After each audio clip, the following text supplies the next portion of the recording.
Archaeologist at Hogwarts.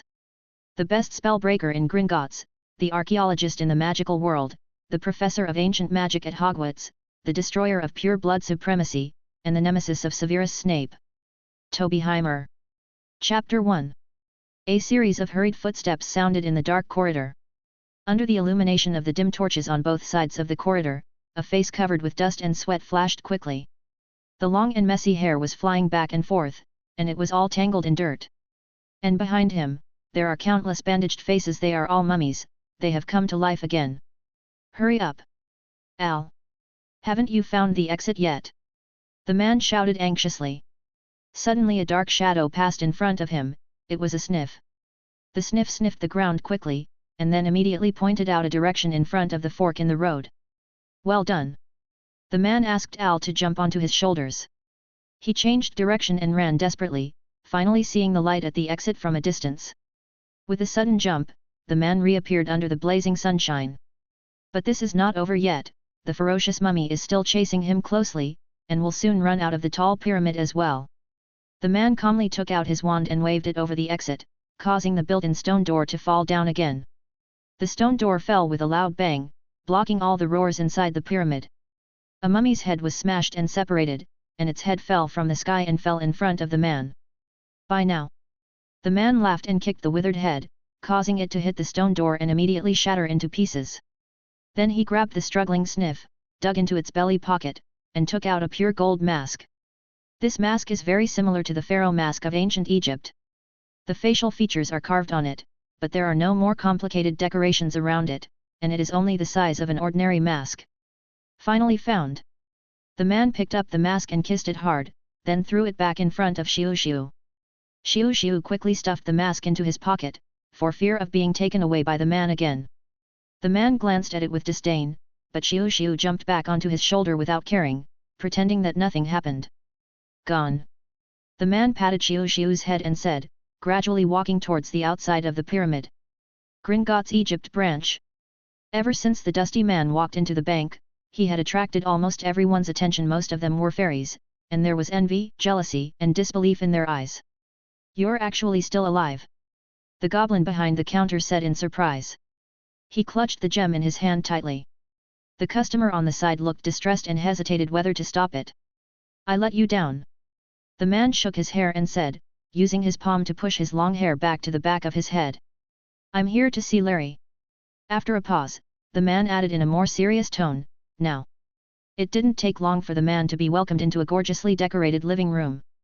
There was already a goblin sitting on the sofa. His fingers were covered with gemstone rings and there was a cigar in his mouth. He is the goblin director of Gringotts, Larry. Tobyheimer. The goblin stood up with a smile. He seemed to want to give the other person a hug. Even though the other person looked dirty and smelled of sweat, Larry didn't show a trace of boredom. My best curse breaker, you have been missing for a whole month. Let me see what surprise you have brought me this time. Toby did not let the other party hug him, nor did he hand over the golden mask, but took out a crumpled letter from his pocket. What is this? Larry was stunned. Toby grinned, revealing his white teeth. My resignation letter. He threw the letter forward, and before Larry could reach out his hands, it fell at his feet. I quit, Larry. As Toby was about to walk out, Larry quickly stopped him. Hey! Toby! This joke is not funny at all. Maybe we can talk about your salary again. Double it. How about twice it? 3 times. Hey! Hey, at least tell me why you want to resign. Because I found a new job. Toby said without looking back, while Al made a face at Larry over his shoulder and stuck out his tongue. New job? Larry asked, stammering, did the headquarters poach you? Those damn misers, how many benefits did they promise you? Not much. Toby finally stopped. He turned around and said in a contemptuous tone, the goblin director at the headquarters does want me and may have promised a higher salary, but Gringotts is no longer enough to attract me. The place I'm about to go to is the greatest magic school in the world. Hogwarts. Vale Bar. This is the only wizarding bar in Egypt. It only entertains guests from the wizarding world. The bar has been cast with a Muggle expulsion spell, so Muggles cannot see the building. The owner of the bar is named Weech. Like Larry, he is also a goblin, and he is also a goblin who is not easy to mess with. Just look at the patrons of the bar and you will know that vampires, werewolves, dominatrixes, and even giants are all guys who are not easy to mess with, but even so, they do not dare to cause trouble in the bar. Because Wiki is not only in the bar business, but also related to the black market, specializing in the sale of stolen goods and the sale of prohibited items. He has a group of powerful subordinates who are in charge of the rules in the black market. Toby, who had not yet washed up, walked into the bar. The stench on his body aroused the disgust of a lot of guests, but they seemed to have been used to this for a long time. No one said anything to drive Toby away. They only dared to think in their hearts. Cursing under his breath, "Damn Toby! He must be rich again." As a regular customer, Toby naturally sat at an empty table. He shouted to the villa waitress, "A large pineapple pizza, a large glass of lemonade, and a large steak, 7 cents. Cooked." He smacked his mouth. Al followed suit and stretched out a hand, mumbling a series of words that no one could understand. Toby smiled and added, "Give Al a big portion of multi-flavor beans, he loves this the most." The villa blew Toby a kiss, and Al was not spared either. At this time, a goblin wearing a suit and vest sat opposite Al. He was the owner of the Vale Bar, Wiki. "I thought you were dead and you've been missing for a whole month," he said as soon as he came up and pushed a piece of paper in front of Toby. "I won't die even if you die." Toby picked up the piece of paper and there was a name written on it, Mundungus Fletcher. Wiki explained calmly, "When you arrive in the UK, look for him. This person will help you sell the stolen goods and make it easier for you to buy some prohibited items on the black market." Is this person reliable? This joke is not funny at all. There is no way to say that the black market is reliable. It is filled with people living in darkness. I have an additional message for you. Which continued, "The Pig's Head Bar is in Hogsmeade. It's not exactly a black market, but occasionally there are some interesting customers." Toby nodded, and he suddenly smiled and said, "Pig's Head Bar. If I had enough pocket money when I was in school, I would have known the news earlier." Wish reached out to the bartender, ordered 2 glasses of malt whiskey, and pushed one of them in front of Toby. "Have you really decided to leave?" he asked. "It's hard to find a reliable partner like you." Toby did not answer the question, but said, "Don't take up your seat. I have a guest coming over later. He is an old classmate of mine. I am still waiting to catch up with him." The 2 people stared at each other in silence for a while, then drank the wine in their glasses, and then Weech shook his head and walked away. Al curiously smelled the taste at the mouth of the cup. He tentatively stuck out his tongue and licked it. Suddenly it became wobbly and could not even walk steadily. Toby stretched his arms back and forth to prevent Al from accidentally falling to the ground. The game didn't last long before the villa waitress came over with a dinner plate. "Wake up, it's time to pay the bill," Toby said, knocking Al on the head. It seemed that because he sensed the atmosphere of imminent departure, the drunken Al was extra generous this time. "That's all my money," Toby said angrily, and Vila kissed Al's head gently for the last time, and then he became calm again and stood there blankly for a while. Just as Toby was devouring his food, a strange customer suddenly walked into the bar. The regular customers looked at him with unkind eyes, only to receive even colder looks in return. The strange guest found Toby. He sat opposite Toby and stared at him silently. Only then did Toby raise his head. He stared at the other person's hairstyle, which had not changed for many years. It was always hanging down on the side of his face, looking like he had not washed his hair. He took a sip of lemonade, swallowed the food in his mouth, and gave the other party a frivolous smile. "Long time no see, Severus." Chapter 2. Severus Snape stared at Toby silently for a while, seeming to compare the scruffy face in front of him with his memory. "I thought you were dead," Snape finally said.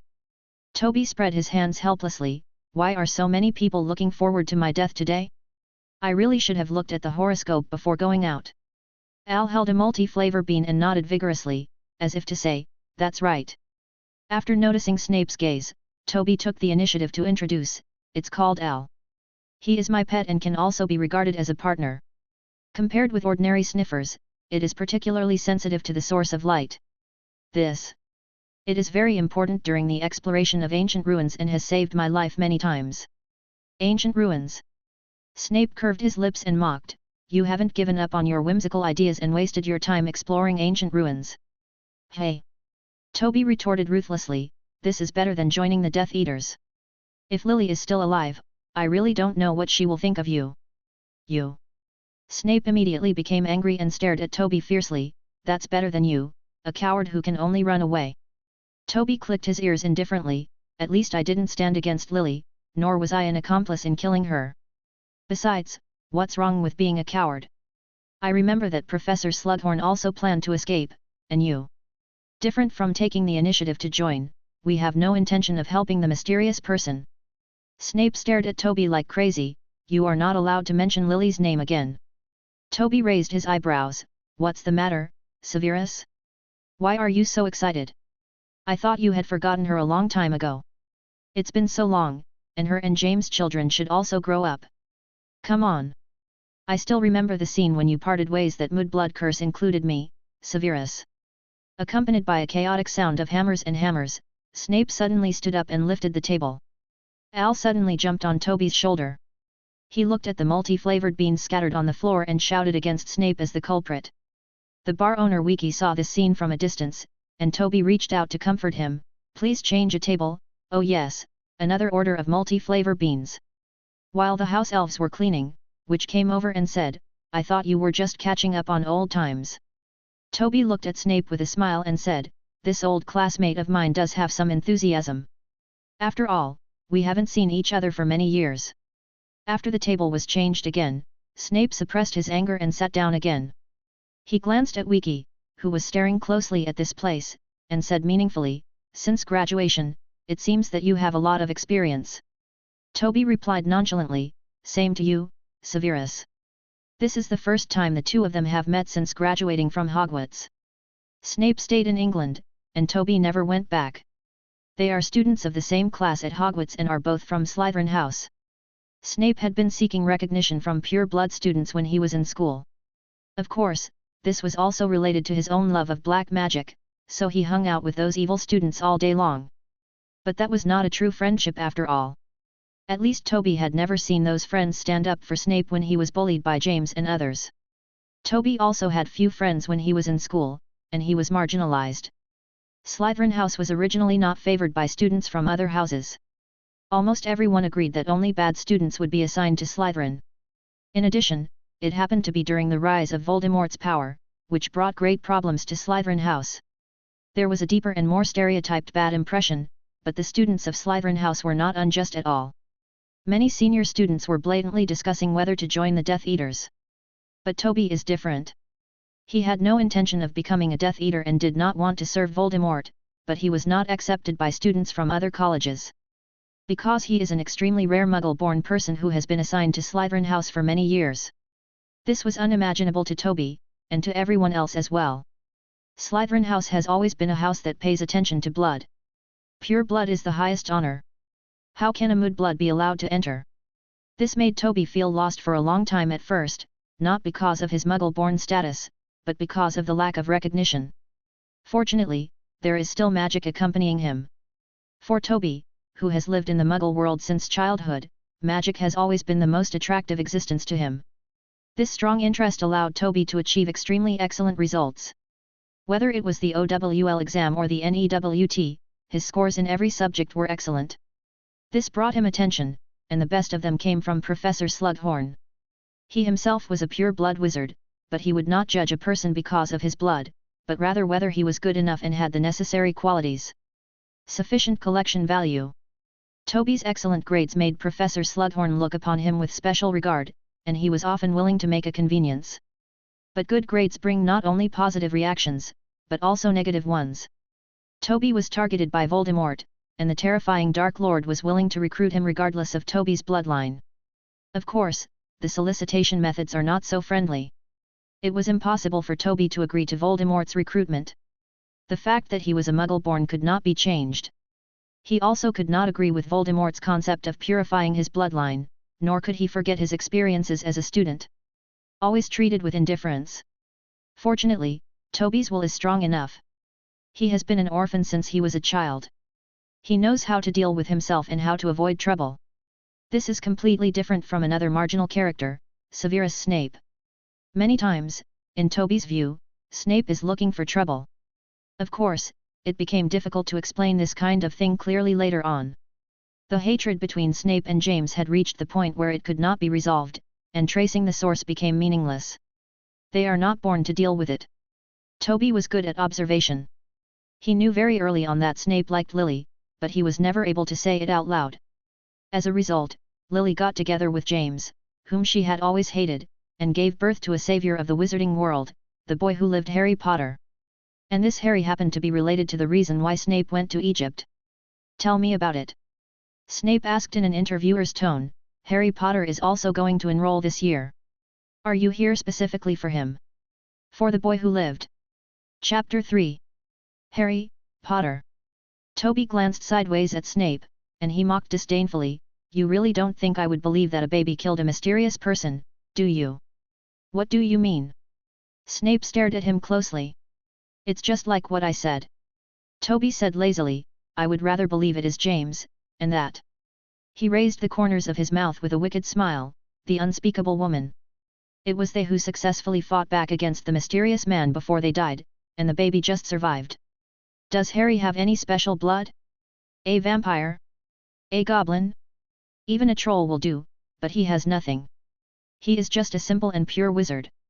I can't believe that so many people believe this." I still remember the disbelief expressed by Professor Dumbledore in his letter, which made me think that he was controlled by the Imperious Curse. Let's turn the conversation to serious matters. Before Snape could recover from these remarks, Toby stretched out a palm and waved it up and down twice. "Where is my application document? Take it out quickly." The principal didn't say I still want it. An additional interview was agreed upon in the letter. Snape did not move. He frowned. "Is this your reason? Then how do you explain the lightning scar?" "I don't care what he does." Toby was getting impatient. Maybe he accidentally hit the corner of the table. No one else was present at the time, and no one had seen the battle scene with his own eyes. Anything could happen. "Take out the documents quickly." Snape looked at him coldly. "Then why do you have to go back to Hogwarts? Haven't you already left? Why do you still have to go back?" Toby stared at Snape keenly. "Isn't it the same for you, Severus? Don't think I don't know anything. You first became a Death Eater, and then you were arrested under the guarantee of Principal Dumbledore. Successfully exempted from the crime, now you ask about Harry Potter's situation again and again. You actually care about James' child? This really surprises me. Could it be that it's because of Lily? For you." Snape suddenly threw a letter in front of Toby, and then left the bar without looking back. Toby stared at his back, thoughtfully. After returning to Hogwarts, Snape rushed into the principal's office angrily. "Arrogance, arrogance, and damn sharpness." He paced back and forth in front of Dumbledore, adding a negative adjective every time he mentioned Toby. "I knew that all the good behavior he showed when he was in school was just an act, this hypocritical guy. I've known this for a long time, Severus." Dumbledore was reading a book that Snape had never seen before. He said without raising his head, "Originally, I planned to absorb Toby into the Order of the Phoenix, so that he could better control Voldemort's life. We tried to protect him within our sphere of influence, but in the end we failed. Toby is an extremely determined person. He rarely changes his mind, but hides it behind a calm appearance, until he chooses to leave the UK, adventure everywhere, and explore those inaccessible ancient ruins." Dumbledore closed the book and spread it on the table. Snape finally saw clearly what the book was. Ancient Magic by Tobyheimer. Snape took the book in his hands. "Is this written by Toby?" "That's right," Dumbledore said calmly. "He also plans to use this book as a teaching material for ancient magic. There is no doubt that this will make the sales of this book from bleak to best-selling. I am very happy. It is hard not to doubt that this is also the reason why Toby insists on choosing this book as a teaching material." Snape flipped through a few pages. Recorded ancient magic, magic changes in the magical world, magic circles, non-existence, wandless magic, magic rituals. He found that most of the content in it had no beginning and no end, and the reading was messy and disorganized. Even some adventure experiences were like this. "Ancient magic," Snape said disdainfully, "his level is basically like this. He has forgotten almost everything he learned in school, and even his writing level has been greatly reduced." "I don't think so," Dumbledore said. "If you look carefully, you will find that Toby has had an extremely rich experience over the years, traveling around various countries. Although he has always been he is a lowly curse breaker, but that identity is obviously used to facilitate the exploration of the ruins. As a future colleague, I strongly recommend that you read this book. Snape looked up at Dumbledore. Are you serious? I remember Toby had a big fight with you before leaving. He didn't leave voluntarily at all, but was driven away by you. Now are you going to recruit him back? But it's just when Harry Potter is about to enter school. If you are worried that Toby will have ulterior motives for Harry, Dumbledore said calmly, then you can rest assured, Severus. The drawer of the desk suddenly opened, and many letters floated out and scattered in front of Snape's eyes. This is all the job application Toby wrote for me. Dumbledore explained, since the year Voldemort was defeated, these applications have not stopped. Snape looked at Dumbledore coldly, since the year when the Dark Lord was defeated? Do you know that if you say this, it will make Toby look more like a coward? Ah, Severus. Dumbledore looked a little surprised. I really didn't know you would actually speak for Toby. Snape snorted, and Dumbledore continued with a smile, but as I said, Toby is an extremely determined wizard. He rarely changes his mind, and there are times when he has to do so. Reason. Voldemort's efforts to recruit Toby are very rare, and it will not do him any good to stay in the UK. Very rare. Snape stared at Dumbledore closely. Is this also related to the reason why you have to drive him away? Dumbledore admitted frankly, yes, Severus, I have to do the same. Some of Toby's ideas are extremely terrible in my opinion. We were facing a war at that time. The final facts of the upcoming war proved to be more tragic than we imagined. Many wizards lost their lives. Bones, James, A&D. Enough. Snape interrupted Dumbledore abruptly, causing a burst of boos from the portrait. How rude. Dellas Derwent said with a frown. After a brief silence, Snape finally asked, in that case, why did you ask Toby to come back? Dumbledore smiled gently, in fact, I am also waiting for Toby to give me a satisfactory answer personally. Chapter 4. On the crowded street, Harry's face was uneasy, and there was still a bit of disbelief on it. He felt like he was dreaming these past few days. A large group of owls suddenly appeared, and then the little giant in front of him. He is actually some weird wizard. Vaguely, Harry felt as if his dream had come true. Can he get rid of the Vernon family by becoming a wizard? If this was a dream, then Harry really hoped he would never wake up. Here we are. Hagrid stopped and stood in front of a small, dirty bar. Harry was surprised to find that no passers-by seemed to be able to see the bar. The Leaky Cauldron. Hagrid introduced, this is a very famous bar, but you have to remember that even in the magical world, minors are not allowed to drink, unless you have giant blood. Harry felt that Hagrid was just trying to excuse himself, but he decided not to say this. Let's go. Hagrid smiled and pushed Harry into the bar, but as a famous place, it was too dark and dirty. Several old women were sitting in the corner of the room drinking sherry from small glasses, and one of them was smoking a long rod cigarette pouch. A little man wearing a top hat was chatting with the bar owner who had almost all his hair removed and looked like a shriveled walnut. There was also a guest with long hair. His black hair hung down from both sides and was blocked in front of his face, making it difficult to see what he looked like. Harry inexplicably felt that the other person was staring at him, which made him feel a little uneasy and scared, and he felt like he was being watched. As soon as Hagrid entered the bar, many people were greeting him, but Harry noticed that the man did not do so. He was slowly drinking a transparent drink, and there seemed to be some small animals eating on the table. Harry tried not to think about weird species. An owl that could deliver letters was weird enough. The barkeeper picked up a cup and said, as usual, Hagrid. No, Tom, I'm running errands for Hogwarts. Hagrid patted the bar owner on the shoulder with his huge palm, almost knocking him down. Oh my God, the barkeeper said, looking at Harry carefully, could this be? There was a sudden silence in the Leaky Cauldron. Oh! Whispered the barkeeper, Harry Potter, such a pleasure. It seemed that just in an instant, many people greeted Harry enthusiastically, with reverence in their eyes and tears in their eyes with excitement. It seemed that everyone knew him. Harry didn't know what to say. He never lowered his arm since he raised it. Several people were still greeting him repeatedly. This was really baffling and completely unimaginable compared to when he was at the Vernon family. Does his cousin Dudley know he is so popular? If he knew, would he still dare to bully him like that? Toby did not get up or move. He just watched this scene from a distance, watching Lily and James' children from a distance, and also saw the lightning scar on Harry's forehead. Without this scar, would the wizarding world still regard Harry as the savior who defeated Voldemort? An idea suddenly appeared in Toby's mind. Maybe. Voldemort has been defeated, and the wizarding world needs a hero, even if it's just a newborn baby.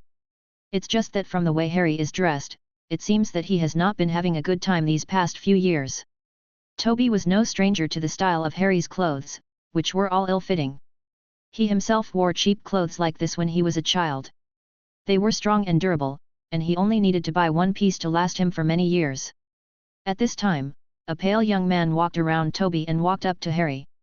He looked very nervous and one eye was twitching. "Professor Quirrell," Hagrid said.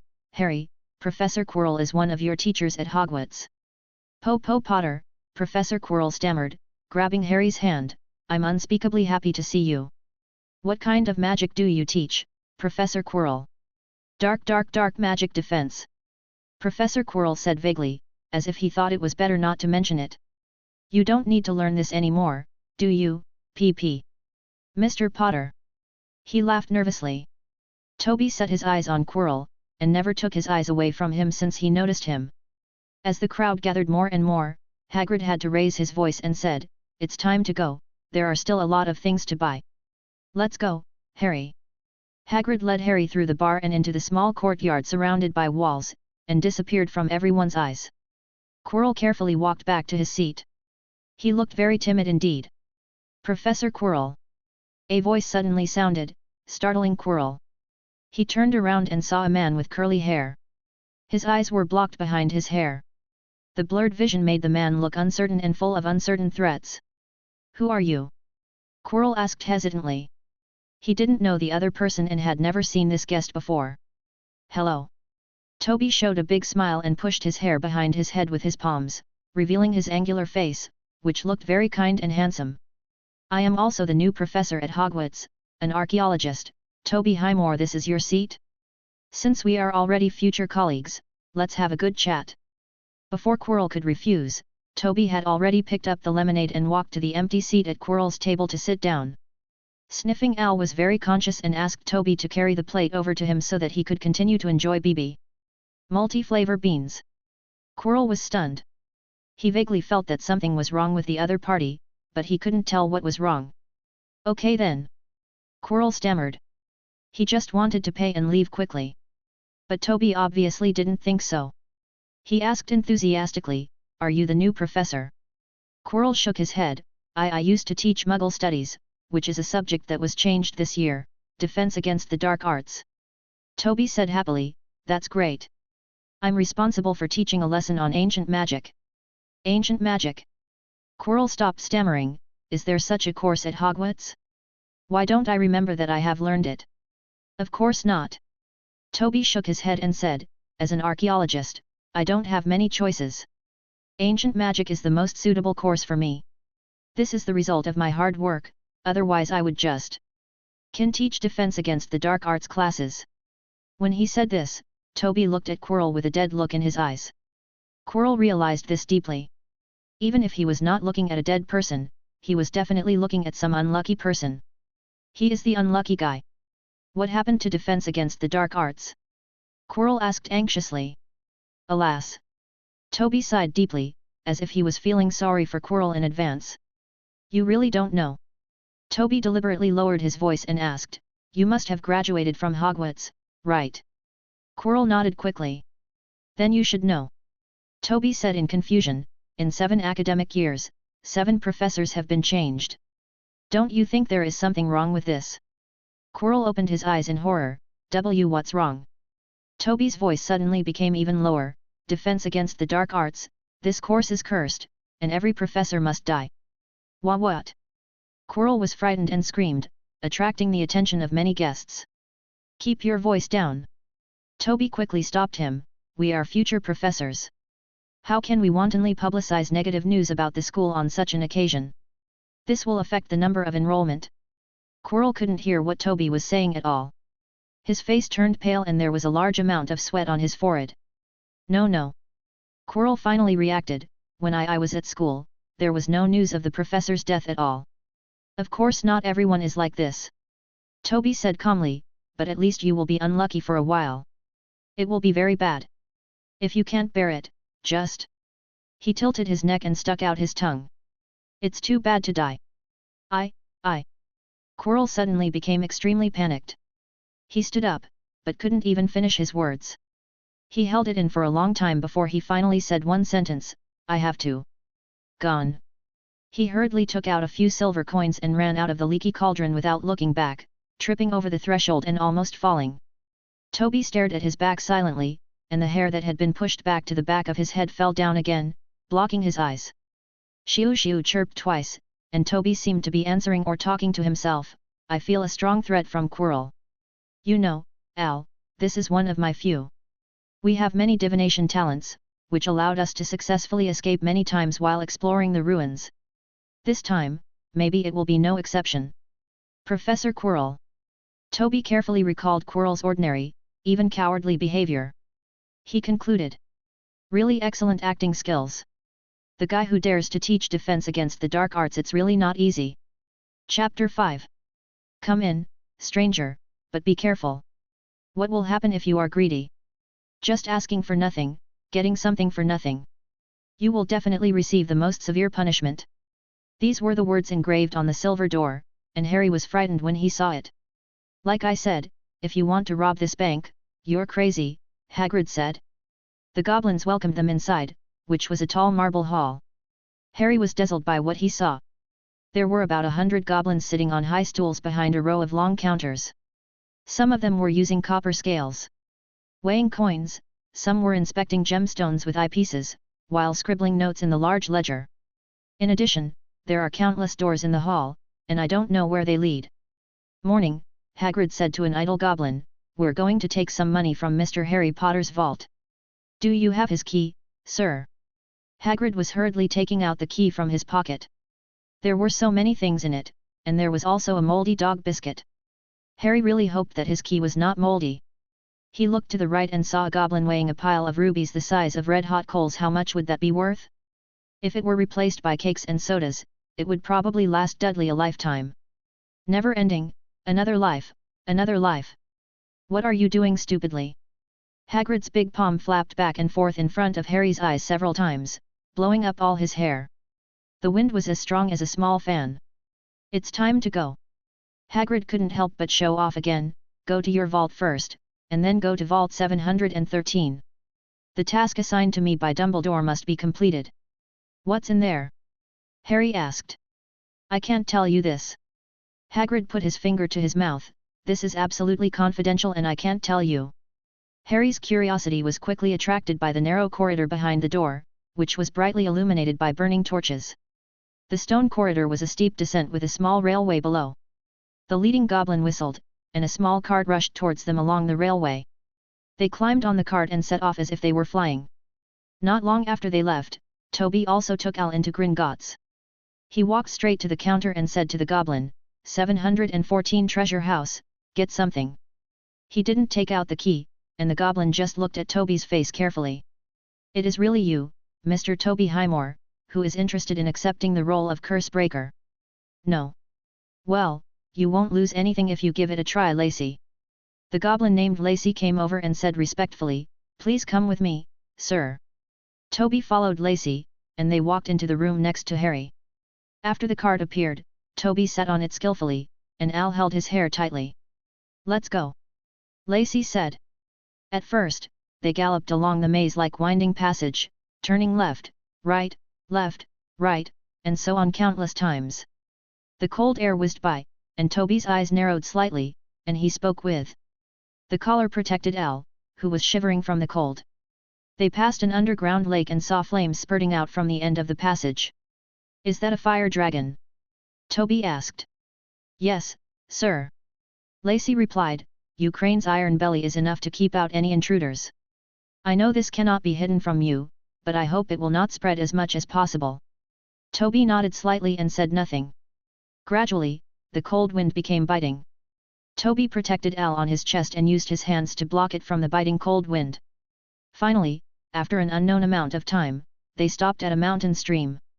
Lacey walked to the door of the vault, stretched out a long finger and knocked gently, and the door slowly disappeared. Then he got out of the way, but Toby didn't move. He patted Al on the head, and Sniff immediately jumped down and swam among the piles of gold coins for a while. "Stop playing," Toby said helplessly, "hurry up and put things away." Al then started to work reluctantly. In addition to piles of galleons, sickles, and nets, there was also a row of things wrapped in cloth bags in the vault. Each item was tightly sealed and had black markings on it. Number symbols left by quill pen writing. Al took out another tied cloth bag from his pocket and placed it at the end. The number marked on it was the largest 7. "I thought you would hand over all the items to Gringotts," Lacey said suddenly. Toby glanced at him. "They are just some souvenirs, not the creations of goblins." Lacey didn't speak anymore. As employees of Gringotts, they are just the caretakers of wealth. They have no rights and will not really check carefully what their employer hides in the vault. They won't do this. Neither wizards nor the Ministry of Magic will allow similar behavior. After all, in the Goblin Rebellion, the goblins are the losers, not the winners. After carefully placing the number 7 cloth bag, Al began stuffing gold galleons into the bag desperately, ignoring silver sickle and bronze nut. Toby waited patiently, and Lacey was not impatient at all. At this moment, Harry and Hagrid, who were still in the midst of a sudden fortune, also rushed to the adjacent vault. Harry saw this strange man at a glance. He remembered seeing him in the leaky cauldron. Hagrid asked in confusion, "Who is that?" Griphook next to him did not speak, so the goblin would not reveal the identity of the other employer. Harry stepped on his feet and whispered a few words. What a coincidence! Hagrid suddenly became wary.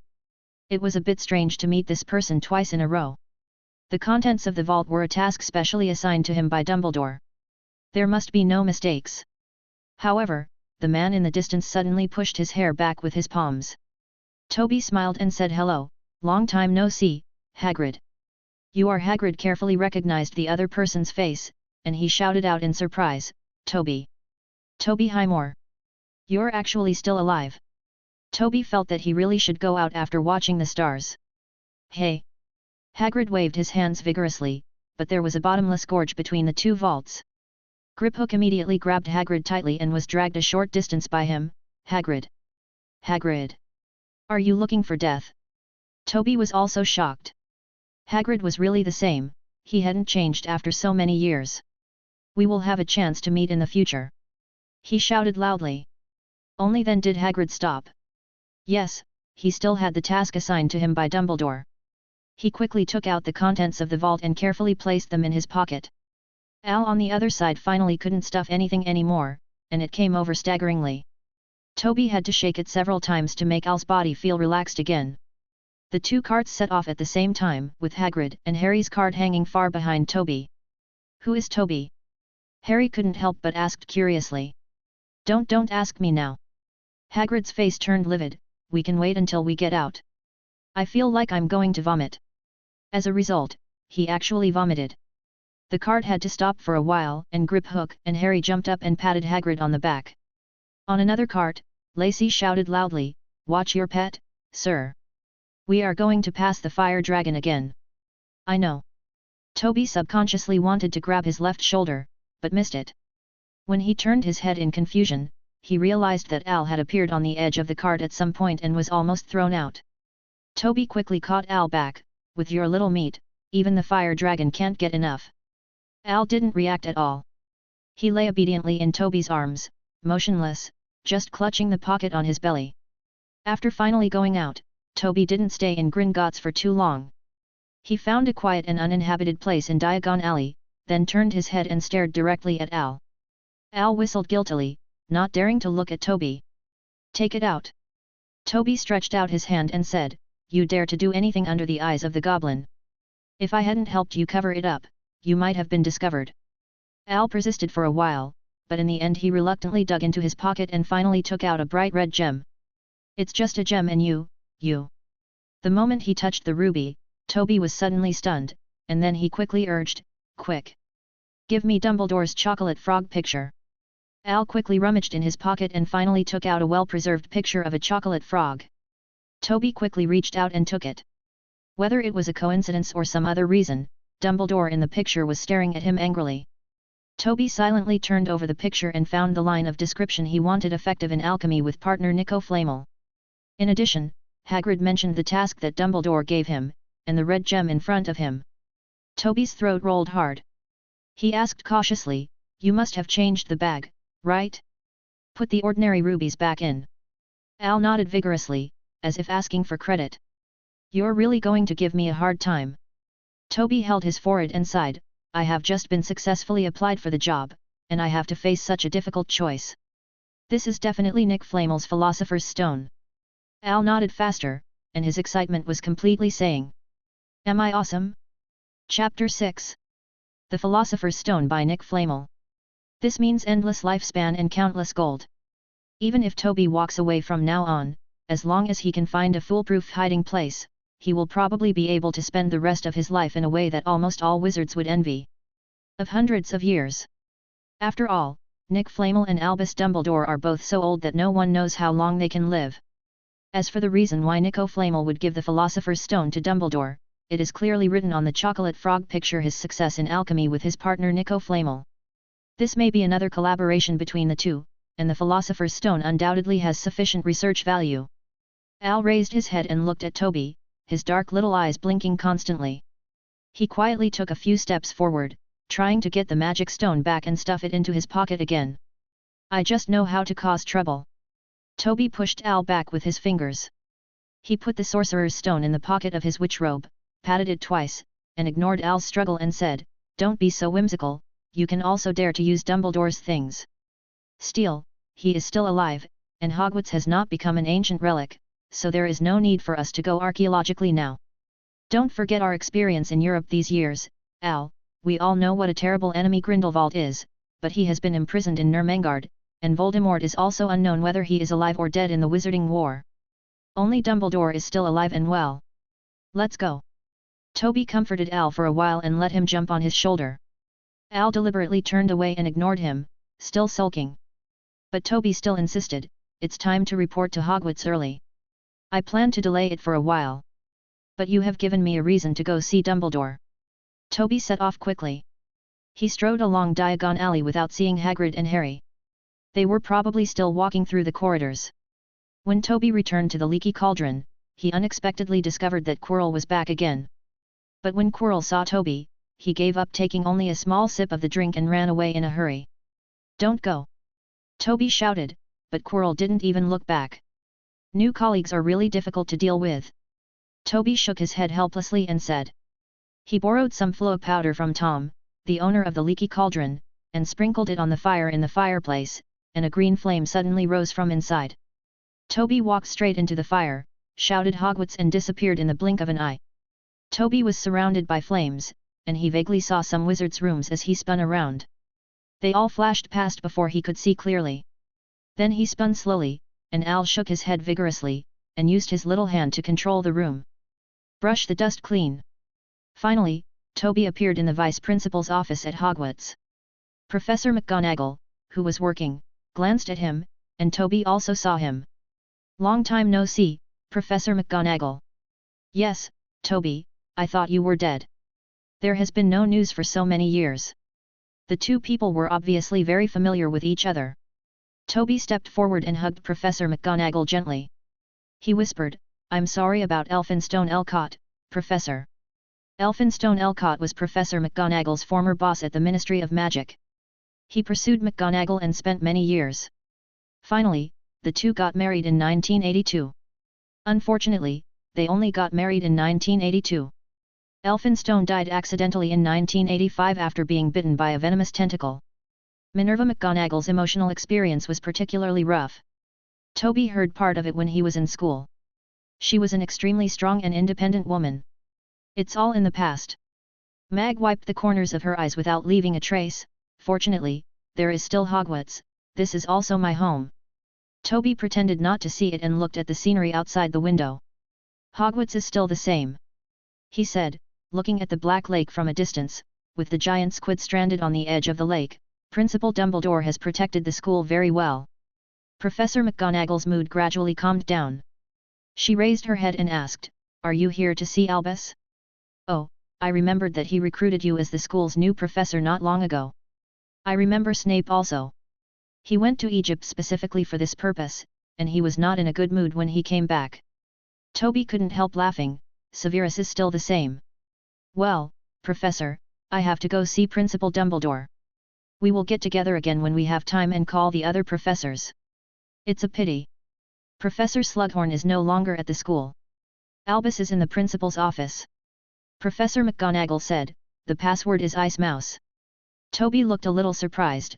He still likes sweets so much, and it hasn't changed in so many years. He left the vice principal's office and inadvertently saw the list of freshmen on the table. He didn't stop and walked to the corridor. It was still holiday time and the corridors were deserted. Toby thought that his memory of Hogwarts had faded, but whenever familiar scenes appeared in front of him again, he could always recall some tricks, such as the stairs. Which door should be gently poked open leading to that on Friday? Al kept turning around, trying to take in all the scenes. It muttered a few words in Toby's ear, and Toby responded with a smile, yes, Al, this is Hogwarts. The greatest magic school in the world. No matter what you think, I think it is much better than Wagadu. I really can't adapt to the African architectural style. Although the number of students at Hogwarts is almost negligible, Toby still meets an old friend. Tobyheimer. A transparent ghost stopped in front of Toby. He looked extremely scary, with dull eyes and a haggard appearance. His robe was stained with silver blood spots. This is the ghost of Slytherin House, Bloody Baron. Toby had almost no friends when he was in school, especially when he was young, so he would rather regard Bloody Barrow as a friend, even though no one would ever take the initiative to approach Barrow. It's quite pitiful now that I think about it, but Snape is even pitiful than Toby. He doesn't even have a friend like Barrow. He only has one Lily, but they parted ways later. Long time no see, Barrow. Toby stopped to say hello. Barrow stared at him, and just when Toby thought he was about to say I thought he was dead, Barrow said in a calm tone, what a pity. I originally reserved a place for you as a college ghost. This was the first time Toby heard Barrow speak such a long sentence, and it seemed that he was really sorry. The two parties separated, and Barrow kept looking back at Toby, with some regret in his eyes. Toby subconsciously quickened his pace. He had been to the ghost's death anniversary party and could not accept the rotten food anyway. Finally, Toby appeared in front of a huge and ugly stone monster. Ice Rat. The monster suddenly came to life and jumped to the side, the wall behind it cracking in half. Toby walked up the spiral staircase, and the wall behind him closed with a bang. The further he went up, the more complicated Toby's mood became. He still remembered the quarrel he had with Principal Dumbledore before leaving England.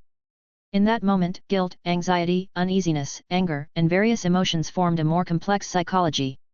But when he walked to the last oak door, he found that his heart had become calmer than ever before. He knocked lightly and heard the words coming from inside the door, "Please come in." After taking a deep breath, Toby pushed the door open and walked into the principal's office. The principal is getting older. This was the first thought that came to Toby's mind. Principal Dumbledore was sitting on the chair behind the desk, reading a book with his head lowered, half-moon glasses hanging on the bridge of his nose, and a wise blue gaze behind him. Just from the cover of the book, Toby knew that it was ancient magic written by himself.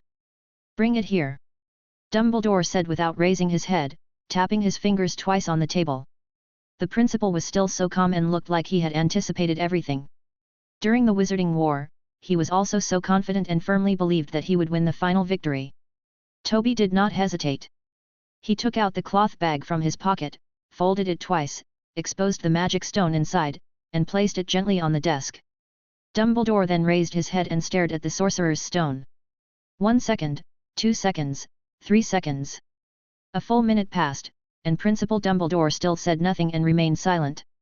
Toby originally lowered his head, but then he couldn't help but raise his head and found that Principal Dumbledore's hand was holding the book extra hard, and veins appeared on the back of his hand.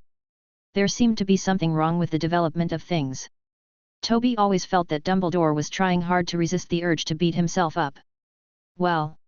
Toby asked hesitantly. "Principal, do I still have a chance to come in again?" Chapter 7. Dumbledore was silent. Toby, on the other hand, has silently planned dozens of dodge plans in his mind. No matter which direction the ancient magic is thrown from, he is confident that he can successfully dodge it. This is the pride of being an archaeologist. Fortunately, I didn't make this book too thick. Toby secretly rejoiced in his heart. Fortunately, Principal Dumbledore maintained enough grace. He did not personally teach Toby, a naughty student, but sighed deeply, "When I say bring it, I mean there is no record. The information in the book, you'd really surprise me, Toby. So, you've already met Hagrid?"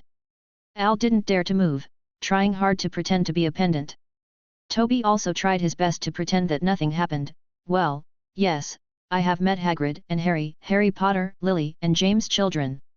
I also saw him, but he doesn't seem to have lived a very good life over the years and is completely unworthy of his status as a savior." Toby was blaming Dumbledore intentionally or unintentionally, but Dumbledore just shook his head and said, "This matter is not as simple as you think, Toby. If possible, I also hope that Harry can live a happy life."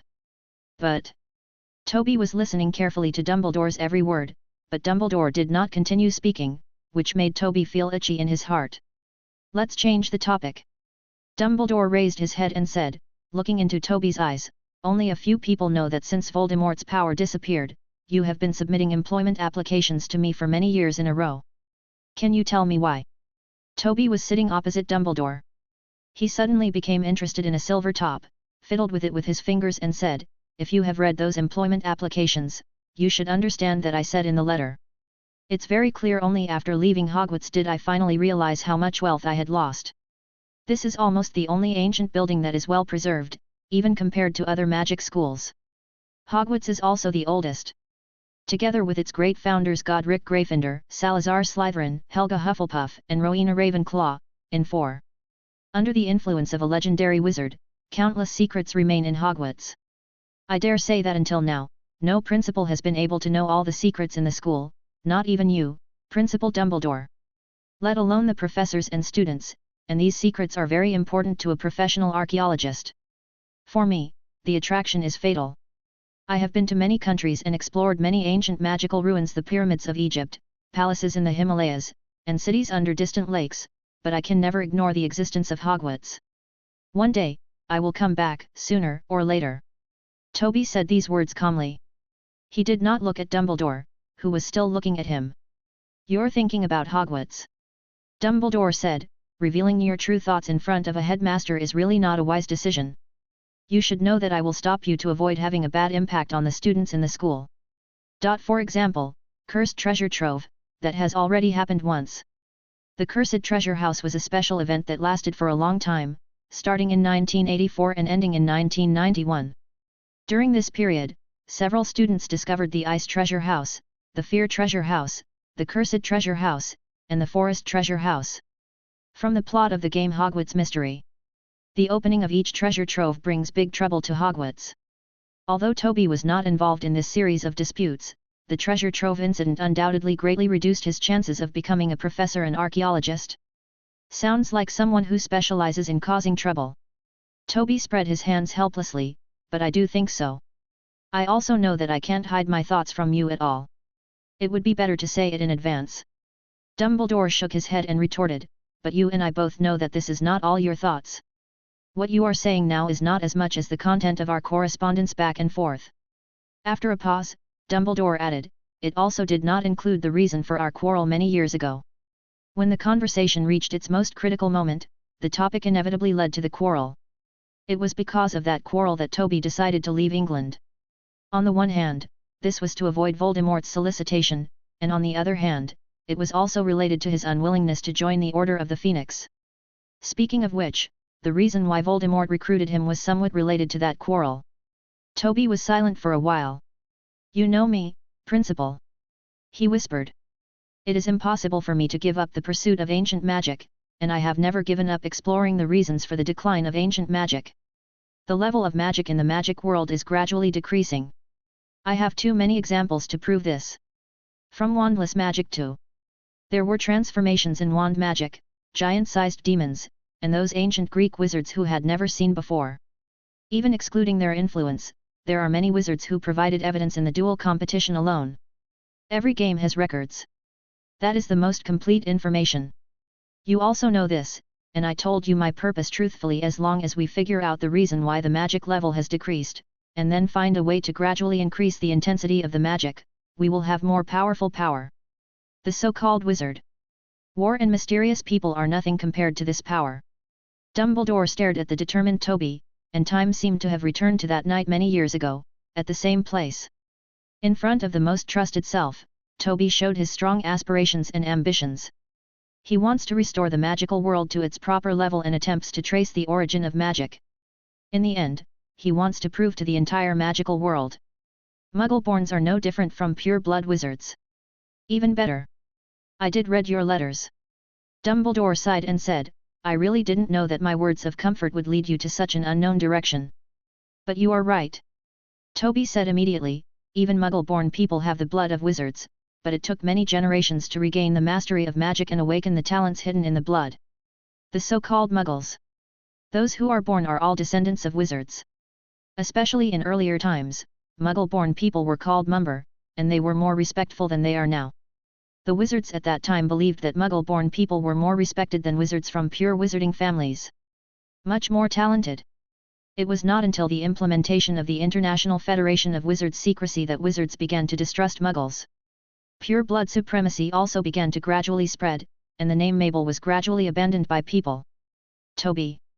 Dumbledore suddenly interrupted, I understand your thoughts, and you know that I understand you, but you also know how dangerous these thoughts are, otherwise Voldemort would not have to recruit you. He wants to master powerful ancient magic and have more powerful power. Your research is full of too many uncertainties. It was during the war, and you could not guarantee that your research results would only be beneficial to us. The entire magical world at that time was dominated by pure blood superiority ideas. Once the wizards discovered that they, with greater strength, do you know what they will do? War. Dumbledore looked directly into Toby's eyes, a war with wider scope. They will think that Muggles are no big deal, so they will declare war on Muggles. Not many people have seen such a war, and they have no idea what will happen in the future, but I have seen it. During the period when Grindelwald was leading Europe, I saw with my own eyes a war involving Muggles and wizards. You can't imagine how tragic it was. But you have to know that even if Grindelwald failed to win the war in the end, he is a wizard supremacist, but this does not mean that he will ignore the threat of Muggles. On the contrary, he knows how powerful is the enemy I am about to face.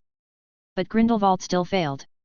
I dare say that among all the wizards, there is no one who understands Muggles better than him, not even me, not to mention those Death Eaters who are full of pure blood supremacy. The same is true for Voldemort. They will lead wizards to destruction. The statute of secrecy has never been to protect Muggles, but to protect wizards. Trust me, Toby, I've seen war with my own eyes, that's why I'm stopping you. Believe me, I've seen it with my own eyes. Toby remained silent and did not refute. This was the biggest difference between him and Dumbledore at the beginning, and both of them understood each other. Dumbledore knew that Toby was so persistent because of his experiences in school and wanted to prove that Muggle-borns were superior to pure-blood wizards. And Toby also knew that Dumbledore was worried that his research would lead the war at that time to a more terrifying direction. Not only would his own wizards become stronger, but the Death Eaters would also become stronger, and so would their ambitions. Expansion, which was very beneficial to the pure blood supremacy at that time, would allow more wizards to actively join their camp. Until finally, the war between wizards and Muggles broke out. But neither Toby nor Dumbledore can give up their ideas. The saddest part is that it all started with a word of comfort. Child, I hope you know that even if you are sorted into Slytherin House, it does not mean that you are weaker than those pure blood wizards. You definitely have some superior qualities, so the sorting hat sorted you into Slytherin House regardless of your bloodline. Look for this quality and prove your excellence. You are no different. The conversation finally reached the point of no return, and Toby finally stopped playing with the top. He stood up, his long hair hanging in front of his eyes, and he couldn't see the expression on his face clearly. It seems like it's time for me to leave. Toby's tone was extremely calm. I will come back again, Principal. You'd better live longer. The Philosopher's Stone is indeed a good solution. He turned around and strode towards the oak door. Toby. At this moment, Dumbledore's voice came from behind him. I have no intention of breaking my promise. This is what we agreed in the letter in advance. You are still the new professor at Hogwarts, responsible for the course of ancient magic. It was like a gust of wind blowing, and in the blink of an eye, Toby had already sat back in his original position. He said seriously, then let's talk about salary, headmaster. I used to be Gringotts Ace curse breaker, and my salary was not low at all by the way. I also want slug. Professor Horn's office, I've longed for that room. The dean never treats me badly, so it's best if no one takes it away. Of course, if the person occupying it is Severus, I will. If you have a good talk with him, I believe he will not refuse the opportunity to give up the office to a newcomer. Dumbledore suddenly felt a headache. He rubbed his forehead and said, we can discuss the salary issue again, and Horace's office can be given to you. You must not go to Severus. He has not been here until now. I haven't completely calmed down yet. He's really short-tempered. Toby said leisurely, without any trace of the frustration just now. He even had the mood to ask one more question, is there any lemonade, Principal? I'm almost dying of thirst after talking so much. Dumbledore snapped his fingers tiredly. He had begun to miss the serious Toby. Toby first raised the lemonade to his shoulder and let Al drink it. Then he bit the straw and glanced at the portraits of the previous principals, waving hello to each one. After finally drinking to his heart's content, Toby breathed out comfortably, seriously, Principal, I really plan to leave just now. I even thought about how to find a new job. I definitely can't go back to Egypt. Larry was rejected by me only once not long ago, and I didn't give him any good looks at all. Dumbledore looked at Toby calmly. Toby's words gradually became quieter, and he coughed twice in embarrassment. Are you ready to drink? Dumbledore asked calmly, his tone not angry or authoritative. Toby nodded quickly. The lemonade in the principal's office is always the most delicious. The corners of Dumbledore's mouth twitched. He picked up the magic stone on the table, stood up, and walked outside the room. Come with me when you're done drinking. Toby quietly high-fived Al. He followed closely behind Dumbledore and asked curiously, where are we going, Headmaster? Dumbledore did not answer this question, but answered another doubt in Toby's mind, you must be curious why I agreed to your request for employment, right? Toby nodded. Judging from the conversation just now, the differences between the two people have not changed. In other words, Dumbledore could have promised Toby a long time ago. One of the reasons is that you really listened to me. Dumbledore said calmly, you did not write all the ideas in ancient magic, which is why this book is so terrible to read, without beginning or end. But on the other hand, this also lowers the level of the wizarding world. The threat implicit in it. What threat? Toby asked immediately. The two stopped in front of a room on the far right of the fourth floor. Toby had never entered this classroom before, and he was not even sure whether it was a professor's room. Dumbledore finally said, the threat of trying to take away the sorcerer's stone. The door to the house was pushed open, and Toby noticed that there was no powerful protective magic on it, only an opening spell was enough. There was a dark hall with nothing inside. Dumbledore opened a trapdoor on the floor and jumped in together with Toby. Afterwards, they passed through several rooms one after another. The chessboard room that impressed Toby the most was the chessboard room. He had never seen such a huge wizard chess piece before, and it must be very shocking to play. Finally, Toby and Dumbledore stopped in the last room. There was nothing in it. Like many other rooms, all the decorations had not been completed. These houses give Toby a strong sense of déjà vu.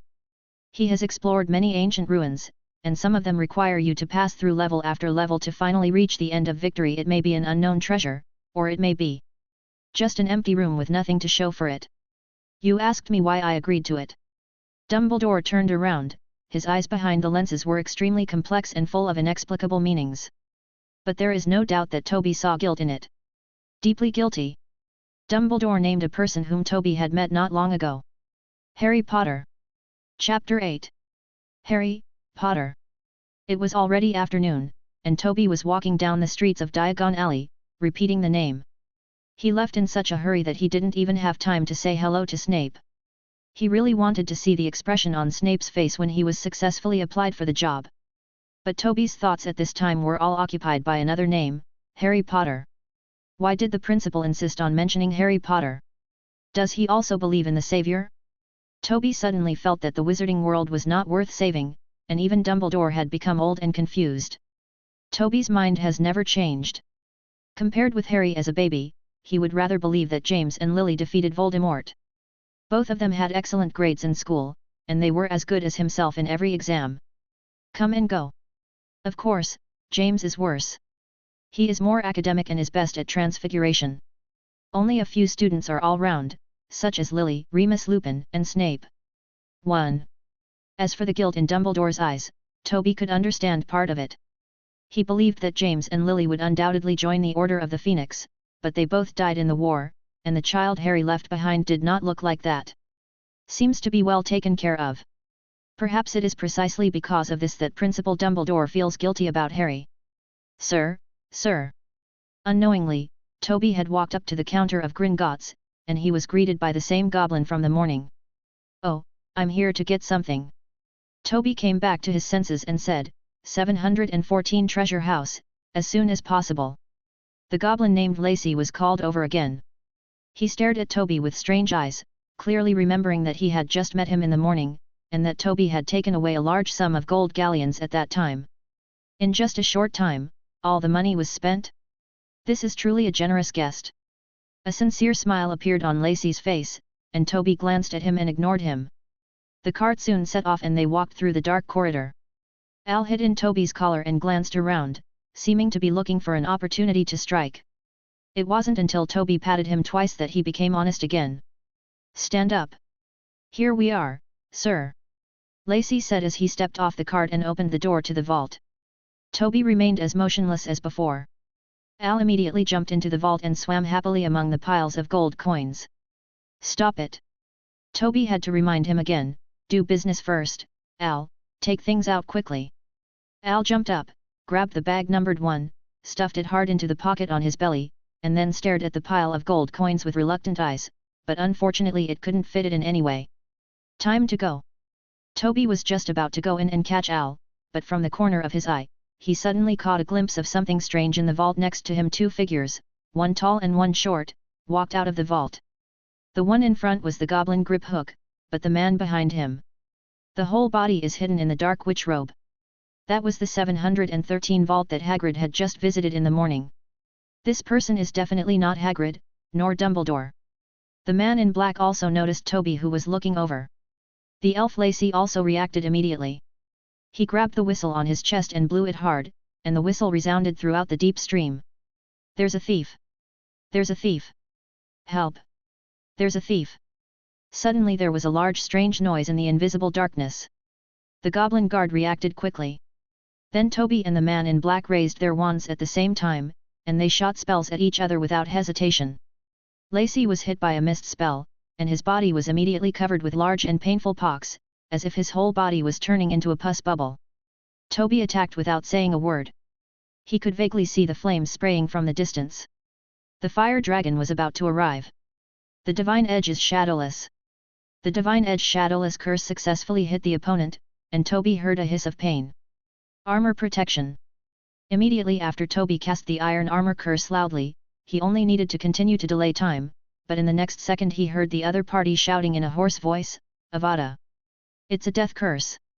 Toby jumped into the unclosed vault with a quick step. He waited uneasily for a while, and then tentatively threw a bronze nut out, but he heard nothing except the roar of the fire dragon, and failed to induce the other party to take action. He quietly revealed his head and found that the man in black had used a disguise and disappeared. Is this person here specifically to steal the magic stone? Half an hour later, Toby and Al were sitting in the most exclusive living room of Gringotts. The goblin director looked at each other with a headache. It was bad enough that Gringotts was stolen, but the wizard who discovered it happened to. It's a customer of the same high level, and this person is Toby. Even in the UK, the goblin supervisor has heard of Toby's reputation. He is an extremely good curse breaker, and it is not an exaggeration to say that he is even the best. No matter which goblin recruits him, it will be because of his great success. Improved performance has steadily increased. This is the mascot of Gringotts. The more critical point is that as a colleague, Toby knows very well what kind of negative impact this will have on Gringotts. The goblin supervisor said in an extremely sincere tone, we have roughly investigated what happened. Griphook was affected by the Imperious Curse, so he. Toby suddenly stretched out his palm, and the goblin supervisor immediately seemed to be choked. 100 galleons, and then move my treasury to a safer location, and this matter will be over. The goblin supervisor could only bear the heartache and agreed, of course, even if it is for your heroic actions, you deserve this bonus. Toby left Gringotts with deep thoughts. He did not expect to meet the thief who wanted to steal the Sorcerer's Stone so soon. Not long had passed since Principal Dumbledore told him about it. But next time, Toby took the number 1 bag handed over by Al and took out an ordinary metal ball from it. The ball was silver and covered with weird golden lines. Toby tossed the ball up and down, slowly showing a pale smile. Next time, it won't be so easy for you to escape. On the other side, in an unknown dark room, Quirrell appeared panting. His heart was filled with fear. He did not expect that his future new colleague would be so powerful and an excellent duelist. Where did this Toby come from? But soon, the pain in the back of his head aroused a deeper fear in Quirrell's heart. He carefully walked between the 2 mirrors and opened the blood-stained turban layer by layer. In the mirror, there was a face on the back of Quirrell's head. The face was as white as chalk, with 2 slender nostrils like snakes underneath. Now, from the right eye to the left corner of the mouth on this face, a long slanted gash was opened, and blood was still flowing out. Shen Feng Wuying is a black magic, and the wounds caused cannot be completely healed. Quirrell looked at the closed eyes on his face in horror, and shouted sternly. Master! Wake up!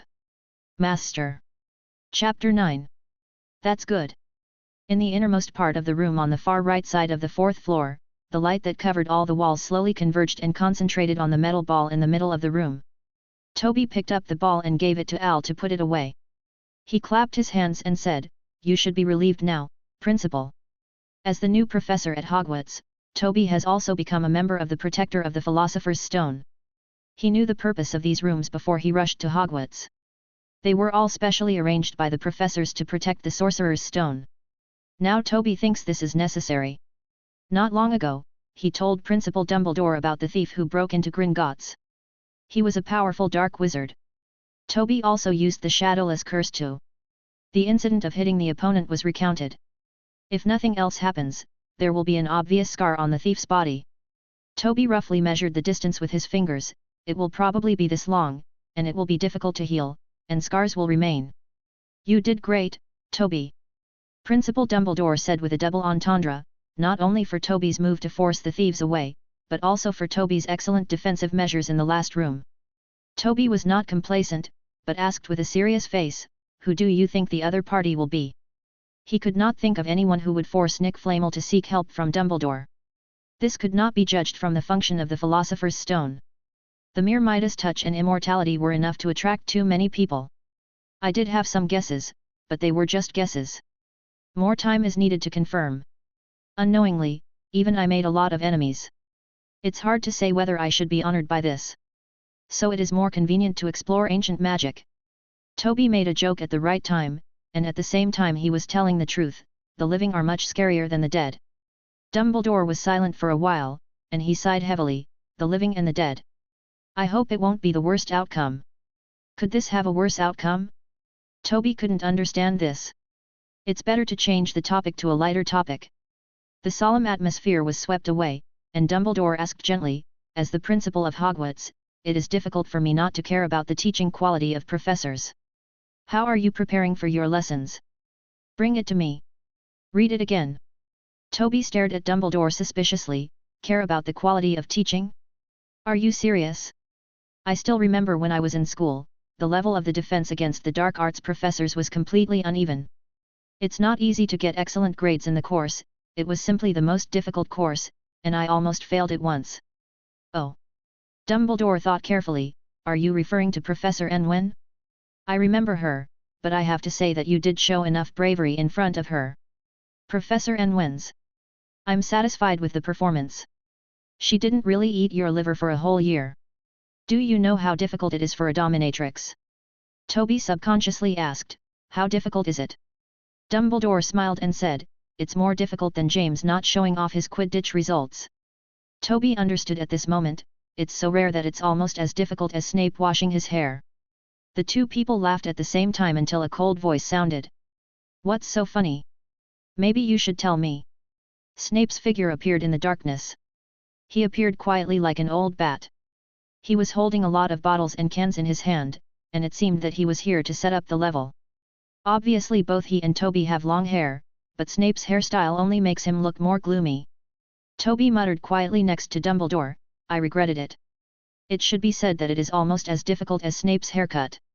God, after so many years, he still has this ugly hairstyle. The corners of Dumbledore's mouth twitched, and he coughed loudly several times. Snape pursed his lips tightly, his face turned blue with anger. Remember to give me your lesson preparation notes. I'll leave first.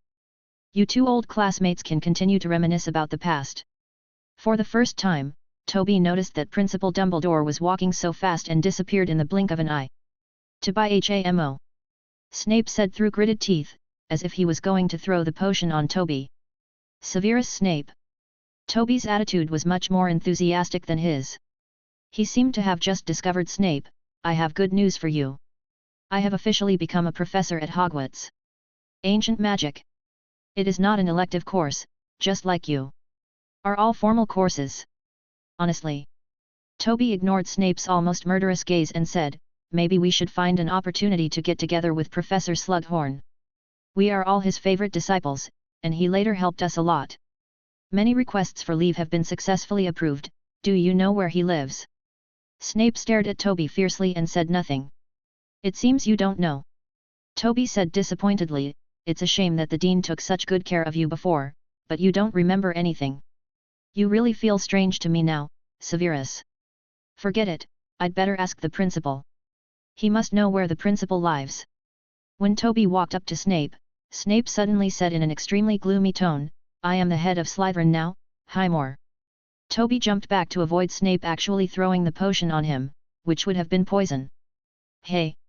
Toby's tone became sharper, you really shouldn't blame the Dean for Lily's excellence. He just likes outstanding students. Later, it was you who decided not to join the Slug Club alone. The party has nothing to do with the Dean, so what's the use of complaining to him? He doesn't know that you like. Boom! Boom! The potion bottle exploded behind Toby, but it was always one step behind, not even touching his clothes and feet. Al excitedly waved his little fists, stuck out his tongue at Snape, and changed several faces in a short period of time. No need to thank me. Toby finally shouted, I will help you prepare a gift for the Dean. When Toby ran to the corridor, he found Principal Dumbledore waiting for him outside. Severus is really enthusiastic. Dumbledore sighed. Toby thought of Veitch, the owner of the Vale Bar, who had said something similar. Severus always does. Toby smiled nonchalantly and said, everyone says that. Chapter 10. Although Toby returned to Hogwarts for the purpose of archaeology, as a formal professor, he had to carefully prepare teaching content. Cursebreaker is a position in Gringotts, the Wizarding Bank. Cursebreakers must be able to break the curses in ancient tombs or other historical sites and bring the treasures back to Gringotts. This is a very dangerous and serious profession. You may be killed by ancient evil spells, curses, or curses at work, but the rewards are correspondingly generous. Toby doesn't like the title of Cursebreaker.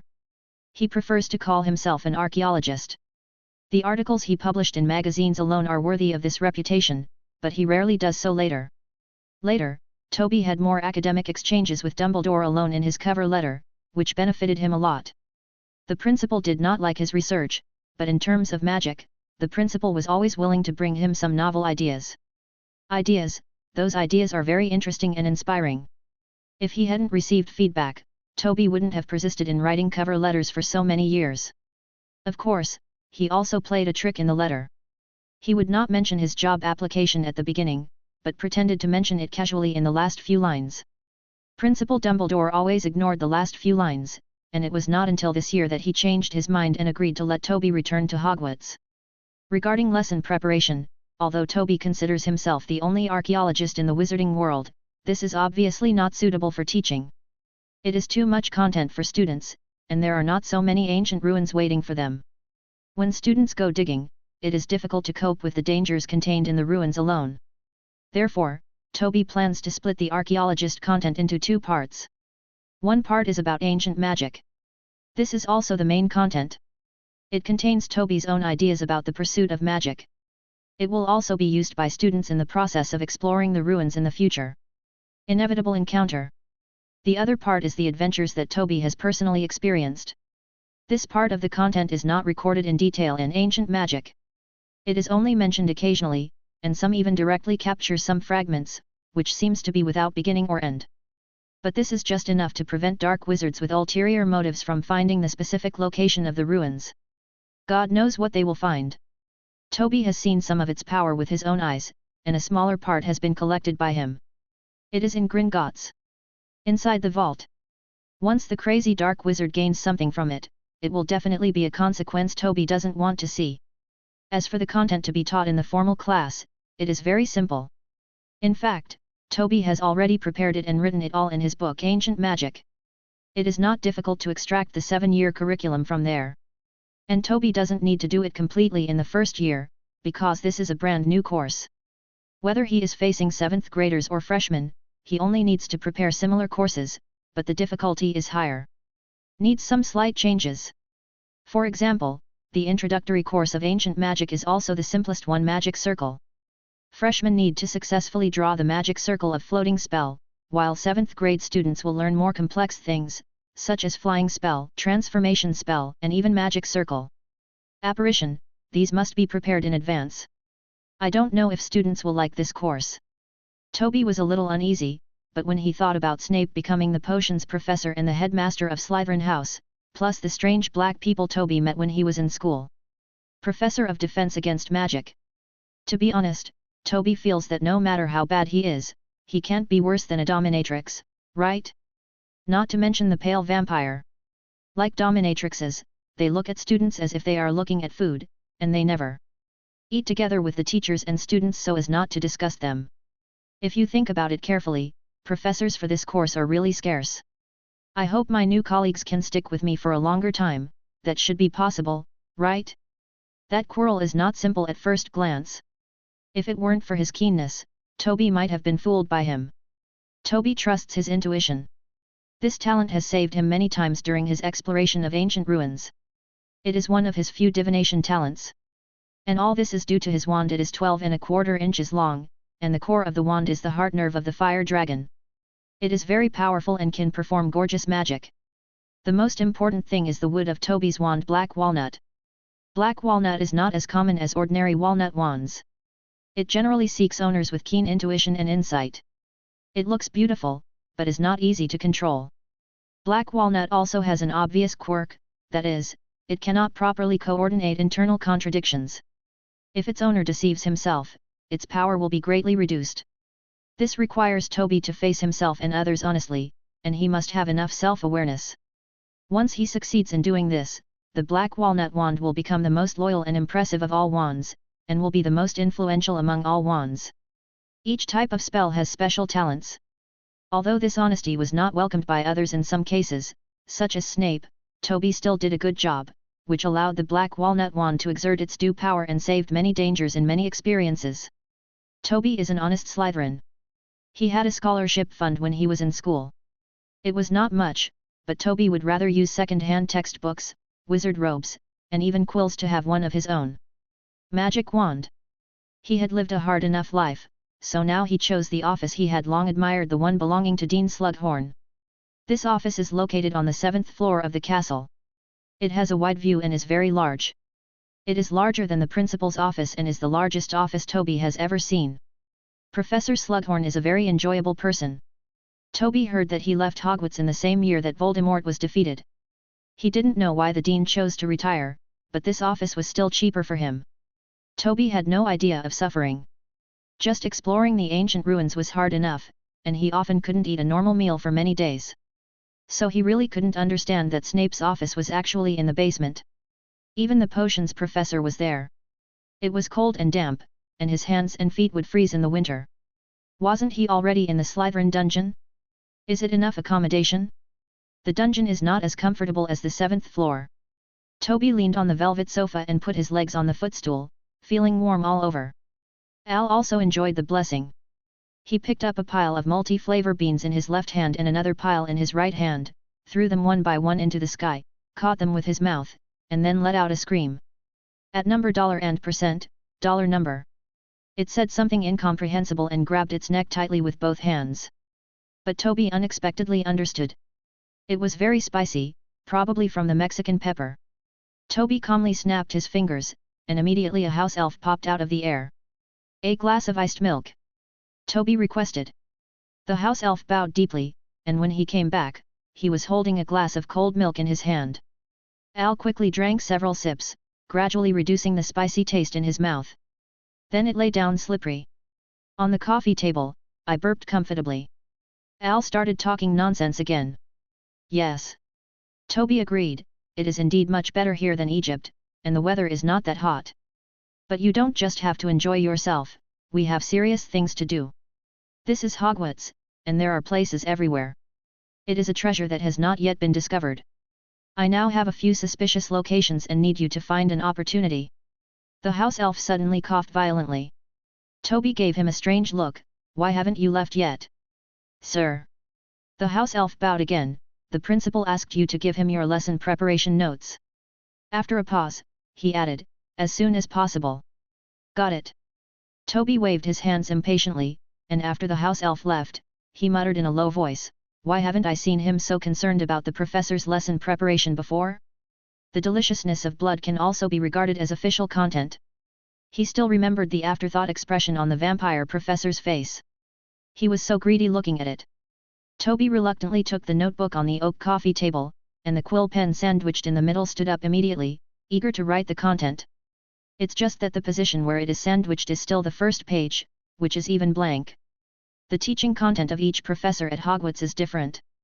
Some are more maneuverable, such as Transfiguration and Charms classes, which basically require the use of a wand.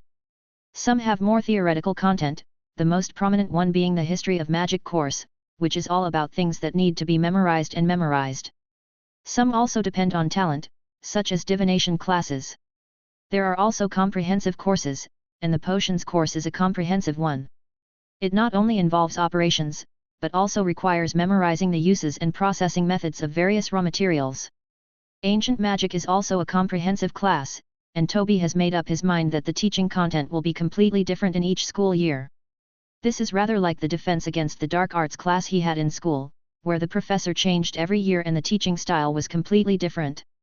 But there is still a problem that is difficult to solve, and that is teaching materials.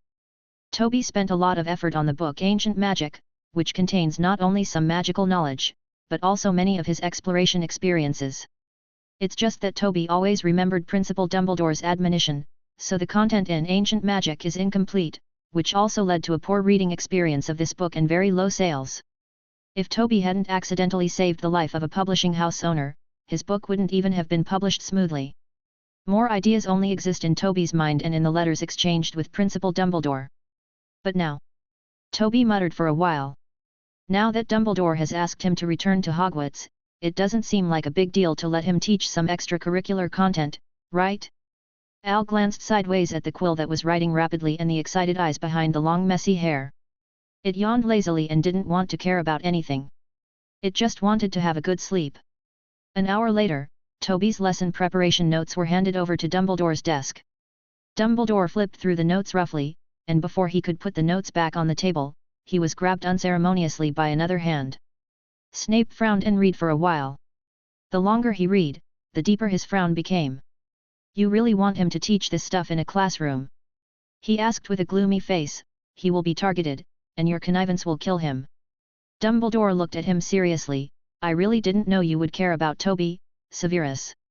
I thought the relationship between you was not good. I can't wait to let him die. Snape gritted his teeth and said, you shouldn't let him come back. What good will this do to you? More than just the benefits. Dumbledore shook his head and said, calmly meeting Snape's angry gaze. You and I both know that Toby is not a hypocrite. He is so sincere that he doesn't want to lie. Unless I drive him away, I can't decide what he wants to teach in class. I believe Toby himself knows this. Promoting hypocritical ideas is simply more uncomfortable than killing him.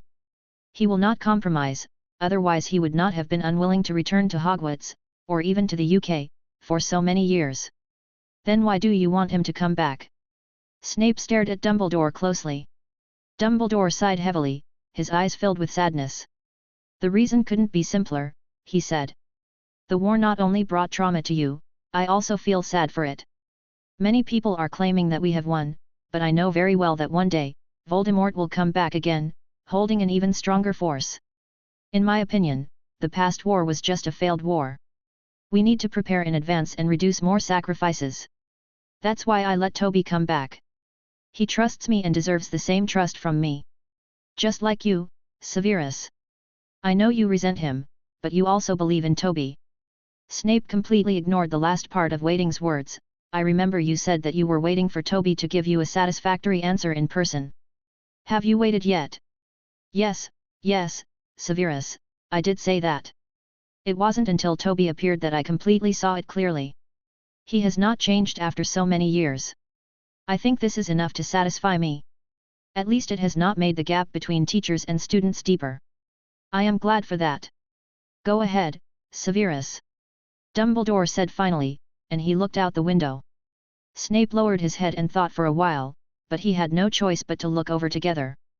Just outside the gate of Hogwarts, there was an uneasy figure standing.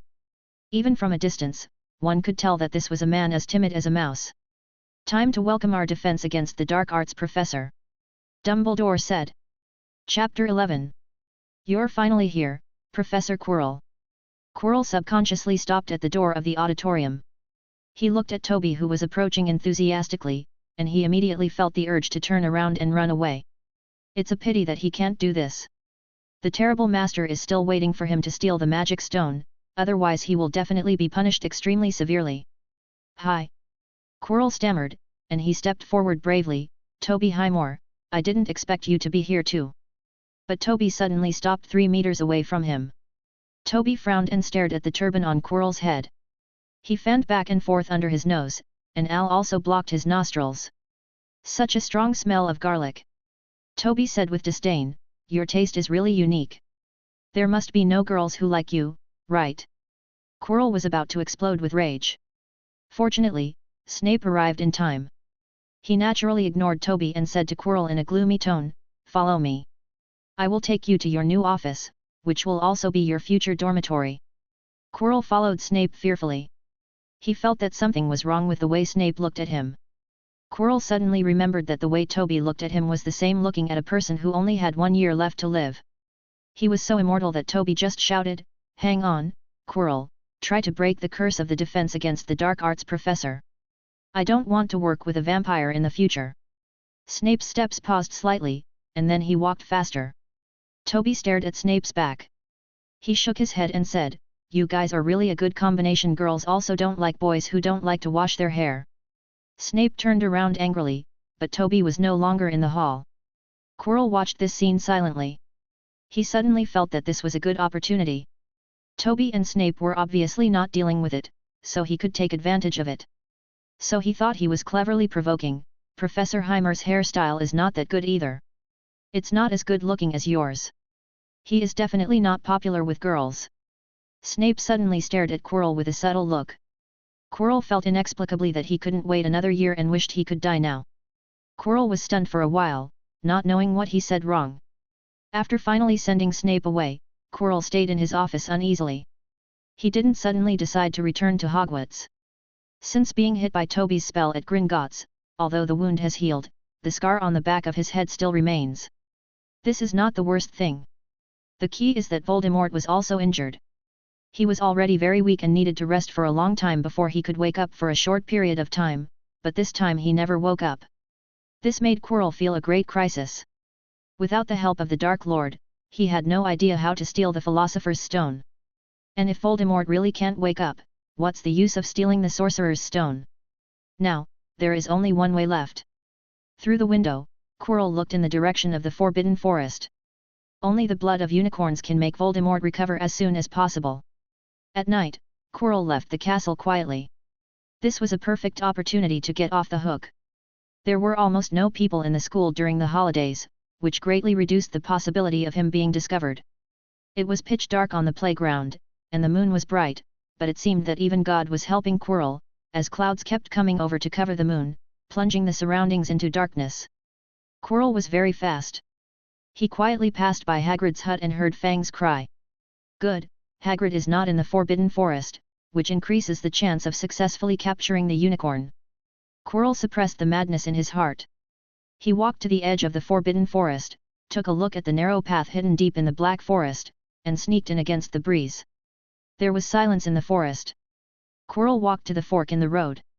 Without thinking for a long time, he chose a direction and continued moving forward. It went so smoothly. Quirrell said happily in his heart. As long as tonight passes, the master will be able to fully recover, and Quirrell's own physical losses will also be compensated. Voldemort's possession is not without cost. Quirrell feels that his life force is constantly passing away, and he needs a full meal. During a meal, he had already vaguely seen a luminous figure, that was the unicorn, the most beautiful creature in the world. It was exuding silver light and was so beautiful that it was overwhelming. A feeling of jealousy arose in Quirrell's heart for no reason. He graduated from Ravenclaw School and was obviously a genius student, but there were always people who made fun of his nervousness and timidity. His student days were really not that good, full of bullying and trivial things that were not worth mentioning. Feeling of worthlessness. Professor McGonagall was one of the few people who appreciated him. McGonagall would encourage him to value the importance of knowledge, be very friendly to him, and be willing to help him. The reason why Quirrell became the Muggle Studies professor at Hogwarts was because of the influence of Professor McGonagall, and he was grateful to her. But Quirrell did not forget his desire to be noticed. He wanted to become important, so he gave up his position as Professor of Muggle Studies and switched to Defense Against the Dark Arts. This is an extremely important position, otherwise President Dumbledore would not go to great lengths to find new professors every year.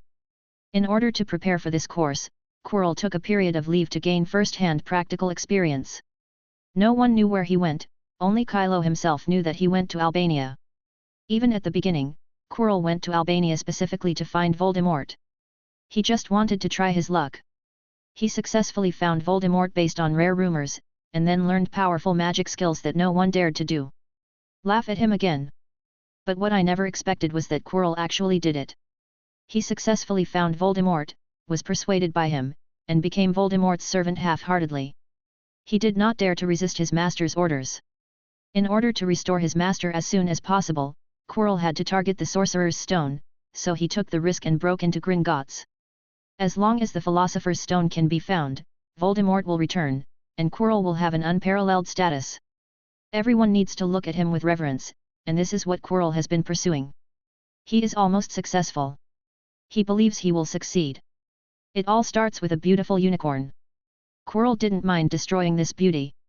He moved, like a shadow hidden in the darkness. But the unicorn moved faster than him. The beautiful animal seemed to be frightened and ran in the other direction without looking back. Toby, who was not far away, made a cut sound. He stood up from the grass, carrying a huge shovel on his shoulder, which looked extremely sharp. "It's all your fault," Toby complained, "the flavor of the multi-flavor beans on you is too great. Eat less snacks in the future." Al retorted with bared teeth and claws, and pulled Toby's hair hard. "Be gentle, don't pull." Toby immediately became staggering. He could no longer stand still and was swaying around. He was shaking his head back and forth vigorously, trying to throw Al away. Quirrell scolded Toby countless times in his heart. Tonight's hunting was considered a complete failure. He quietly backed away to avoid running into Toby. But at this moment, Toby suddenly jumped far away with force, and Al stopped making noises, waved his little fists and started cheering. "Where to go?" Toby raised the shovel with both hands and struck hard at Quirrell's hiding place. "Eat a shovel from me." Chapter 12. Ah! Quirrell's screams spread far away, and he moved his hands and legs back and forth, taking several steps back in a hurry. It's me. I'm Quirrell." This time the stuttering was not just an act, but actually caused by fright. "Quirrell." Toby narrowed his eyes. He looked up and down for a while, and the shovel in his hand had already hit the sole of Quirrell's shoe. The next second, the sole cracked in half, revealing the dark purple patterned socks underneath. A cool breeze blew, and Quirrell felt that his toes were about to cramp. "Professor Quirrell, why are you here?" Toby asked with suspicious eyes. Quirrell's heart almost jumped into his throat. "Okay, I get it now." Toby suddenly realized, "You are here to set up a mechanism to protect the magic stone." Quirrell was stunned for a moment, and he quickly agreed, yes, I plan to come catch the troll." "SHH. Toby immediately interrupted, "Stop talking, Professor Quirrell, we shouldn't reveal our respective agencies.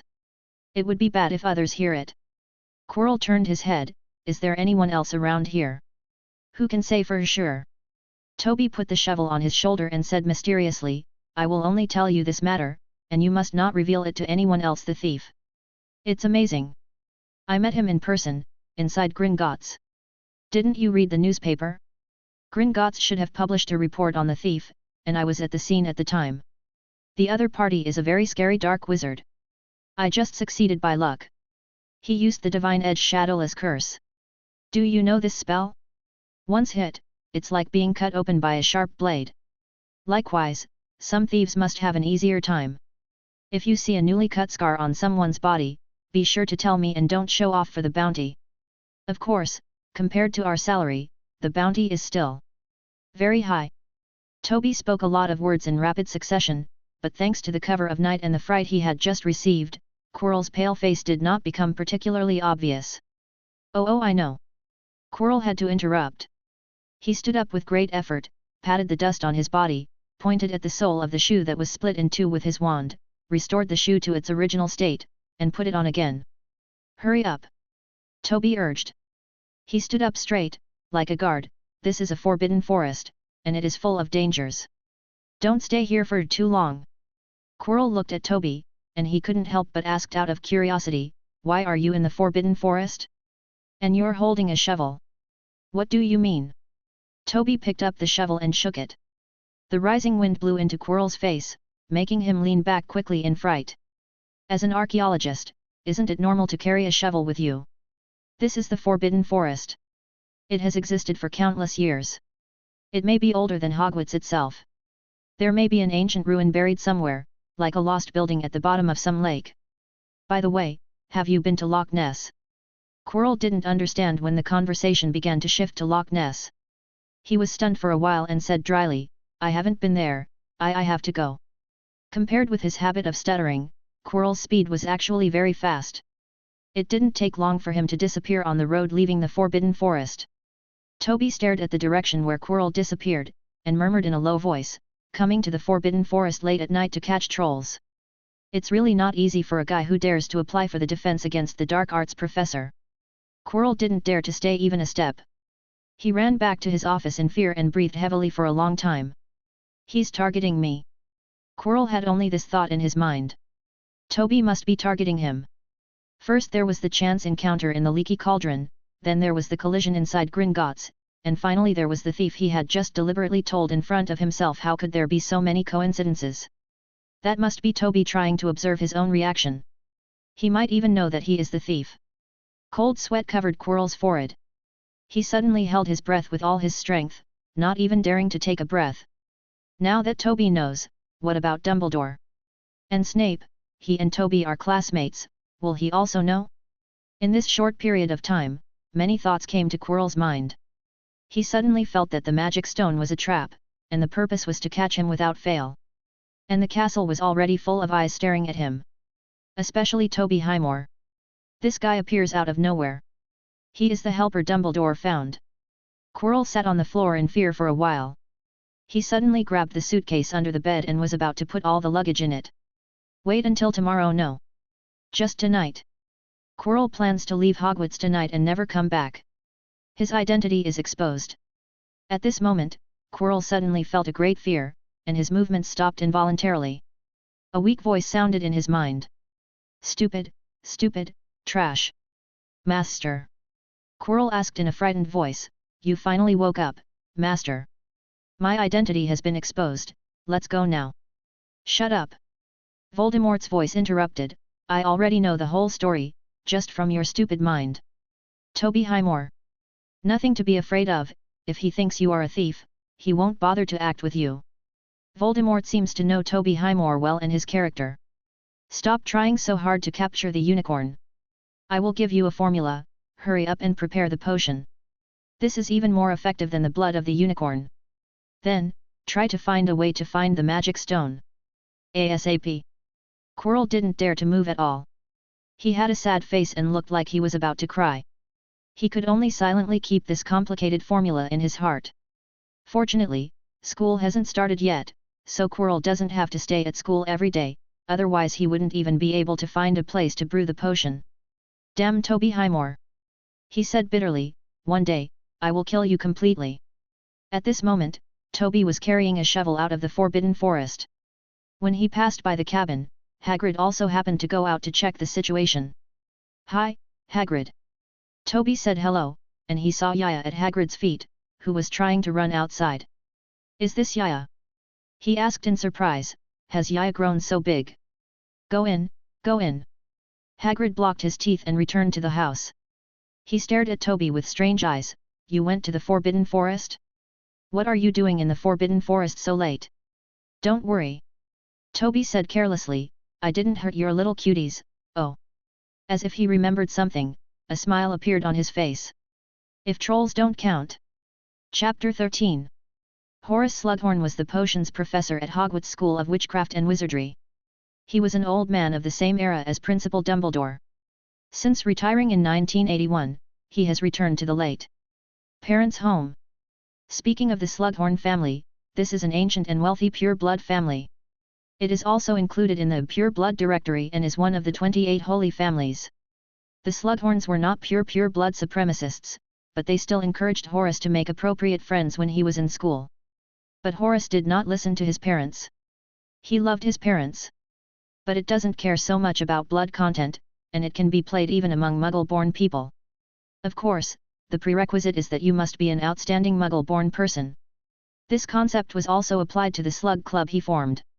He likes to hide behind the scenes, connect particularly talented and ambitious students, and then benefit from the success of these students, such as free quizzes, tickets for magic, or advice to senior officials at the Ministry of Magic. This can bring Slughorn a sense of satisfaction, and his vision is indeed good, and he can always pick out students with good prospects. Of course, during the selection process, Slughorn also had no prejudice against blood, but was occasionally surprised by the other party's Muggle-born status. For example, Lily Evans. For example, Tobyheimer. On this day, Slughorn's home was hosting Gringotts Jones, a tall woman who was also the batter for the Holyhead Harpies, an all-female Quidditch team, and later became the team's captain. The Daily Prophet also reported on her specifically, saying in the article, "No one dares to object to the Harpies' outstanding but dangerous captain Gringotts Jones." Jones was also a member of the Slug Club, and she would often bring free game tickets to Slughorn. Slughorn was also willing to host former students at his home, one of the few he had after his retirement. One of the fun. The two were chatting happily, and Jones was describing a fierce game to Slughorn. Massa used the tail of her broom to throw the bludger over. She was a good hand, and she threw the bludger every time. It was very accurate. I was raising the bat and waiting for her. Chita from the enemy team thought I was going to attack her with the bludger. She immediately bent down, but I hit the bludger in another direction. Bang! He hit the golden snitch and sent the snitch into the hands of our team's chaser. The game ended like this. Jones paused slightly, and she said proudly, 350-90, an undisputed victory. The whole audience was cheering. Of course, it is difficult to say whether this was because the game lasted for 2 full days. At that time, our team. All the chasers fell asleep on their broomsticks, and she didn't know we finally won until we got back to the lounge. Slughorn smacked his mouth, as if thinking about it, "What a wonderful game, it's a pity that I didn't see it with my own eyes." "Then you must go and see it with your own eyes next time," Jones said and took out a game ticket from his pocket. The sharp-eyed Slughorn immediately saw that this was the most advanced ticket. "The day after tomorrow, Austrian Arena." Jones placed the ticket on the table in front of Slughorn and said, "The game starts at 8 o'clock in the evening. The opponent is the same team I just mentioned. You must bring a blanket before going. It is also a good idea to set up an extra tent." Slughorn smiled with satisfaction. He took the ticket and stuffed it into his bulging pocket. "Of course, I will go." Then Jones was leaving, and she had to train, so this time she took extra time. Just in time. Slughorn raised his head and glanced at the clock. "The next guest will be arriving soon." "Who is it?" Jones asked curiously. "Toby." A strange expression appeared on Slughorn's face. He disappeared for almost 10 years. Unexpectedly, he suddenly wrote a letter 2 days ago saying that he wanted to see me. "Toby?" Jones thought carefully. "Tobyheimer." Slughorn asked in surprise, "Do you remember him?" "We were classmates once." Jones said, "Although we are not in the same college or in the same grade, I remember when I was in the 4th grade, he seemed to have just entered school, right? He is amazing now." He is in our football team. When the team went to Egypt for a competition, they occasionally went to a place called the Vale Bar. All the guests there knew him. I later learned that his reputation had spread throughout all Gringotts, and he was said to be the best curse breaker. There seems to be a book published. What is it called? Ancient Magic. Slughorn reminded, and at the same time a book floated from the bookshelf and fell into his hands. He also gave this to me, by the way, but unfortunately the sales were dismal. But after hearing what you said, I really have to read this book carefully. Jones said one last thing before leaving. Judging from the praise within Gringotts, he may be your richest student, so he naturally doesn't need publishing fees to support himself. After Jones left, Slughorn curled up on the sofa and read Ancient Magic slowly. To be honest, this book is really not very well written. Slughorn feels like he is reading a book that is only half written, and it stops abruptly at every critical moment, but the adventures dotted in it are still. It aroused Slughorn's strong interest. These descriptions are incomplete, but it can also be seen that Toby has rich experience and is full of powerful evidence, including the pyramids of Egypt, snow-capped mountains in various countries, and distant places. The desert, and the vast unknown lake. Could it be the sea? Slughorn remembered Toby. Even if he hadn't seen him for more than 10 years, he still remembered this outstanding student. It was one of his top collections. But he still couldn't help but feel worried about Toby's arrival. He didn't know if this was Dumbledore's instruction. In order to avoid his old friends, he had retired early for a long time.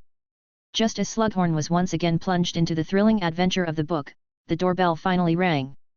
Pushing open the door, there stood a man who looked familiar yet strange to Slughorn.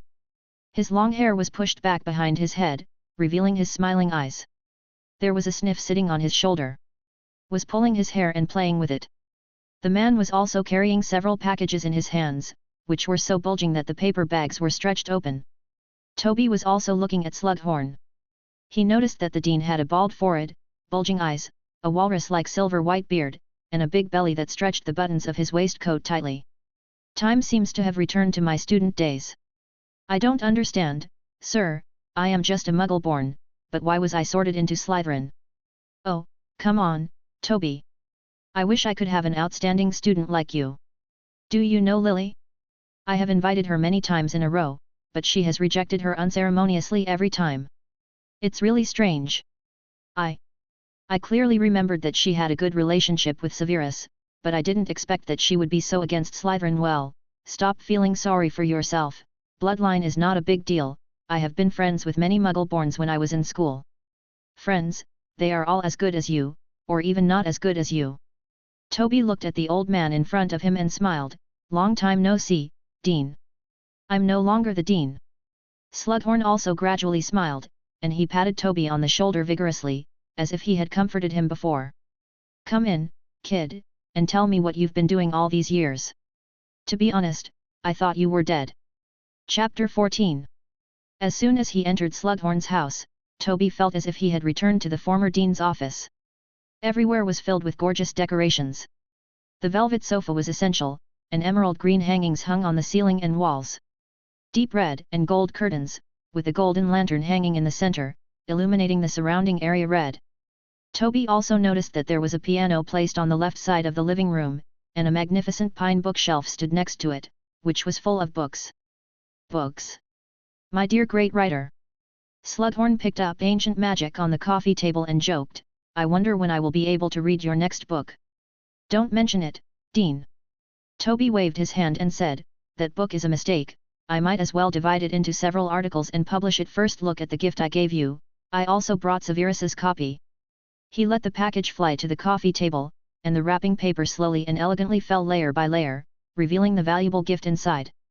Mead, 2 large bottles, both of good vintage, enough for you to drink for a long time. These are amulets brought back from Egypt. No, Dean, don't look at me like that. These amulets are genuine, not deceptive gadgets. As long as you wear them on your body, you can avoid some small things. Trouble, like stubbing your toe on the door frame. This is an African sacrificial feather crown, with a ball escape bird, a soundless bird, and even a phoenix feather. I spent a lot of effort to get it. Oh, no, it was bought from a local. People are very enthusiastic. Of course, candied pineapple is also a must. The ingredients are all the freshest. I specially ordered them early and only got them this morning. Slughorn looked at the dazzling array of gifts on the coffee table, and he just felt that Toby had made up for all the gifts that had not been delivered over the years at once. As expected of you. Slughorn praised, I know that no matter where you go, you will not suffer any loss. Even if you really die, you will enjoy it in advance before then. Okay. Toby said helplessly, it seems that even looking at astrological charts is of no use. Almost all my acquaintances think I died outside. Slughorn chuckled twice, the buttons of his vest trembling. What is this? He asked, pointing to the last unopened gift. Oh, this. Toby showed a hint of a bad smile and unwrapped the wrapping paper himself. This is the meeting gift that Severus gave you. You also know that he is a shy person, so he only asked me to help deliver it produced in Bow. Although the shampoo company later changed hands on the TE family's quick and smooth hair shampoo set, it doesn't matter. This shampoo set is the latest model, and it is said to have the function of growing hair. Slughorn took the bottles of shampoo as if he was seeing a treasure. He smiled with satisfaction and said, this is really precious, Toby. It's nothing. Toby said nonchalantly, at the worst, I will help you turn your gratitude into a gift, and just thank Severus extra. We are colleagues now, and we haven't seen each other for many years. We just need to improve. When it's time to feel. Slughorn took the gifts to the room one by one and put them away. At the same time, he was still talking, Toby, you really surprise me. I know you are very good, but I really didn't expect you to be able to do it. It's developing so well. I thought you left England because of a quarrel with Albus. When this happened among the teachers, I said how could it be possible? Toby is not this kind of person. You are simply like me. I am the most obedient student I have ever seen, but he is often interested in banned books in the library. This made me worried at first, afraid that you would go astray. It is only now that I understand you. Look at these 2 bottles of honey bar. He held the honey in his hand, looked at the sticker on it carefully, and made a tut-tisk sound in his mouth. I will definitely wait until the next party to take it out. As for the other bottle, I will save it for myself at Christmas. Well, I can't share the students' kindness with everyone, so I have to keep a bottle for myself to experience it. Toby was helping Slughorn carry the large bucket of pineapple preserves. He seemed to be also lost in memories. Yes, Dean. I still remember that you were the only professor who was willing to sign the approval note for us. At that time, there were Lily and Severus and occasionally others. If it hadn't been for your help, I would have really been dying in Loch Ness. Lily. This name aroused the nostalgia in Slughorn's heart. Oh, Lily, it's a pity that she is no longer here. You 3 little guys really caused me a lot of trouble back then, but Lily. She is my favorite student, even if she is a Gryffindor, I can't refuse her request. The atmosphere became gloomy for a while. Toby said with emotion, I saw her child. Oh. Slughorn immediately turned his head, you mean Harry Potter? Yes, Dean. Toby nodded and placed the barrel in the dry storage room. After taking a look at it from a distance, I saw that the child had a very bad life. He was dressed in rags and looked similar. James is exactly the same, but his eyes are very similar to Lily's. Both are stunningly green. Slughorn didn't speak. He was silent for a long time. The 2 people walked back into the living room and sat down opposite each other on the sofa. Al was constantly fiddling with the glass at the bottom of the lampshade, which might also be a transparent gem. It seems like it happened in the blink of an eye. Slughorn sighed with tears in his eyes. In the blink of an eye, the students have grown up, and some of them are not even here anymore. I know you like teaching. Toby asked sincerely, but why do you want to leave Hogwarts? Slughorn shook his head and suddenly asked, did Albus ask you to come? The principal just told me your address. Toby said, reaching out to pull Al back from the lampshade, I decided to come here on my own initiative this time, and he didn't say anything. I thought you guys had a quarrel. You all have known each other for so many years, maybe I can help unblock it. Forget it, Toby. Slughorn's expression became complicated, it's hard to say, and it won't be clear for a while. Is there anything else you want? Maybe we can have dinner together. I'm sorry, Dean. Toby comforted Al, who was struggling. I am now a professor in the school, and I need to make a lot of preparations. I am a little late in time, but I do want to ask you to help me. Busy. I knew it. Slughorn smiled and pointed at Toby with his fat finger. but he didn't mean to blame him at all. "Tell me, what do you need me to do for you?" Toby coughed twice in embarrassment, and said seriously, "You may not know yet, but I am now an archaeologist, specializing in exploring those ancient magical ruins, which is often accompanied by various unexpected dangers. So blessing elixir, is that okay?" Dean. The potion of fortune, also known as the lucky potion, is a very difficult potion to prepare. It is very complicated to brew. Once you make a mistake, the consequences will be disastrous. Only a few potion masters can successfully prepare it. "You're really going to give me a problem?" Slughorn's beard twitched, "But if it's just the elixir, why don't you go to Severus? He's also an excellent potion master." "It's hard to say," Toby said in a complicated tone. "There are some small misunderstandings between Severus and I. These misunderstandings have existed since school. You should also know some of them later." Slughorn thought carefully. "I vaguely remember that the three of you did have a falling out and stopped getting together. Why, you haven't reconciled yet?" Toby smacked his mouth twice. "I told you, Dean. Severus is a shy man. He doesn't admit his mistakes easily." At the same time, in the basement of Hogwarts, an owl carrying a package flew into the potions professor's office. The cauldron was beeping and bubbling. Snape frowned and took off the package. He casually gave the owl some water. The owl was so angry at such a stingy treatment that it wanted to peck his fingers hard. "Get out! Get out!" Snape shouted angrily, raising his wizard robe, forcing the owl to fly away angrily. There was a card on the package. There was no signature on it, only a short sentence: "It's time to face your heart." Snape's frown deepened. He used his wand to open the package and immediately saw the quick smoothing hairspray set inside. "Damn Toby!" he said with gloomy eyes and threw the shampoo against the wall. Dumbledore, who had just reached the door, stopped and heard the sound of objects being thrown from the office. "It's Toby again, he's really going to get me into trouble." Dumbledore shook his head and walked away silently. "I hope Severus' bad mood won't last too long. Oh, by the way, ancient magic is a formal course. Unfortunately, maybe Toby should be allowed to be a defense against the dark arts professor." Chapter 15. Slughorn readily agreed to Toby's request. He didn't say when he would prepare the elixir, but at the end he mysteriously told Toby that if he was lucky enough, he would get an unexpected gift. Christmas gift. To express his gratitude, Toby also said before leaving that he would give special thanks to Slughorn for his help in future books. Slughorn felt extremely benefited from this. He had already heard all about Toby's experience in Loch Ness, and he knew very well that Toby's new book would definitely be a better seller than Ancient Magic and might even become a Hogwarts book. New textbooks. When his name appears on the textbooks, it will more or less make up for Slughorn's regret of early retirement. At least many students will know that he still exists as a former professor. Toby did not return to Hogwarts directly. He grabbed a handful of fluo powder, borrowed the fireplace in Slughorn's house, and disappeared in the green flames. Central London. Toby stepped out of the car. He was now dressed just like a muggle. He was wearing a thin Hawaiian shirt, like a company employee who had just returned from vacation.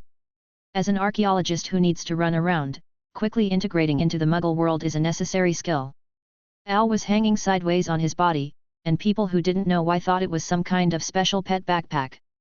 When Toby took out the coins from Sniff's belly pocket, they were even more sure of this.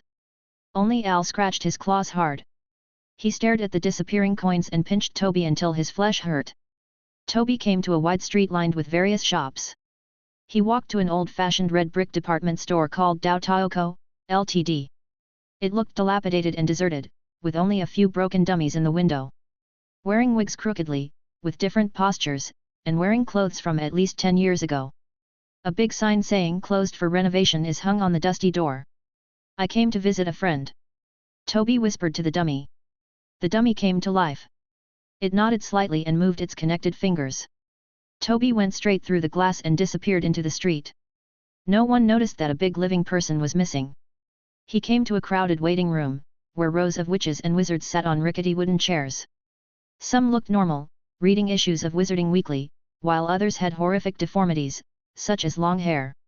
The elephant has an extra hand on its trunk or chest, etc. The patients here are very strange. A sweating witch in the middle of the front row is fanning a copy of the Daily Prophet, making a sharp whistle and spitting steam. A slovenly wizard in the corner moves like a clock. There was such a clanging sound that his head shook horribly with every sound, and he had to grab his ears to steady it. Hey you! A therapist in green robes suddenly came over, with a badge embroidered on his chest, a wand and a cross made of bones. The healer pointed at Toby's shoulder and said, "How could you bring Niffler into St. Mungo's hospital for magical maladies and magical maladies? There are patients everywhere here. This is a misunderstanding." Toby said calmly, "This is not a sniff, it is just a decoration that can make me look special and extra popular when dating girls." Al immediately became motionless and stopped even moving his eyes. "Really?" The therapist stretched out a finger suspiciously and poked at Al, "Then why is it so soft?" Toby slapped the therapist's finger off at once. "Be careful, this decoration is very expensive, otherwise how could it be liked by girls?" The therapist did not let down his guard. He pulled out a gleaming pocket watch and waved it back and forth in front of Al. Al's back was soaked with cold sweat, and his body was trembling involuntarily. Only Toby could feel the urgency in Al's heart. "All right." The therapist finally put away the pocket watch. Before letting Toby go, he hesitated for a while, and finally couldn't help asking, "Is it really popular with girls? Can you tell me where you bought it?"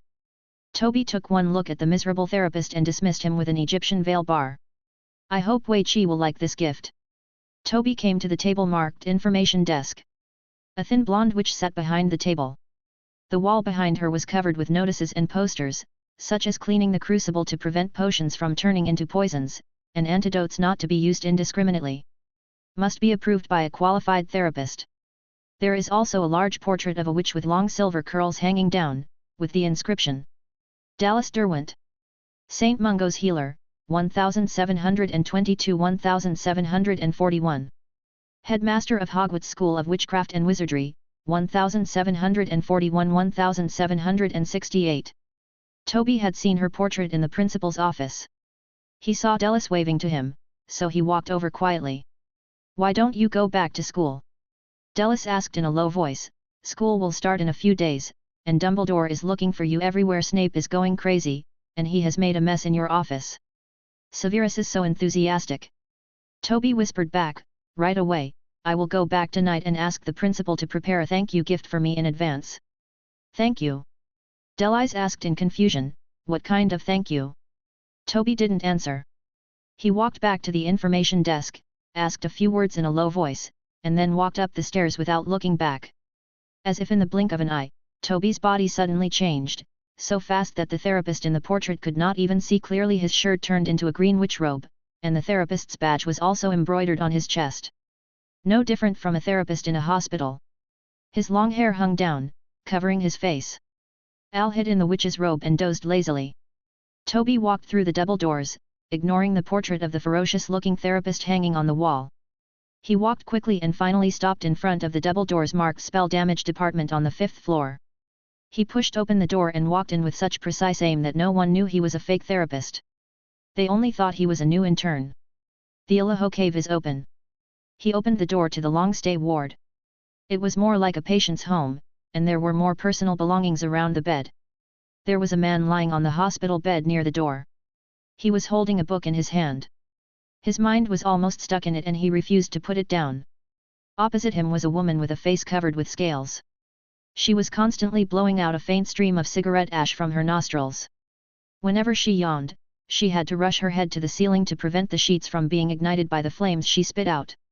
There was a groaning man lying on the hospital bed next to him. He would spit out a bubble from his mouth without making a single sound. At this time, the woman opposite him would pop the bubble with her tail, looking very excited.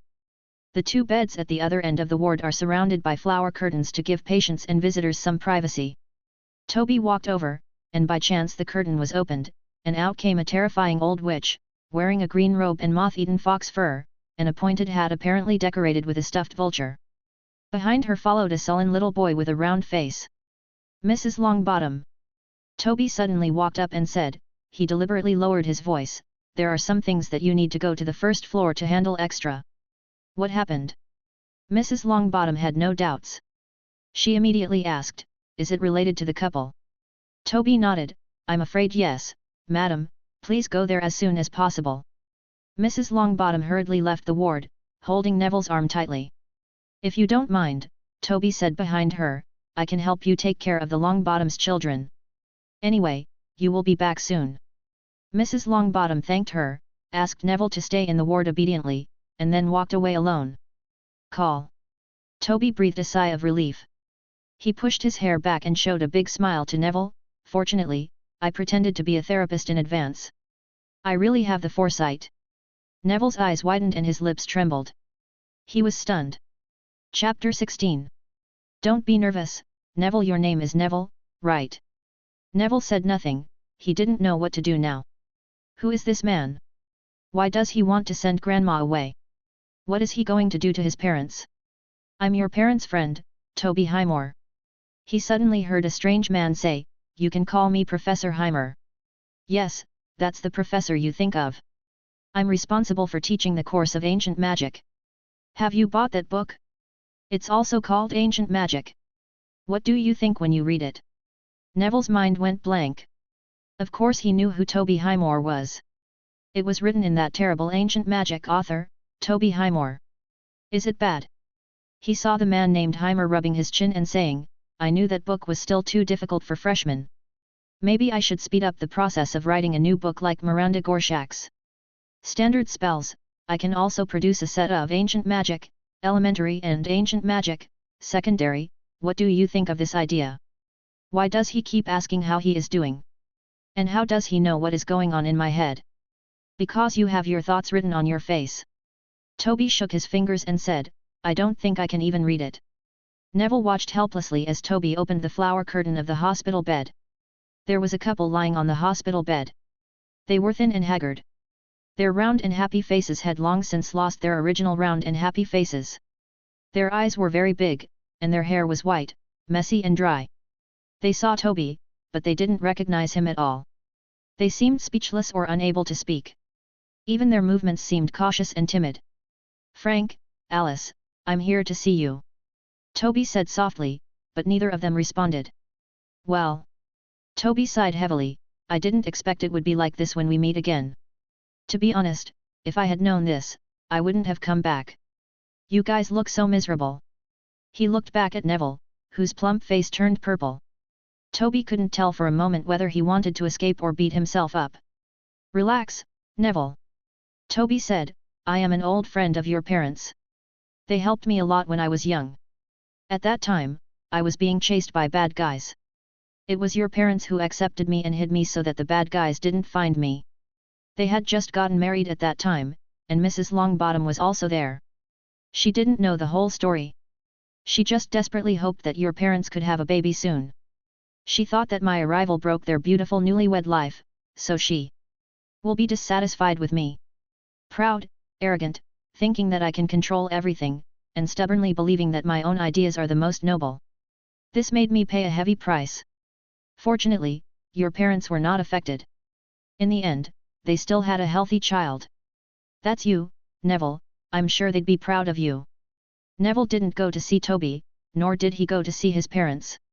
His face became more and more purple. This time Toby was able to confirm that Neville was just trying to escape. Are you feeling embarrassed? Toby asked softly, do you feel embarrassed by having such parents? Don't you want future professors to discover this secret?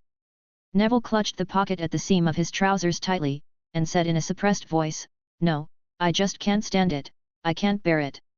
Oh! Toby suddenly shouted, as if he was frightened, it turns out you can talk. I thought their child was mute. Neville was stunned and held back his tears. He didn't know whether Toby was mocking him or deliberately joking. Wait a minute. Toby suddenly wondered, pointing to a piece of wood exposed in Neville's trouser pocket, is that your wand? Why does it look so like Frank's? Toby changed the topic too quickly. Before Neville could recover, Toby took the wand out of his pocket and put it in front of his eyes to look at it carefully. He murmured, carefully identifying the pattern on the wand, it really belongs to Frank. It looks like it has been around for a while. Didn't Mrs. Longbottom buy you a new wand? Grandma thinks this will allow me to better inherit my father's talents. Neville whispered, his fingers curling up again. Tisk, tisk, tisk. Toby shook his head in disgust and made a series of strange noises from his mouth. I have never heard of this saying. Wizards always have a wand that suits them best, and that is at Ollivander's wand store. Don't forget the wand chooses the wizard. It took me a long time to understand this sentence. In short. He patted his waist, and Al woke up from his sleep. He got out of his collar in a daze, felt a hand stuffed into the pocket on his belly, and lost a lot of weight. Are the wands still the same price now? I can't remember. Forget it, these are all for you. Remember to buy the wand first, and use the rest to buy snacks. Remember not to let Mrs. Longbottom see it. Even if you are discovered, don't say it was me who gave it to you. Neville didn't know how to react. He saw Toby stuffing many gold coins into the pockets of his clothes, which became bulging. In order not to be easily discovered, Toby also put the extra gold coins into other pockets. Moved. One last thing. Toby whispered, don't tell Mrs. Longbottom about this, she won't understand. Toby took out a crystal ball from Al's pocket. It was hollow inside, and half of the space was filled with clear and transparent water. The water seemed to be alive, constantly jumping and surging, turning into tides for a while, and then a crystal ball for a while. The rising waves crashed down hard. Neville saw Toby hiding the crystal ball between his parents' hospital beds and heard him say, I suspect this water comes from near Avalon. Have you heard of Avalon? That is an important part of many legends. The island is also called Utopia, Blessed Island, God's Blessed Island, or Elysium, you name it. You won't believe it. I found this water from Loch Ness. God knows why and where. I originally planned to use this lake water to find Avalon, and then find Merlin who was imprisoned in the oak tree in the legend. It is said that he's still alive and attending Hogwarts. Toby gave the crystal ball 2 final taps to make it harder to find. The Longbottoms were frightened, and Toby quickly apologized to them in a low voice. But now, after sorting everything out, Toby turned back to Neville and smiled, just leave it with your parents for now. I found that this water is very effective in treating the trauma caused by the Cruciatus curse. I think they will be fine soon. Have faith in them, Neville.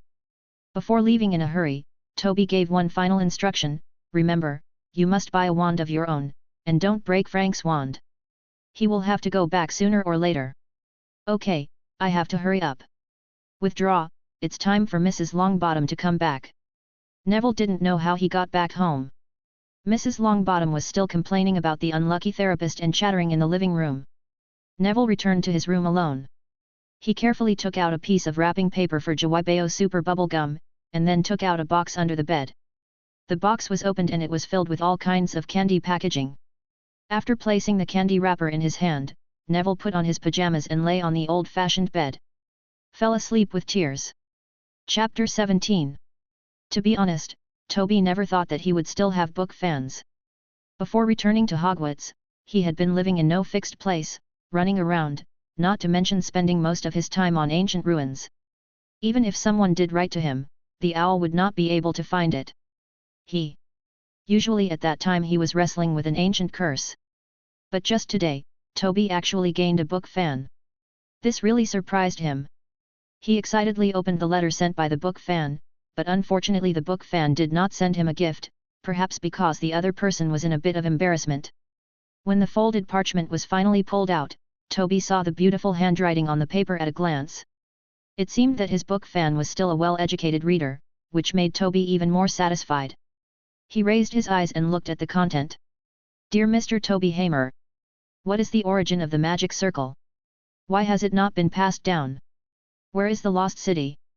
Which lake is it at the bottom of? What's the matter with the Egyptian pyramids? What was written halfway through and then disappeared? What about the temple in Africa? I also want to read more of Angela's story, but how can I write it with a beginning and no tail? What happened to her later? What happened to the werewolf in the Himalayas? Why didn't he appear again? What about the ancient city in the desert? What is the secret between life and death? Why does ancient magic set the limit of 1379?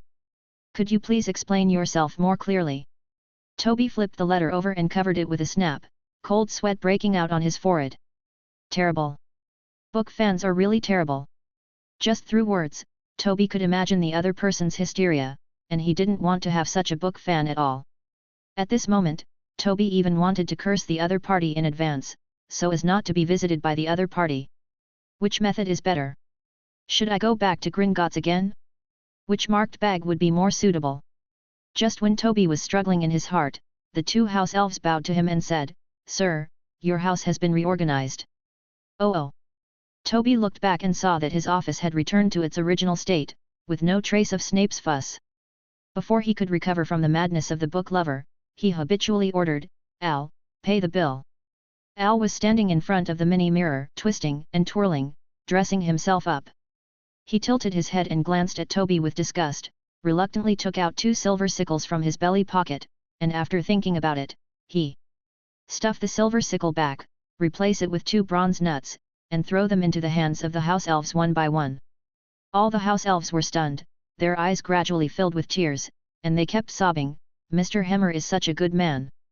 We can't ask for this money, sir."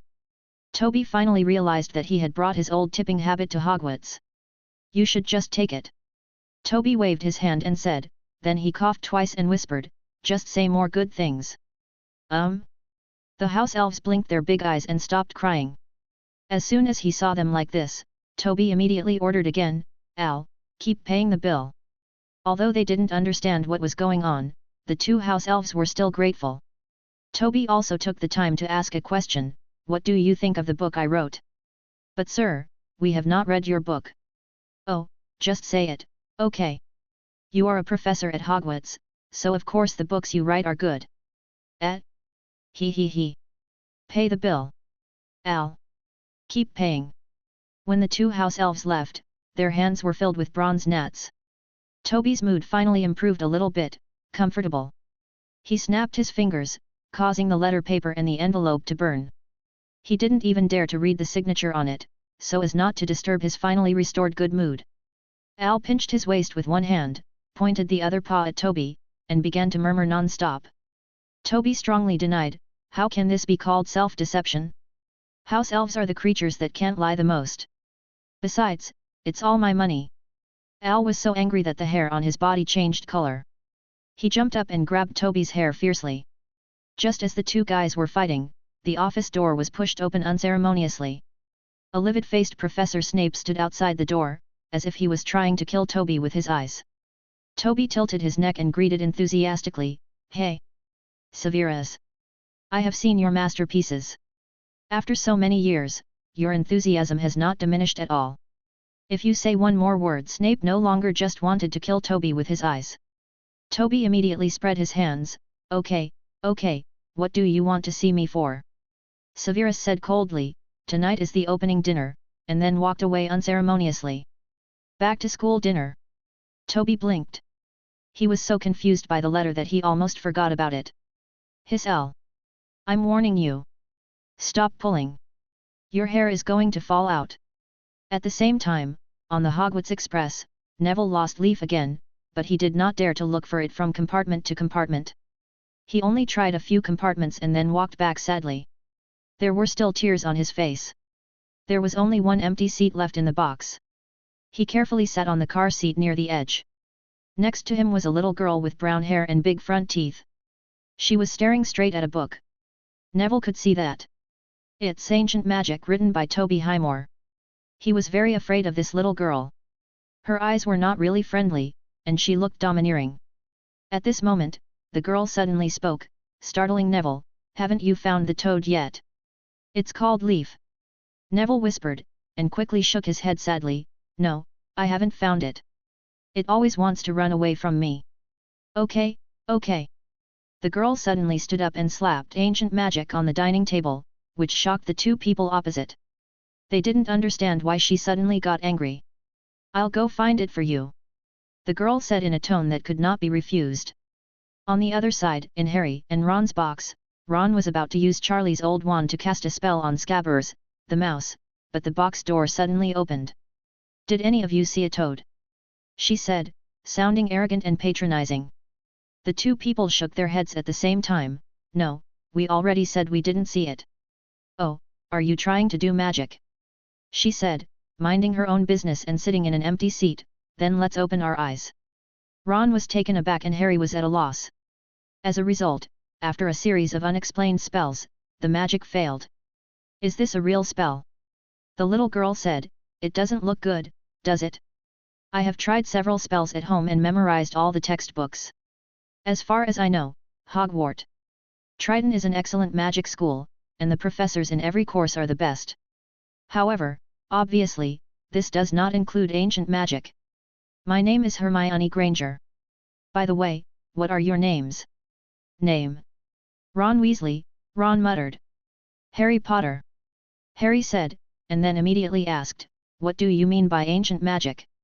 Are you Harry Potter? Hermione asked in surprise, then you should be able to understand. The teaching materials for that course are incomplete. Unlike standard spells, which have second and subsequent levels, the entire this book is not finished at all. It seems like it has been pieced together. I was so angry that I wrote a letter to the author early in the morning. I really wanted to know why he had to torture people like this. The few of them chatted briefly for a while, and then Hermione took Neville and walked away. Ron said with sadness, this is the first time I have seen a student who dared to question the professor before school started. She is really scary. Harry nodded quietly, I hope we won't be assigned to the same college as her by then. I don't want to be hostile to the professors at the school as soon as the semester starts. By the way, have you read the book Ancient Magic? Of course I have. This is a new course. My mother was frustrated for a long time because she couldn't buy second-hand books, but Ginny will always use them. Perhaps we should take a look in advance and leave a good impression on the new professor. Hagrid knows the new professor and is said to be a good person. What you said makes sense. 5 minutes later, the two of them put down ancient magic in a daze. Why don't you tell me about the affairs of each college? What a coincidence, I thought so too. Chapter 18. Toby and Al stood in front of two mirrors, one large and one small. They were both dressing themselves up carefully.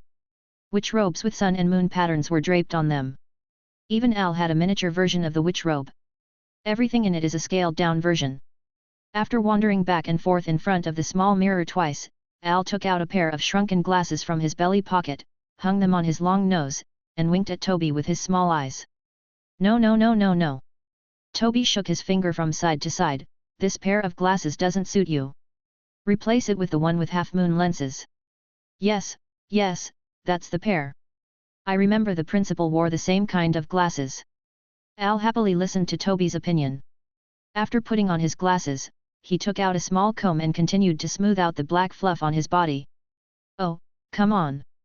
Toby grabbed Al onto his shoulders, and Al held onto the mirror and comb with his paws. Stop being so pretty. The students at the dinner party can't get a close look at you, and they don't care if the down on your body is soft enough. Al grumbled twice in protest, then simply put the mirror on the side of Toby's head and continued to comb the fur slowly. For this reason, Toby had to bend his neck and couldn't even move his head normally. Fortunately, when he arrived at the auditorium, Al was finally satisfied and put the mirror and comb away and put them in his belly pocket. Toby did not participate in the decoration of the auditorium for the back-to-school dinner. To be honest, compared with the Halloween dinner and the Christmas dinner, the back-to-school dinner is really nothing new. It is the same almost every year. He originally wanted to decorate it with his collections from ruins in various countries, but unfortunately Principal Dumbledore did not agree, thinking that it would scare the new students. Then what do they think ancient magic is? Toby protested at the time, did you think it was as simple as just playing house with Sniff? Dumbledore simply pretended not to hear, and Al angrily punched Toby twice, as if he was scratching an itch. But when he saw the school auditorium again, Toby had to admit that it was the most beautiful and magnificent auditorium he had ever seen. Thousands of candles floated above the tables in each college, illuminating the auditorium brightly. There were gleaming gold plates and goblets on the 4 tables, and stars were twinkling on the velvety black ceiling. It doesn't look like there is a ceiling, but more like it is in the open air. Especially at night when there is a heavy rain, it seems that even lightning will strike in. All in all, it is much better than Wagadu, the magic school in Africa. Toby stood at the door of the auditorium. Principal Dumbledore appeared beside him at some point and asked him kindly, how does it feel to return to Hogwarts as a professor? Why don't you tell me first, how did you feel when you returned to Hogwarts? The answer may be beyond your expectation, Toby. What I feel is redemption. Redemption? Toby didn't understand, but he had long been accustomed to the principal's riddles, which were always confusing and difficult to understand. He looked at the transparent ceiling, and Dumbledore didn't urge him to hurry in. I feel fear, Principal. Toby whispered, I have been to so many ancient ruins, many of which are deadly just by walking, but none of them can compare to Hogwarts. It scares me, and it will inevitably remind me of the past. The memories, and the thought of Lily, and her baby Harry Potter. Maybe I should have come back earlier, so I had a chance to stop this. Dumbledore looked at him calmly. The problem arises here. He said, there are always people who feel that they did not do well enough in the past, but in fact, we rarely have the opportunity to really do it again. We mistakenly believe that going back to the past can change everything. But the truth is, we can't change anything. It's normal to think this way, Toby, and even I'm not exempt from it. Toby looked a little helpless. Use pain to heal pain, Principal, this is really your style. Dumbledore did not refute this, he smiled and gently pushed Toby on the back, and finally pushed him into the hall. Stop dwelling on the past, Toby, this moment is the most important. He also made an appropriate joke, also, I hope your fear is not hindered by the fear of hollowing out Hogwarts. Don't really regard the school as a relic for your archaeology. Dumbledore knew it was a joke, and so did Toby. But too bad, Al doesn't seem to think so. It took out a small shovel about the same height as itself from its belly pocket, raised it in the air, and waved it twice in a mighty manner. Ahem! Put it away quickly! Put it away quickly! Toby coughed loudly to cover up. He turned back to look at Principal Dumbledore, whose mouth was twitching. He rolled his eyes and suddenly thought, Principal, what do you think of Al's glasses? Are they the same pair as yours? Very similar? What a coincidence, it is still your admirer. At this moment, Snape's dark sneer came, which made Toby immediately change his target, almost thinking that his salvation had arrived. Ah! Severus! He walked towards Snape enthusiastically, and held his palm forcefully despite Snape's obstruction. Where will you sit later? Wouldn't it be better for two of our old classmates to sit together? No. Snape said coldly, pulling out his red palm with force. Don't say that. Toby waved his arm vigorously, I know how much you value the back-to-school dinner at, did you secretly use the shampoo I gave you? Otherwise, why would your hair look like this? Clean. Snape had involuntarily clenched the wand in his hand, and Toby immediately felt a great threat from him. Hey! Quirrell! Fortunately, Quirrell happened to come and saved his life. Toby quickly changed his target. Quirrell quickly retreated, but he couldn't move faster than Toby. His hands were tightly grasped by Toby, shaking them up and down so hard that the turban on his head became a little unstable. Although you used to teach Muggle studies, you are the new professor this year. Toby said happily, we should also sit together. The new colleagues should unite to avoid being looked down upon by old people like Severus, don't you think so? Quirrell oh! He suddenly pulled his palm back, slapped it under his nose, and said with a strange expression, how many times do you have to eat garlic a day? Dinner hasn't started yet. Quirrell froze while holding the turban. Snape opposite him had silently taken out his wand. It's really lively today. Dean Flitwick stood next to Principal Dumbledore. He happily watched the interaction between the old and new professors, although it seemed to others that they were about to fight. Compared to when he was in school, Toby is much more cheerful. He squeaked, I'm so happy for him. Dumbledore rubbed his eyebrows to relieve the pain in his head. I hope you can be this happy in the future, Phileas. Chapter 19. In the end, Toby still failed to sit next to Snape as he wished, and neither did Quirrell, but the two people sat together. Only Toby was placed on the left side of Dumbledore, far away from them. Isn't this good, Principal? Toby wanted to refuse at first, I'm just a new professor, not even the dean of the college. I can't afford your attention. Dumbledore smiled and said nothing, but his palm on Toby's shoulder was extra hard, and the strength was surprisingly strong. On the other side of Toby sat Professor Flitwick, with a pile of thick cushions folded under his butt so that he could reach the height of the dining table. Before the students came in, Professor Flitwick was thoughtfully conjuring a small chair for Al so that he could sit on the dining table. Oh, are these BBs all flavored beans? Flitwick accepted Al's thanks and threw the multi-flavor beans into his mouth. Luckily, they are pear-flavored. Then Al took out a red bean with a suspicious color and waved it vigorously in front of Toby's eyes. Don't think I'll be fooled. Toby grabbed the beans with all his strength and stuffed them into Al's mouth without hesitation. It was so spicy that it spurted out a small ball of flame. I knew it was the devil's pepper. Toby said proudly. Dumbledore helplessly conjured up a glass of ice milk, and Al picked up the glass and took a swig. "Quiet, Toby." They all heard the sound of carriages coming from the castle gate, followed by Wang-Wang's footsteps and chatter. As if something suddenly happened, a large number of students suddenly poured in from the auditorium door. They had all changed into their school uniforms and robes. They were old students. They all knew which direction their respective deans' desks were and took their seats. A tall and lanky boy stood up in the direction of Gryffindor. He was trying to maintain order and make the students' comments quieter. Unfortunately, no one listened to him. Instead, he was ignored by two red-haired brothers who were passing by and looked exactly the same. Pressed on the seat, he almost fell over with his back turned. The student also had red hair. His face flushed and he angrily scolded the culprit. But the two brothers were just laughing and joking and couldn't listen to what he was saying. "Hey, George, do you think that's the new professor? He also has a niffler.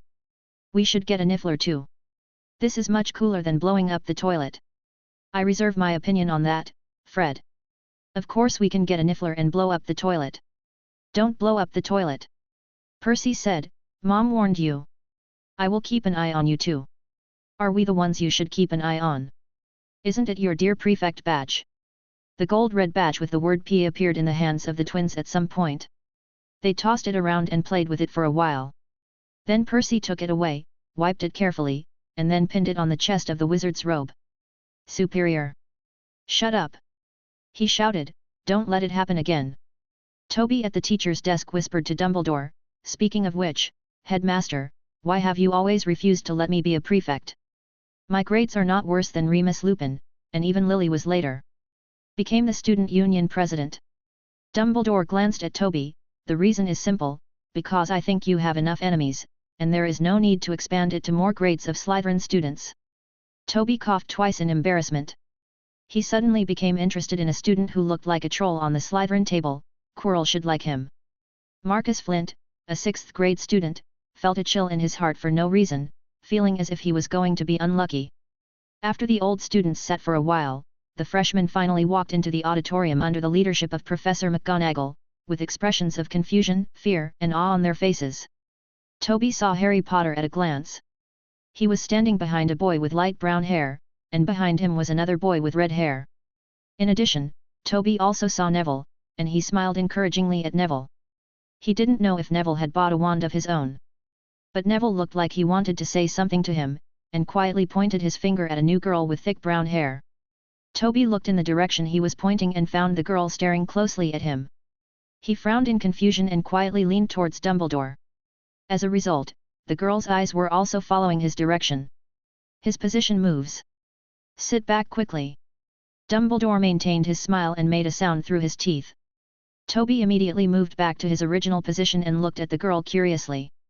But what he was more curious about was the expression on Snape's face at this time, wanting to see how he would react in front of Harry Potter. Unsurprisingly, Toby withdrew his head from poking his head back, looking really bitter and resentful, wishing he could eat Harry.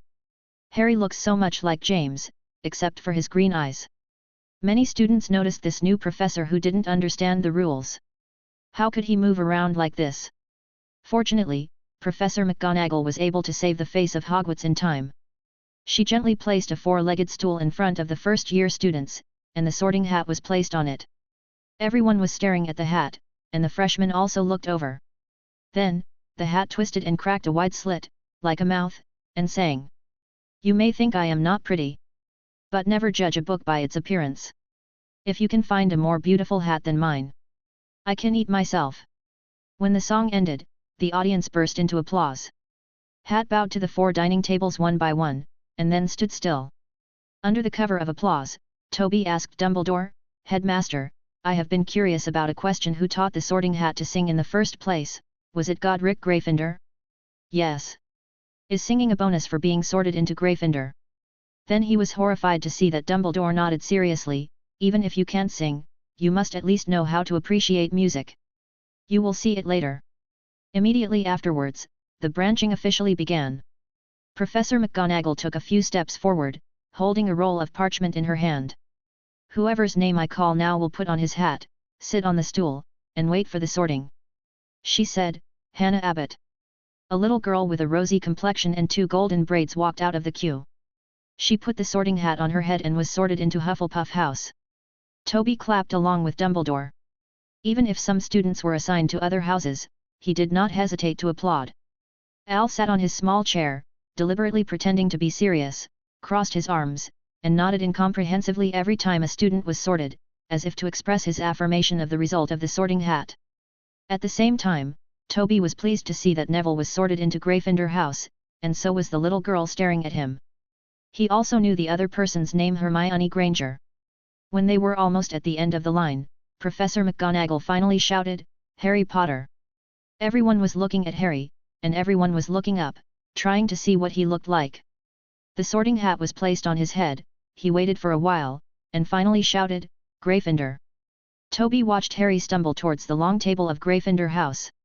He clapped his hands twice and said regretfully, "It seems that there will be no sorting problem this year." Unfortunately, Harry was not sorted either. Slytherin. I really want to see his life under Severus, it will be interesting. Before he could finish his words, the sorting ceremony was completely over. Dumbledore stood up without warning, making Toby raise his eyebrows in fright. "Welcome," he said, his voice echoing throughout the auditorium. "Welcome everyone to Hogwarts to start the new school year. Before the banquet begins, I would like to say a few words. That is..." After saying this, he suddenly paused, and then continued with an extremely sincere tone, "I hope you can have a happy time at Hogwarts, no matter who you are." He sat down again and announced the start of the dinner. Toby filled a large spoonful of mashed potatoes, and he deliberately pretended to be disgusted. "I hope you didn't include me in what you just said. Principal, I have graduated a long time ago and am no longer a student." Dumbledore took the spoon and showed a gentle smile, "But as the headmaster of Hogwarts, it doesn't make any difference to me." Toby pretended not to hear, and patted Al's back gently. It choked on a pea.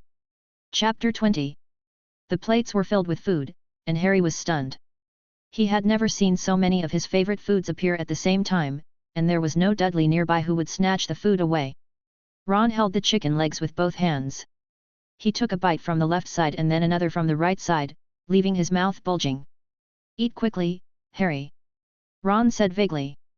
Harry got some of everything except the peppermint candies, and they were all delicious. "It looks really good." Nearly headless Nick looked at them with a sad face. They chatted for a while, and Ron successfully called out his nickname. Then Nick showed his severed head to Seamus Finnegan's question. There was only a little bit of skin attached to the neck, and it was not completely chopped off.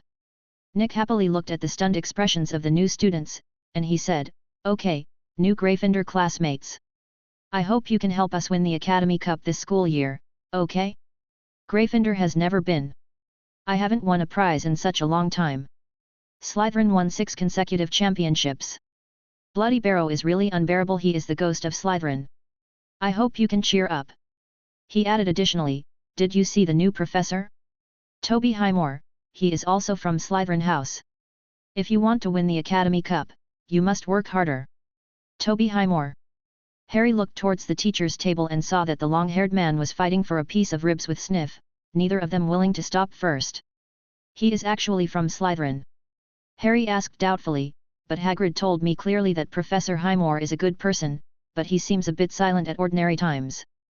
Before he could leave, Nick blinked mysteriously, "Did you receive unusually indifferent treatment?" "How do you know?" Harry asked in surprise. "That's not all I know." Nick couldn't help but show off. "As the ghosts of the school, we can always see things that most people can't discover, but we can't say bad things about professors behind their backs. So, I hope you won't be targeted by him, he is not as easy to talk to as he seems." After Nick walked away, Harry silently put down his knife and fork. "What's wrong?" Ron asked as he picked up another chicken drumstick. "No appetite?" "I have to tell you, there is no midnight snack at night." "No." Harry shook his head and lowered his voice and said, "Nick said we should be careful not to be targeted by Professor Highmore, but I feel like I have been targeted." "What did you say?" Ron opened his mouth in surprise. "It's true." Harry recalled carefully, "When Hagrid took me to the Leaky Cauldron, I met Professor Highmore. He was staring at me, but he was not as surprised as the others. He didn't come over to shake my hand. Then at Gringotts, we met again in the underground treasure house. It sounds like nothing. Ron said nonchalantly, that just means that Professor Hammer is a little shy, and he still has his own vault in Gringotts. By the way, what kind of vault is it? The deepest kind. Harry said with certainty. The vault was even more advanced than the one left by his parents. He is really rich. Ron said enviously, when will I also have such a treasury? Percy came over at some point, as long as you study hard and don't be like George and Fred, you can do it.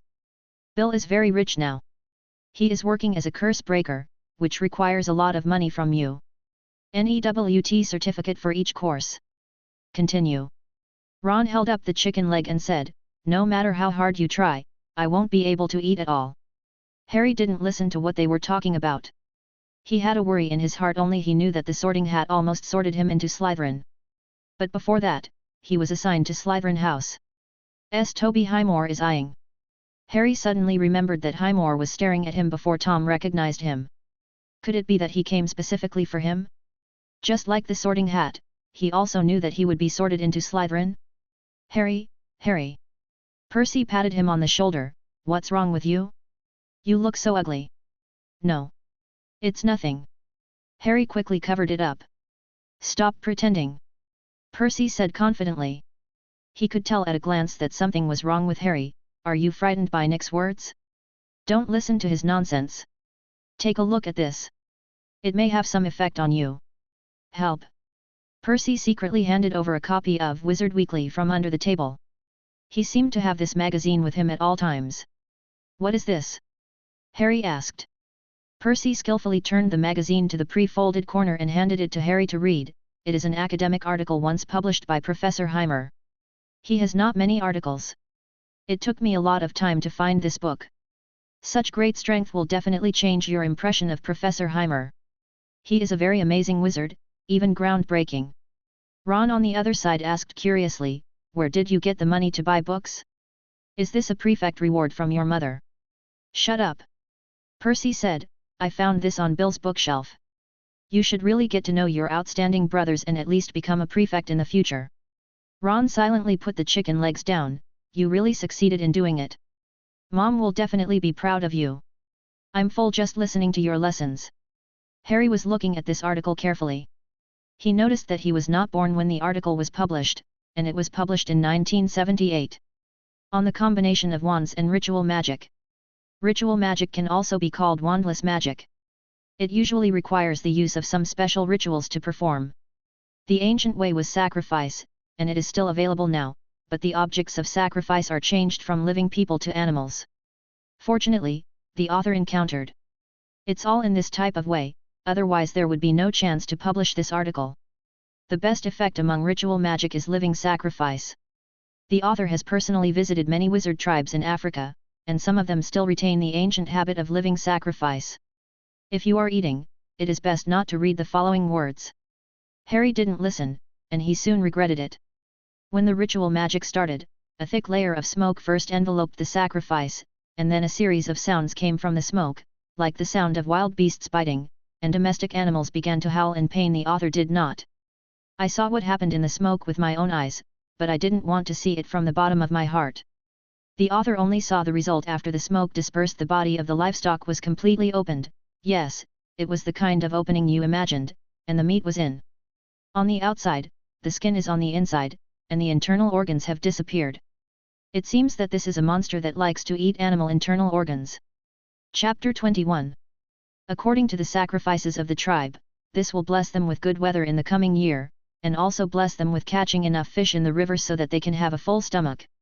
To be honest, I think this business is a good one. But again, the premise is that the sacrifices can only be livestock, not living people. This is just a relatively common example of ritual magic. The specific process will not be described to prevent curious little wizards from trying it randomly. As for the idea of combining ritual magic with wands, we have to try to simplify the entire ritual process and remove the unnecessary parts have to be turned into magic spells, which is no less difficult than creating a spell. Moreover, each ritual magic must be equipped with a completely different spell. The author has successfully done an example, which may be able to bring it to you. Some inspiration. The process is as follows. Harry was frightened and wanted to turn the page, but Percy snatched the magazine away. "Oh, crap!" Percy asked with an ugly face, "I originally planned to read this myself." "What you should read is the second half. You haven't read the first part, have you, Harry?" The result was obvious. Harry was frightened and his face turned pale. "If this can make you feel better, the next page is a photo of the domestic animal being opened. Bill crossed out that photo specifically, but I still felt uncomfortable for a long time after reading it. Fortunately, you didn't look at it." "To that photo?" Harry was speechless. He looked at the dessert that appeared on the plate, his face was frighteningly pale, and he didn't want to eat anything. He carefully looked in the direction of the teacher's desk. In order to prevent Professor Hammer from finding out that he was secretly peeking at him, Harry had to pretend to avert his gaze and look around. In fact, Toby couldn't notice this. He was fighting with Al for a bowl of pudding. He actually lost to Al for the ribs earlier. This is simply a shame for archaeologists. While looking around, Harry noticed a hook-nosed professor. When he looked at him through Professor Quirrell's scarf, he suddenly felt a burning sensation emerging from the scar on his forehead. "Are you okay?" Percy asked worriedly, still upset about his mistake. "It's okay." Harry endured the pain and said. He realized that the hook-nosed professor didn't seem to have a good impression of him at all, and his eyes were terrifyingly cold. But no matter how scary it is, it doesn't seem to be as scary as Professor Heimer. How did he endure nausea to study those ritual magics? Just the description in words is scary enough. The final fight ended with Al taking out a small shovel, and Toby, who had no weapons, put his own shovel in the office. Ahem! Professor Dumbledore suddenly coughed twice. Al and Toby immediately sat down, not even caring about the pudding. When all the food disappeared and dinner was finally over, the students all looked drowsy, and Dumbledore stood up again. "Now that everyone has eaten and drank enough, I want to say a few more words to you. At the beginning of the semester, I want to put forward a few things to pay attention to." He mentioned respectively that students were prohibited from entering the Forbidden Forest, Administrator Filch asked students not to cast spells in the corridors, and the review of Quidditch players.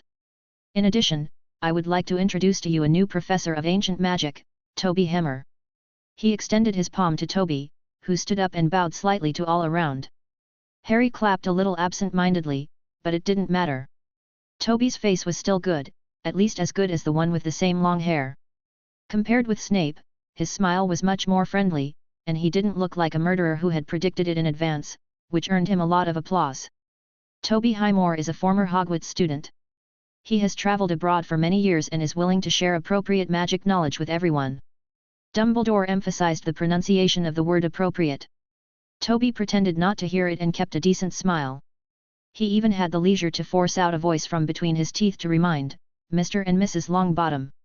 Dumbledore paused, and then continued calmly, "In addition to Professor Hammer, we would also like to welcome his assistant to the faculty, Mr. Al." Sniff stood up from the shrunken chair, swayed a little, straightened his body, and then asked Toby to put himself on top of Toby's head, standing higher than everyone else. "Yet," it said with a wave of its hands and an elegant bow. The students below were all stunned, and Toby had to take the lead in applauding. The applause gradually sounded and became more intense.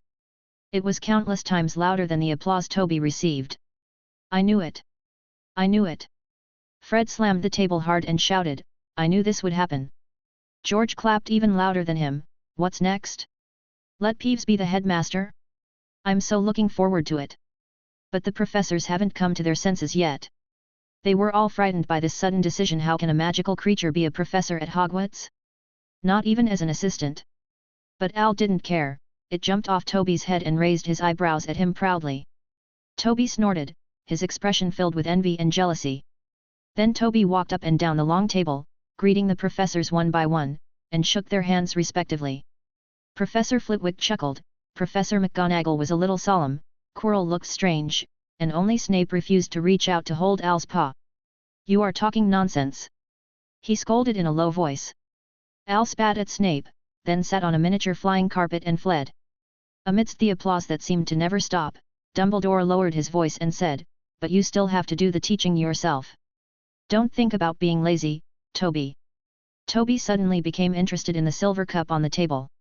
He held the cup in his hand and looked at it without looking at Dumbledore's side. "And one more thing." Dumbledore's suddenly raised voice was extra loud, as if he was teaching someone a lesson. The applause gradually died down, and Dumbledore looked at the students and said, "I must tell everyone, anyone who does not want to encounter an accident and die in pain, please do not enter the corridor on the right side of the 4th floor." The cheers and applause suddenly stopped, and a few people laughed, but it was only a few people. Toby suddenly looked at Dumbledore. "A tragic death? How could it be so terrible? It's just a mechanism to protect the magic stone, and it's not as exaggerated as the Forbidden Forest. But it's always better to be exaggerated," and Toby was pleased with the reaction of most students. It's better to be afraid than to take the risk of approaching a werewolf during the full moon despite knowing the danger. Afterwards, Dumbledore came up with the lyrics of the school song amidst the stiff expressions of the professors and happily sang with everyone. Harry couldn't blend in at all. He didn't smile just now, but stared at Tobyheimer in fear. The corridor on the right side of the 4th floor is very dangerous, and there is a possibility of tragic death. Is that Professor Heimer's office? Chapter 22. The weather in September was breezy and crisp, and the morning breeze passed through the window and blew on the figures on the 2 beds, one large and one small. They turned over at the same time and covered the quilts tighter. The professor's office is not only an office space, but also a dormitory for the professors in the school. However, the two are usually separated by a door. The ancient magic professor's dormitory is located in the back half of the entire office, and it is the largest compared to other dormitories. Of a room. The reason for not closing the windows when sleeping is because of the consequences of being an archaeologist.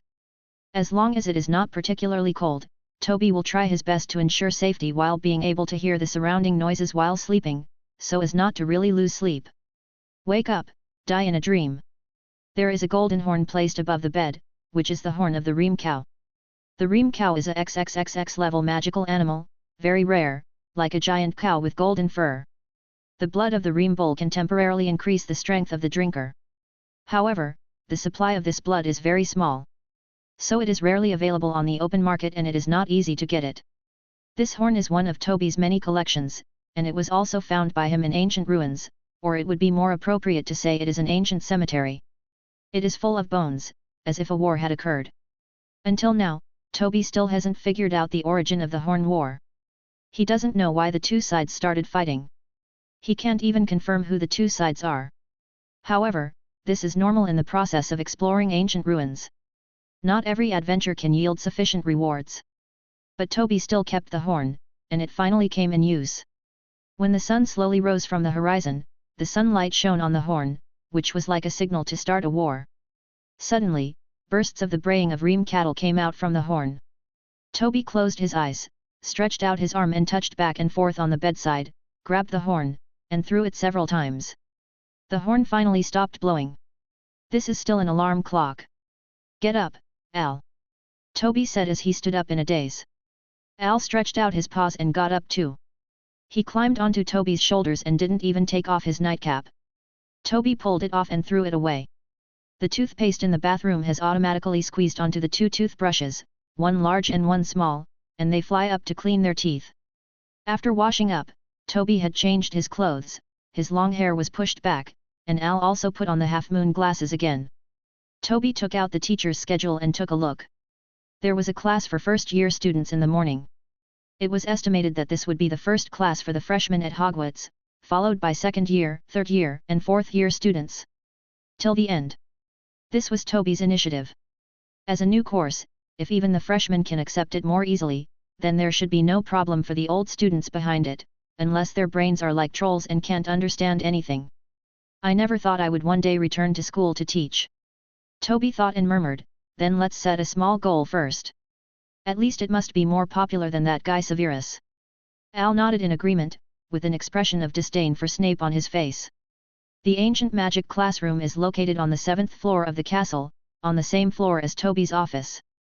As a professor, he does not need to go to the auditorium all the time to eat. The house elf in the kitchen can deliver breakfast to the office. He has done this for a long time. It's been a while. After eating and drinking, Toby went out, turned left, and walked a few steps to the classroom. He came very early and there were no students in the classroom yet. What he didn't expect was that Dumbledore came earlier than him and had already sat down on the sofa chair in the front corner of the classroom, reading a book called Transfiguration Today. Morning, Toby, Morning, Al. Morning, Principal. Ah. Being a professor at Hogwarts is not that easy. Even Dean McGonagall started out as an assistant in the Transfiguration course. Toby skipped this stage directly, but whether it was for testing the new course or for Toby's consideration, he needed to be audited by the professor for a full week. Headmaster Dumbledore is here today. It can be seen that he attaches great importance to this course. Toby had nothing to be dissatisfied with. He was much happier than Snape. It is said that Snape initially wanted to teach defense against the dark arts, but failed and became a potions professor. Toby was able to teach ancient magic from the beginning. But Snape was also better than him. He was the dean of Slytherin House as soon as he became a professor. So, the score is currently 1-1. Toby was sitting at his desk, reading notes quietly, and the metal ball taken from Gringotts was slowly floating next to his head. And Al was already standing on Dumbledore's shoulders, reading Transfiguration today with him. Dumbledore laughed gently but did not stop him. Gradually, a group of students who had just finished breakfast poured into the classroom. This reflects the benefit of Dumbledore's presence.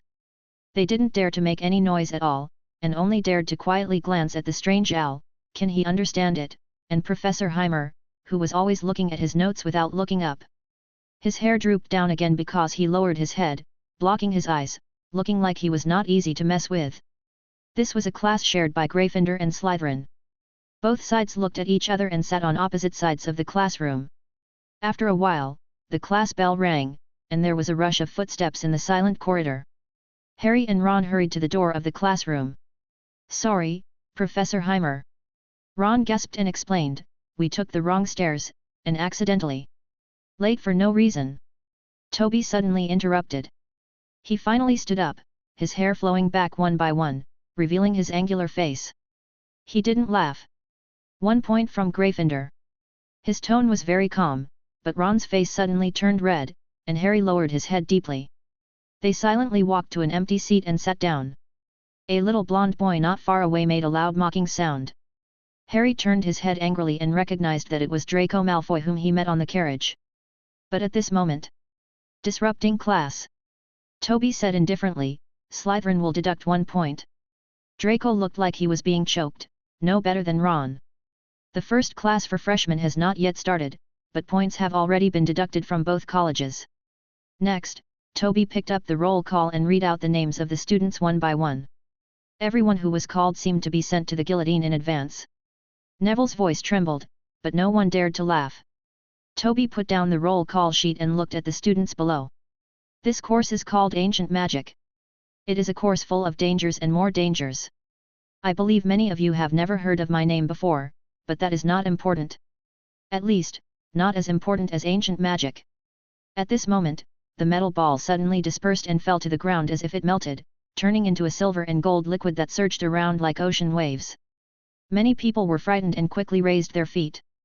They couldn't help but scream it out loud. It seemed that in the blink of an eye, the silver covered the entire classroom, and the gold turned into thin lines, forming an extremely complex pattern on the silver. Only Hermione noticed that this was a magic circle, which was extremely rare. 6-pointed star. Immediately afterwards, the magic circle emitted a burst of dazzling light, and the whole classroom was completely changed. They appeared at the bottom of a lake out of thin air. Many people quickly covered their mouths and noses, but found that they could still breathe. At this time, Toby's voice sounded again, and a black shadow slowly swam across the lake behind him. It was so big that it was hard to tell what it was. "I want to teach you something. This is my duty as a professor. But after thinking about it, I found that nothing seems to compare with the two characteristics of ancient magic. That's the danger, and more danger. It's like a magic circle that suddenly trapped you. This is not the most critical moment I have ever encountered. In addition, there is something even more dangerous. That is..." The huge black shadow swam over, and it seemed that it finally found Toby. Many students pointed at Toby's back and shouted, "Professor Heimer, there is something swimming behind you." But Toby did not look back, but smiled at the students for the first time. He finally continued, his tone just sparse and normal. "Die." The bloody mouth opened wide and Toby was swallowed in all at once. The students were all frightened, trembling, and speechless. "Professor Heimer is dead?" Chapter 23. The students were stunned for a long time. They were frightened and left their seats. Although the monster had swam away, no one dared to sit back. Ron and Harry stood tremblingly at the back of the classroom. Draco lowered his body and hid behind the shouting Crabbe and Goyle. Neville was paralyzed on the ground in fear. Only Hermione mustered up the courage to ask. "Principal, Professor Heimer is really dead." Only then did the students remember that the principal was still with them. For a while, many people shouted, "Principal, take us out of here quickly. What happened to Professor Heimer? Mom, I want to go home." Dumbledore put down Transfiguration today, coughed hard twice, and shouted helplessly, "Toby!" Toby's figure immediately appeared behind the desk. He watched the students' reactions with satisfaction. The illusion in the classroom also disappeared little by little. The silver and gold turned into metal balls again and floated back to him. The students looked at him blankly. Toby said slowly, "The last student to return to the table will be deducted 5 points." A second later, there was a series of sounds of desks and chairs being moved in the classroom, and the honor fell to Goyle. He was so frightened that Draco and Crabbe had no time to care about him. After Slytherin House was really deducted 5 points, Toby looked at them and said, "I believe you are already aware of the dangers of ancient magic. It was just an illusion just now. It happened when I was exploring Loch Ness. I can tell you with certainty that it is no safer than simply studying ancient magic, and what you see is also the easiest way to die, at least you will not be tortured." Hermione habitually took out her notebook and was about to write down this passage. The paleness on her face had not completely faded away. "You don't need to remember this." Toby looked at her and said. Hermione seemed startled and immediately threw the quill on the table. "Very good." Toby praised, not knowing what to praise for it. "Now, can anyone tell me what the monster was that just swallowed me up? I can give you some hints. The monster was about twice the size of this classroom, and it was just what I just said. The words also gave you some clues." As soon as Toby finished speaking, he saw an arm raised high. "Miss Granger. It's the Loch Ness Monster," Hermione said as calmly as possible. She suddenly realized that Professor Heimer didn't seem to be that easy to talk to and had gradually begun to regret the letter she had written. 1 point for Gryffindor. Toby smiled, then who knows what the true form of the Loch Ness Monster is? Or Hermione. The Loch Ness Monster is a horse-shaped monster, a XXXX level magical animal that can change into various shapes, but the most common one is the form of a horse. Moreover, the Loch Ness Monster is currently the largest known horse-shaped animal. The water monster, whose favorite image is the sea serpent, has been seen by many muggles. Hermione's answers became smoother and smoother, and many students in the classroom didn't even know what a kelpie was. For example, Harry was stunned for a moment. "Perfect answer." Toby's smile looked much more cordial, 3 points to Gryffindor. Hermione sat down proudly, her mood getting better and better. Not only did she make up for the points deducted from Harry and Ron, she even added an extra 3 points to Gryffindor. As Miss Granger said, the Loch Ness Monster is very dangerous, and there is not only one water monster in Loch Ness. There are more horse-shaped water monsters of different sizes deep in the lake, and wizards are also among them. In the recipe, they will devour people and float their internal organs to the surface of the water. So if anyone dares to say that they want to go swimming in Loch Ness, they must be crazy. The reason why I want to start from Loch Ness is also related to the illusion you just saw. That illusion was created with a magic circle. The knowledge about the magic circle will become our main course this semester. Many students couldn't help but look forward to it, but Toby immediately poured cold water on them. "But you'd better not think that you can learn such a profound magic circle from the beginning. You won't be able to do it even at the end of this year's semester. If you are lucky enough, you may be able to learn it before graduation. And the first class is not mainly about magic circles, but ancient magic." With a confused look in his eyes, Toby continued, "There is no need to take out your textbooks now. These contents are not recorded in them. When it comes to ancient magic, it is inevitable to explore ancient ruins. I was a Gringotts curse breaker, but I prefer to be called an archaeologist. Loch Ness is one of the places I have archaeologically visited. Deep in the lake, I discovered a lost city. As the name suggests, the city has been completely destroyed, and there are not many clues left. All the books have been soaked in water for many years and cannot be restored at all. But it was in this city that I discovered extremely rich knowledge related to magic circles, and this thing." He pointed at the metal ball floating in the air and said, I named it the magic ball. It is probably the only magic ball left in the world. It can be easily used to construct magic circles, provided that the user is familiar with magic. The understanding of the formation is thorough enough. In addition to the magic ball, I also discovered many interesting things in that city. For example, the wizards who once lived in the city deliberately did not contact the outside world. They did not seem to live voluntarily at the bottom of the lake, but more like forced. And I also discovered their greatest possibility of extinction, which is the most interesting thing, because later they did not have enough reproductive conditions, and all the children they gave birth to were deformed. I like to think of that as the wizarding world today. In other words, we only exist because ancient wizards were willing to intermarry with muggles. In other words, there are no real pure blood families at all now, and all of us. They are all just mixed blood wizards, otherwise the wizards would have become extinct long ago, just like the Lost City. The students' reactions varied. Many did not understand what Toby was saying, but others did and were angry. Draco Malfoy. Toby named a name. I noticed that you seemed to have something to say, just say it. The blonde boy stood up angrily. He seemed to have been insulted and retorted angrily, Malfoy is a pure blood family. We are not mixed blood wizards at all. We all have precious pure blood flowing in our bodies. Chapter 24. Facing the angry Draco, Toby said without hesitation, because I took the initiative to ask you to speak, I will not deduct Slytherin's house points because of your bad attitude. But the interesting part is, I originally thought that the Longbottom family would be the one to raise objections. He looked at Neville, who was startled. Or maybe the Weasley family. He looked at the stunned Ron again. Other Slytherin families are also fine. He glanced at the Slytherin students. But I didn't expect that the Malfoy family would protest first. I dare say that I have too much evidence to prove that you are a mixed blood family, but you won't understand these words. I don't mind finding someone. Chance to talk to Lucius personally. Yes, I know your father, Draco. He was many years above me in school, but I knew him, and he finally got to know me after graduation, even. It's ridiculous that he regarded me as a threat to his status. Speaking more carefully, his status at the time was also very delicate. At this moment, Principal Dumbledore coughed twice. Toby slapped his mouth twice and asked Draco, who was already frightened, to sit down. Okay, let's not talk about the bloodline issue for now, let's move the topic back to ancient magic.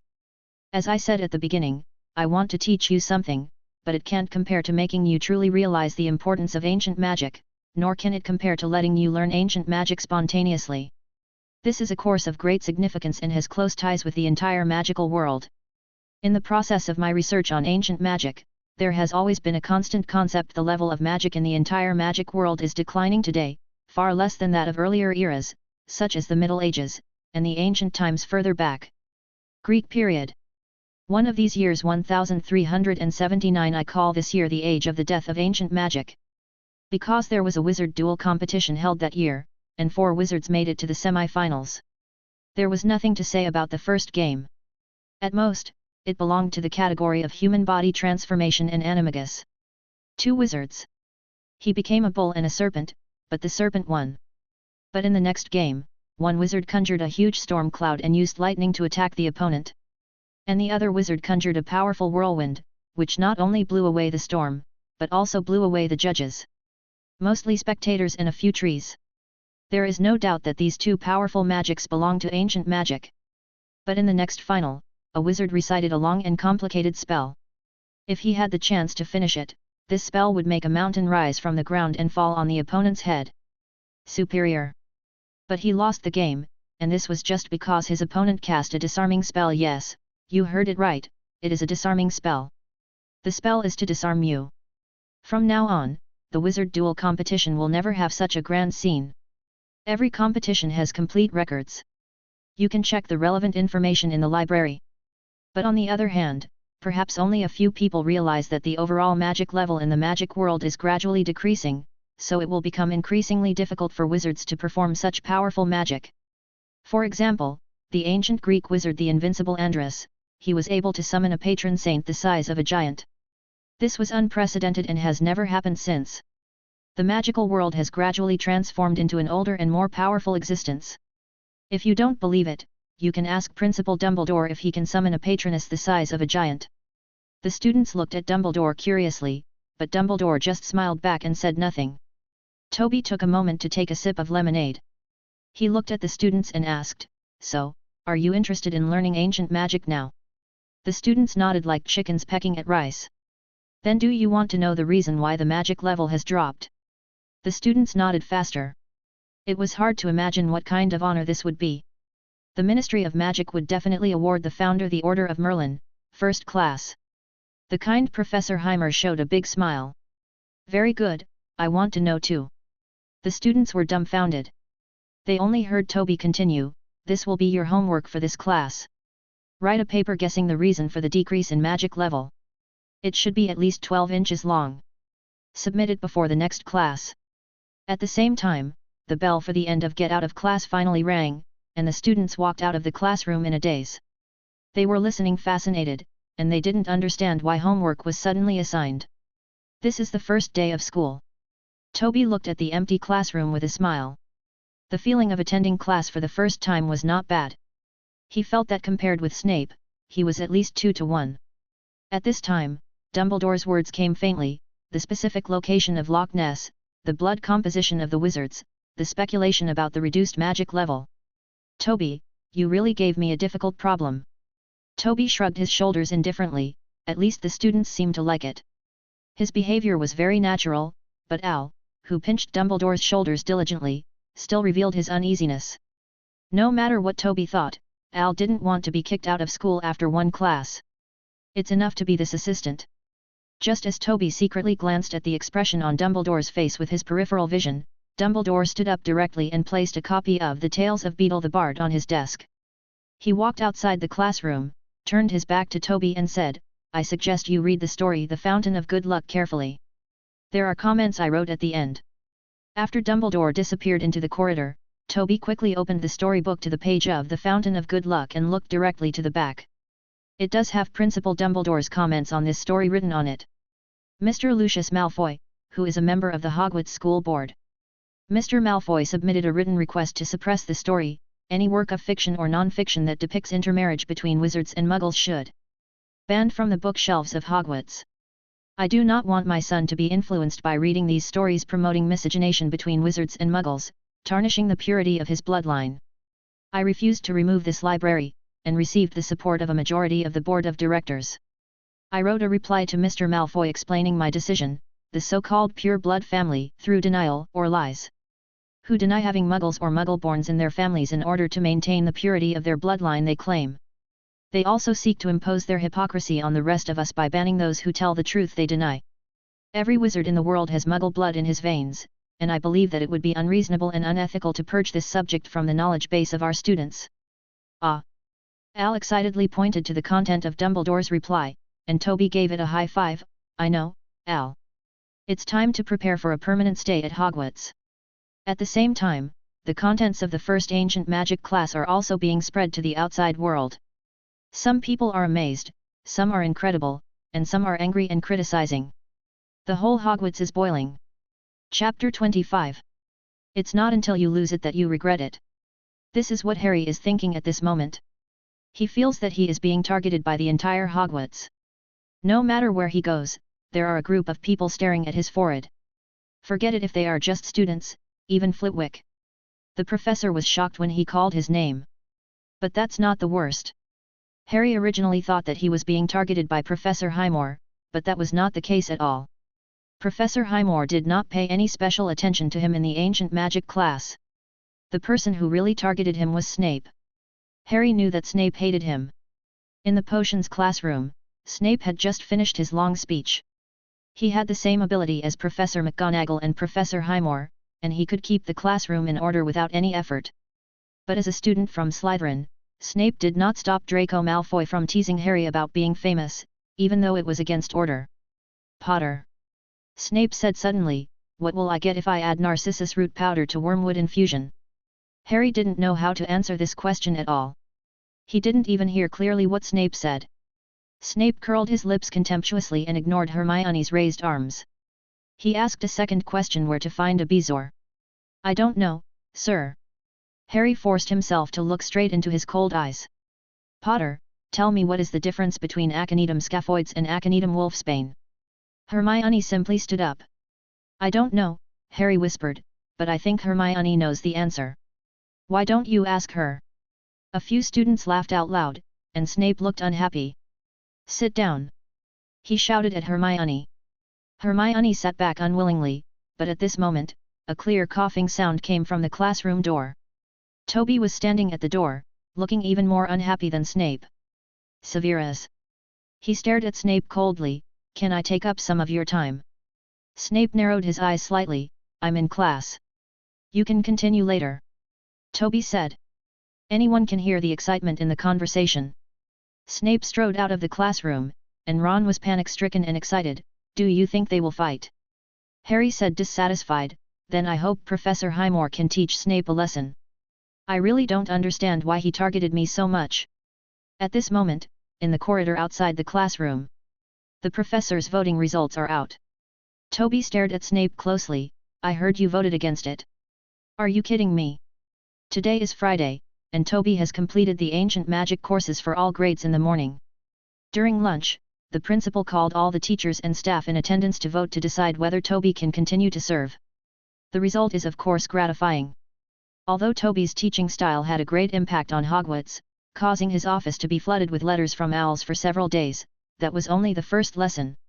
Moreover, Toby also explained to Dean McGonagall in detail that there will only be one similar course, and he will focus more on real ancient magic knowledge such as magic circles. But Toby heard Professor Flitwick say that Snape had expressed extremely strong dissatisfaction with his retention, and even resolutely opposed Principal Dumbledore's decision in the meeting. I don't seem to have the need to explain to you. After Snape said this, he turned around and returned to the classroom. Oh? What about this? The magic ball suddenly spread out and quickly formed a magic circle, trapping Snape inside. Outsiders could not hear the sounds coming from the magic circle, and Toby finally no longer suppressed his anger and shouted, I also saw you deliberately embarrassing Harry Potter. Are you crazy? You have to deliberately embarrass Harry Potter. A child. If I were you, wouldn't I have to teach all the students in Slytherin House? Their parents are all Death Eaters by name. This has nothing to do with you, Toby. Snape quietly tightened the wand in his sleeve. I know whose child Harry Potter is, and I don't need you to remind me. I don't think so. Toby looked directly into Snape's eyes and said, besides, I still have a debt I haven't settled with you. You don't think I've really forgotten it, do you? You were a Death Eater when Lily died. What about you? Snape stared at Toby's face, his expression became distorted. You are just a coward who ran away. 5 minutes later, just as Hermione was flipping through 1,000 magic herbs and mushrooms boredly, the classroom door was finally pushed open again. The students suddenly became silent. They were all frightened by Snape's appearance. His sleeves were torn to pieces, revealing his arms covered with scars, and his face was covered with black ash caused by the fire. They actually started fighting. Ron mouthed silently. SHH. Harry quickly stopped him, but it was already too late. 10 points from Gryffindor. Snape stared at them fiercely. 10 points each. Continue class and take out all your notes. What are you waiting for? On the other side, in the principal's office, Dumbledore was healing Toby's cut wound on his calf. He looked no better than Snape, and his face was also covered in black ash caused by the fire. It's really surprising to me. Dumbledore took back his wand and said, if I didn't know you well enough, I would have thought that you were being impersonated by someone else. Fortunately, I discovered it in time, otherwise the entire corridor would have been destroyed by the two of you. There's nothing we can do about it, Principal. Toby shook his head and said, it was just a small fuss at first. But Lily is dead anyway. I really can't forgive Severus. For what he did, he really shouldn't become a real Death Eater. At the same time, I know very well that he will not forgive me for running away. But he seemed obviously more guilty than me. I also know how to heal injuries, but he would rather continue teaching despite his injuries and let the pain torture himself. Dumbledore did not blame Toby for his behavior. It seemed that he had expected this. To him, the duel between the two was just a quarrel between students, which was a common occurrence. I never knew you liked Lily too. That's not like it, Principal. It's more about gratitude. Okay. Dumbledore stood up and said, as early as your student days, I have heard too many good things about Lily. At this time, Phineas in the portrait mocked, what a nonsense. 2 professors would brazenly fight in school. Such ridiculous things would not have happened when I was the principal. Toby took out his black walnut wand and pointed it at the position of his heart, but I must recognize my own heart and cannot deceive myself. This is the characteristic of black walnut. The wand chooses the wizard. Unscrupulous. Strong words. Phineas shouted, nonsense. Nonsense. Toby stood up and left the principal's office, waving his hands indifferently. Whatever you say. Chapter 26. This was definitely the scariest potions class Harry had ever taken. Even though he had only taken it once, he still thought so. Snape was terrifyingly harsh. Any student who made a mistake would be scolded mercilessly by him. Even Draco Malfoy was no exception.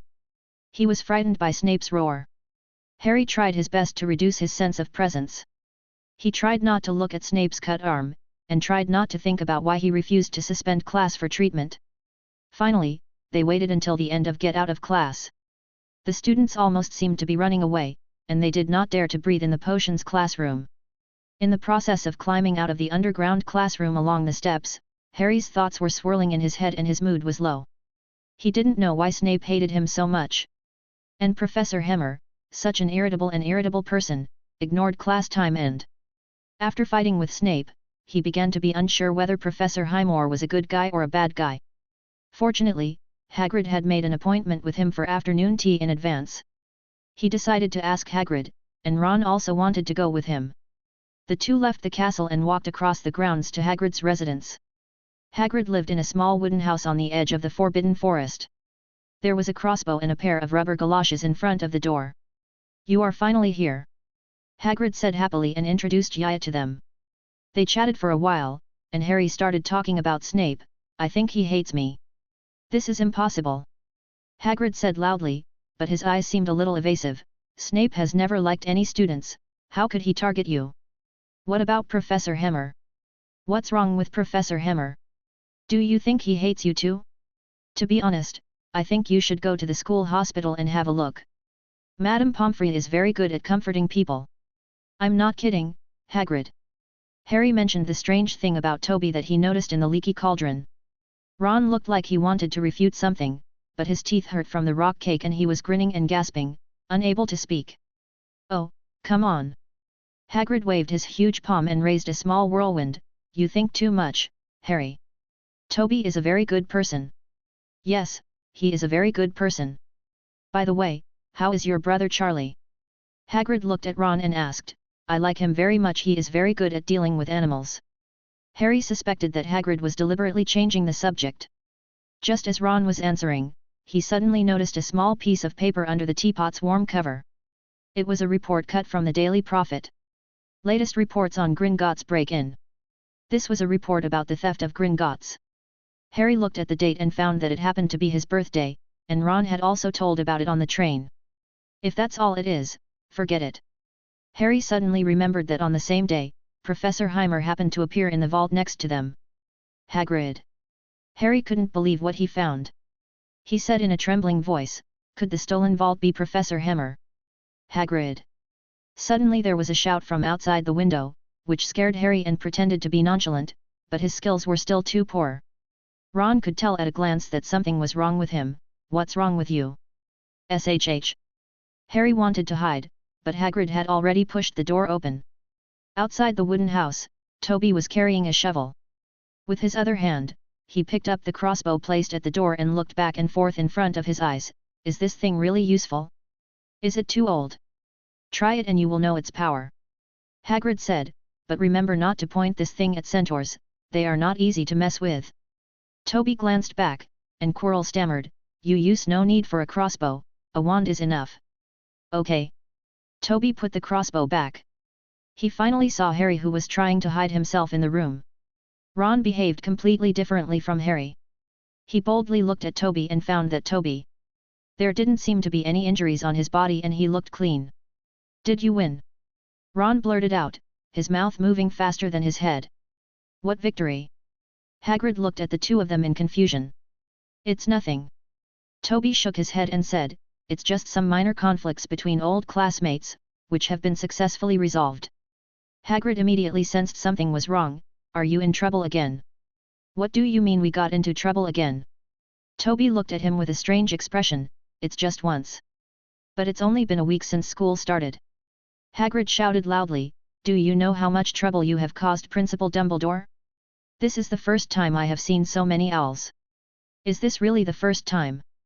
Toby asked suspiciously. Well, it's just rare. Hagrid softened his tone and said, I remember you were not like this before, Toby. He turned to look at Quirrell, who was frightened by the loud voice. You two, why did you come back like this after going out once? I remember you were very smart before. Can you two just go to the Forbidden Forest? Don't really cause big trouble. Quirrell was speechless, but Toby comforted him. Don't worry, Hagrid. He patted himself on the shoulder, and Al immediately waved the small shovel in his hand. Al is still here. Hagrid smacked his mouth twice and shook his head feebly. Forbidden Forest. Ron was startled. Professor, are you going to the Forbidden Forest? Harry couldn't help but look at them. Yet. Toby rolled his eyes, and he suddenly lowered his voice and said, but this has nothing to do with you. Have you heard of the legend in the Forbidden Forest? What legend? Ron was frightened by Toby's tone, but he still couldn't help but asked out of curiosity. It's a legend about the devil. Toby ignored the confusion on Hagrid's face and said, it is said that there is a devil wandering around in the Forbidden Forest. He has chopped off Professor Kettleburn's arms and legs. Do you know who Professor Kettleburn is? He is your future professor of care of magical creatures. If you have time, you can go see him and see how scary he looks. Hey! Hagrid yelled dissatisfied. Toby ignored him and continued, now the devil is still in the Forbidden Forest. It is said that he has changed his target and is specifically targeting students who violate school rules. He has a shovel, which is specially made by goblins. It is sharp. Incomparable, one shot is like a puddle of meat. Ron was stunned. He pointed to the shovel on Toby's shoulder and asked, is it this shovel? That's right, this is it. Toby grinned and waved the shovel twice, scaring Ron back quickly. So do you know what to do? What to do? Ron asked with a pale face. Of course I'm going back to do my homework on ancient magic. Toby suddenly roared, you actually have time to drink afternoon tea? Where is the paper? Do you know that Hermione Granger has already handed in the homework, a full 15 inches, 3 inches more than I asked for. Go and do your homework. Go now. The two of them were so frightened that they ran out of the cabin. Hagrid shouted dissatisfiedly, hey! Toby actually drove his guests away. If you leave them to do their homework, that's fine with me. Toby waved his hand and said, see you later, Hagrid. Hagrid glared at his back angrily. Toby did not look back, but said to Quirrell, you should also try this and become stricter, otherwise those students will never listen to you. Regarding this, I am very experienced. Quirrell didn't dare to refute. He said with a sad face, I will give it a try, but I won't need your help for a while, right? I can deal with the troll on my own. It's not a big deal. Toby said without hesitation, anyway, I already know the mechanism you are going to set up. I'm just helping you. You don't have to feel burdened by it. It's really just a convenience, and I also have other things to do. To do? What's the matter? Do you even need to ask? Of course, this is something only archaeologists can do. You want to dig up the Forbidden Forest. Don't say it so harshly, that's called archaeology, and only professional wizards can do it. Hey! Quirrell! Don't run away! Hey! Chapter 27. I suspect Professor Hemmer is the thief. Do not be silly. Otherwise, how can you explain the coincidence that happened that day? He was not targeting me, but Hagrid. Even the vault is next to us. Do you want the last piece of pie? At the dinner table, Harry had no appetite at all. Ron happily picked up the last piece of beef pie on the dinner plate, his mouth bulging. He glanced at Harry, you're not still thinking about this, are you? I don't understand why you are so hostile to Professor Highmore. That was simply the coolest magic class I have ever taken, all of them. Wizards are all mixed blood, he really dares to say that. But he is a Slytherin. Harry insisted, don't you think there is something wrong with what Nick said at the first term dinner? He obviously knows something extra and may have seen it with his own eyes, but he can't do it behind his back. Speak ill of the professor. Professor Heimer is definitely not as simple as it seems. This is really difficult to handle. Ron said, he looks very troubled already. Do you want to go to the library together? Of course, we have to finish the ancient magic homework quickly. Speaking of the 15-inch paper, how did Hermione Granger do it? Is she deliberately trying to please Professor Heimer? Harry's face was full of confusion. Do you remember the letter she wrote to Professor Heimer? Maybe we should find an opportunity to carefully observe Hermione Granger's reaction, so that we can know who Professor Heimer is through the follow-up. How am I alone? Hey? Does this have anything to do with the thief you suspect? No, it has nothing to do with the thieves. It just has to do with our failure to complete our homework. Until now, I still have no clue. It makes sense. By the way, I have some bad news for you. I don't have it either. At the same time, Toby and Al walked back to the castle dejectedly. Most of the students did not dare to provoke them and stayed away from the wall. They still didn't know what kind of person Professor Heimer was. But he must be extremely serious in class and very decisive in deducting points. Although the attitude towards bonus points is similar, it is a pity that not everyone can enjoy this honor. Mr. Longbottom. Toby happened to bump into Neville and shouted to him, "Come to the office with me, now." Neville was shocked, he still looked so timid. Roommates Dean and Seamus sent him blessings. When Neville walked into the ancient magic office tremblingly, Toby asked him to close the door, and then asked as if inadvertently, "Why haven't you handed in your homework yet?" Neville looked at Toby's eyes hidden behind his hair and felt that the other person suddenly became very strange, as if he was in class. Neville himself, on the other hand, is unlikely to die soon. It's too difficult. Neville stammered, "I've been searching in the library for several days, but I haven't found any suitable information." Toby's expression did not change, and Al, who was wiping his head with a towel, said yet to him, "I can't say that the homework is too difficult." Toby replied, "If you don't teach these, what can I teach? You can't start by taking care of Sniff, right?" Al shook his head, and it said yet again, "Tisk, tisk, stop talking." Toby suddenly said impatiently, "I am the professor, you are just the assistant. How can the assistant decide what should be taught? You only need to be responsible for checking the homework." Neville stared blankly at Toby and Al, who suddenly had a quarrel. He seemed to know something terrible. Wasn't Professor Heimer the one who checked the homework? Before almost getting into a fight with Al, Toby finally recalled that there was another student in the office. He pushed his long hair back on his head, and the amiable Toby suddenly came back. "By the way, Neville," he asked kindly, "how are Frank and Alice?" Neville replied blankly, "I haven't had time to see them yet." "So have you bought a new wand?" "Bought?" When he thought about this, Neville felt like he was going crazy. He actually secretly bought a new wand behind Mrs. Longbottom's back, which was also his own wand. Cherry wood, unicorn tail hair. Neville introduced his new wand, and he looked like he couldn't put it down at first sight. Toby nodded with satisfaction, "Remember to keep Frank's wand well, and just use your new wand in class in the future. Do you remember how Mr. Ollivander introduced these two materials?" Remember, he said that cherrywood can give the wand strange power, and when combined with the unicorn's tail hair, it can reduce the difficulty of controlling it. Just remember it. In addition, you should also remember one sentence.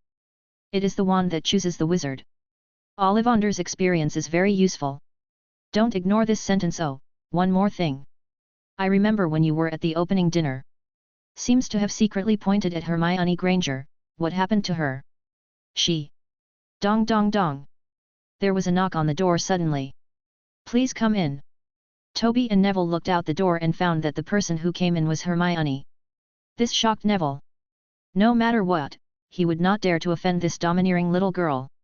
"You should go first, Mr. Longbottom." "Is there something wrong, Miss Granger?"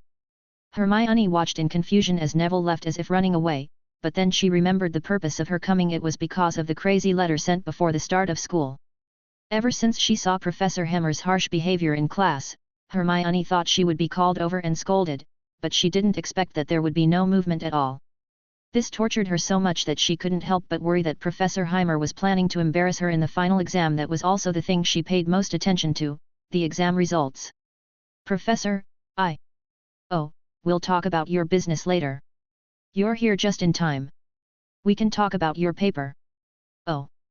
Hermione watched helplessly as a piece of parchment flew into Professor Hammer's hands. The small words on it were densely packed, and the same size of paper could accommodate more words. Toby scanned it roughly to make sure he got it right. This is an excellent paper.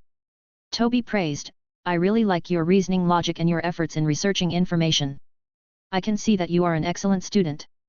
Hermione couldn't help but feel proud. She tried her best to keep her face straight and try not to look so proud. But the direction you inferred is completely wrong. Ah! Before Hermione could recover, Toby pointed to a few lines of text and read, according to the signs of the lost city in Loch Ness, perhaps the source of the reduced magic level is also the reason why wizards in the city are hiding. I'm very happy to see that you can combine what you talked about in the first lecture and write it in the paper, but you ignored more factors. The only ancient ruins you know about are this one, which does not constitute the most accurate evidence. In addition, you have not personally entered that city, you just heard it from me. You find a seat and sit down. There are other questions in this paper. And the most important question you ignored is ancient magic. There is no right answer. Hermione sat blankly on the sofa. Ah! Chapter 28.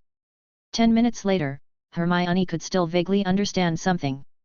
Half an hour later, Hermione had no idea what Professor Hammer was saying. Toby knew that this was the end of today's teaching, and it would be useless to continue. Okay, that's probably it. Toby clapped his hands in front of Hermione's eyes, asking the little girl to come back to her senses quickly. But it's not your fault. He comforted. By the way, after all, this is a brand new course, very different from other courses. Even I am just guessing, and I may never know that the magic level has decreased. The reason? It's already very good that you can write to this point. Hermione didn't know how to react. Was this a compliment to herself? Toby put the parchment in his hand back to its original place. He forgot about Hermione coming to him, and all his thoughts were focused on revising the paper. He walked back to his desk and sat down, smoothed his hair back again, picked up a copy of Ancient Magic, and pulled out a stack of parchment, and his shorthand quill immediately began to write profusely. You may go, Miss Granger. Toby said without raising his head. He carefully recalled his experience in Loch Ness, thinking about what should be written on the parchment, and the knowledge of the magic circle should be explained in more detail. But just after writing the first piece of parchment, Toby suddenly realized that he didn't seem to hear the sound of opening or closing the door. When he looked up, he found Hermione standing opposite the desk, her upper body tilted over, and she carefully glanced at the contents on the parchment. Ha! Toby was so shocked that he leaned back. What are you doing? Are you planning to commit academic plagiarism? Hermione hurriedly explained, No, Professor. I'm just curious, are you writing a new book? So that's what happened. Toby felt a lot more at ease. He didn't want to see his new book on the market in advance. That's right. He lowered his head again. There was nothing to hide. The content of Ancient Magic is not complete. I plan to publish a new textbook every year so that you can better understand Ancient Magic. Hermione couldn't help but get excited. She could finally see the follow-up to Ancient Magic. Professor Heimer, when will your new book be published? Well, next year, maybe. The official first-year textbooks will be released next year, which will be enough for the freshmen of Hogwarts to use. Oh. Hermione always felt that there was something wrong with this order. What about next, Professor? What about the next book? The next one will be the year after next, Archaeology. Well, the school professor is very busy at work and doesn't have much time to spend on writing new textbooks. I plan to publish a book every year according to this rule. 1 year. 1 book is just right. Hermione ignored Professor Heimer's slip of the tongue and silently calculated the time and sequence in her mind. When she entered 2nd grade, a new textbook for 1st grade was published. When she entered 3rd grade, a new textbook for 2nd grade was published. Then I will never be able to use new textbooks. She shouted loudly, and Toby quietly covered his ears. Oh, sorry, Professor. It's okay, just wait until I think about it carefully. Toby stared at Hermione, who lowered her head for a while, and he quickly calculated the result. It seems like this is really the case. He shook his head regretfully. This is such a pity, but fortunately, the new students can still use it in the future. I hope they like it. Hermione didn't have the heart to worry about the new students in the future. Now she is a new student. She stood for a while unwillingly, and Toby looked up at her in confusion. Why haven't you left yet? You can leave now, Miss Granger. It's only been a week since school started, and I just helped you submit your paper. It's just a problem. There will be plenty of time to correct it in the future, so there is no need to rush. Can I ask another question, Professor? What is the problem? Why did the part about Egypt disappear halfway through? That's because I just returned to China and don't have time to continue writing. Where is the werewolf in the Himalayas? Why did he suddenly disappear? That werewolf is a friend of mine. He was living in a very embarrassing situation, so I thought of inviting him to take the adventure together and give him some reward. But I didn't expect that he couldn't stand the cold and ran away. Don't call him a werewolf again in the future. Should be added with the title of pampering. Maybe I should add this idea to the new book. So that's it. What about Angela? What happened to her afterwards? Toby suddenly raised his head and stared directly into Hermione's eyes. Hermione quickly looked away, pretending to be interested in Al, who was flying around on the flying carpet.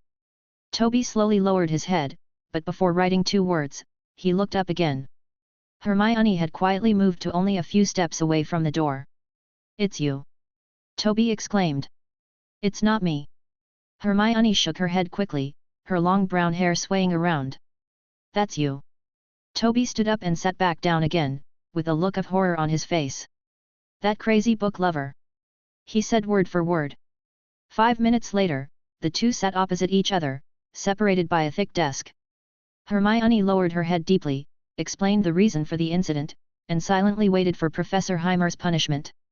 As for Toby, he maintained his reclined posture and pressed his back tightly against the armchair. He has not been able to completely come back to his senses until now. It turns out that book lover is just a freshman? How crazy is the first grade? Toby didn't know whether to be happy or distressed. Al flew to Toby's head on a flying carpet and muttered a few words in a low voice. What you said makes sense. Hermione heard Professor Heimer say, we are really pressed for time. Yeah. Yes, teaching takes up a lot of time, not to mention after-school homework. Yeah. You mean the revision of new textbooks? Well, let me ask Miss Granger. Yes, Professor. Hermione immediately pretended not to eavesdrop. Well, Toby said thoughtfully, so you are eager for the new textbook to be published as soon as possible. Of course. Hermione said expectantly. She really hoped to see the new textbooks as soon as possible so that she could preview the courses for the next semester as soon as possible. As for this year's class, she has already memorized all the teaching materials. Very good. Toby showed a kind smile. Then I will give you the first draft to check, which is some editing work. Proofreading. Hermione didn't understand. What is your specific responsibility? It's very simple. Toby's smile became more kind. It means checking for typos. You can't judge other content anyway. There are no reference materials. All the knowledge is in my head. Just checking for typos. Hermione felt like she was being underestimated, although she still hoped to read the new book faster. To thank you for your hard work. Toby continued, I will add a special acknowledgement for you in the new textbook. How about it? Leave it to me, Professor. Hermione replied eagerly, her eyes sparkling as if they were filled with stars. This is a textbook for Hogwarts. I wonder how many people will see their name on it. Yeah. Well, I know there are too many people to thank. It's okay. It's just a few words at most. At worst, we can just remove which. What kind of acknowledgement does a bar owner want? Miss Granger. Toby noticed Hermione's suspicious eyes, and he immediately stopped muttering with Al and held out his palm with a solemn expression.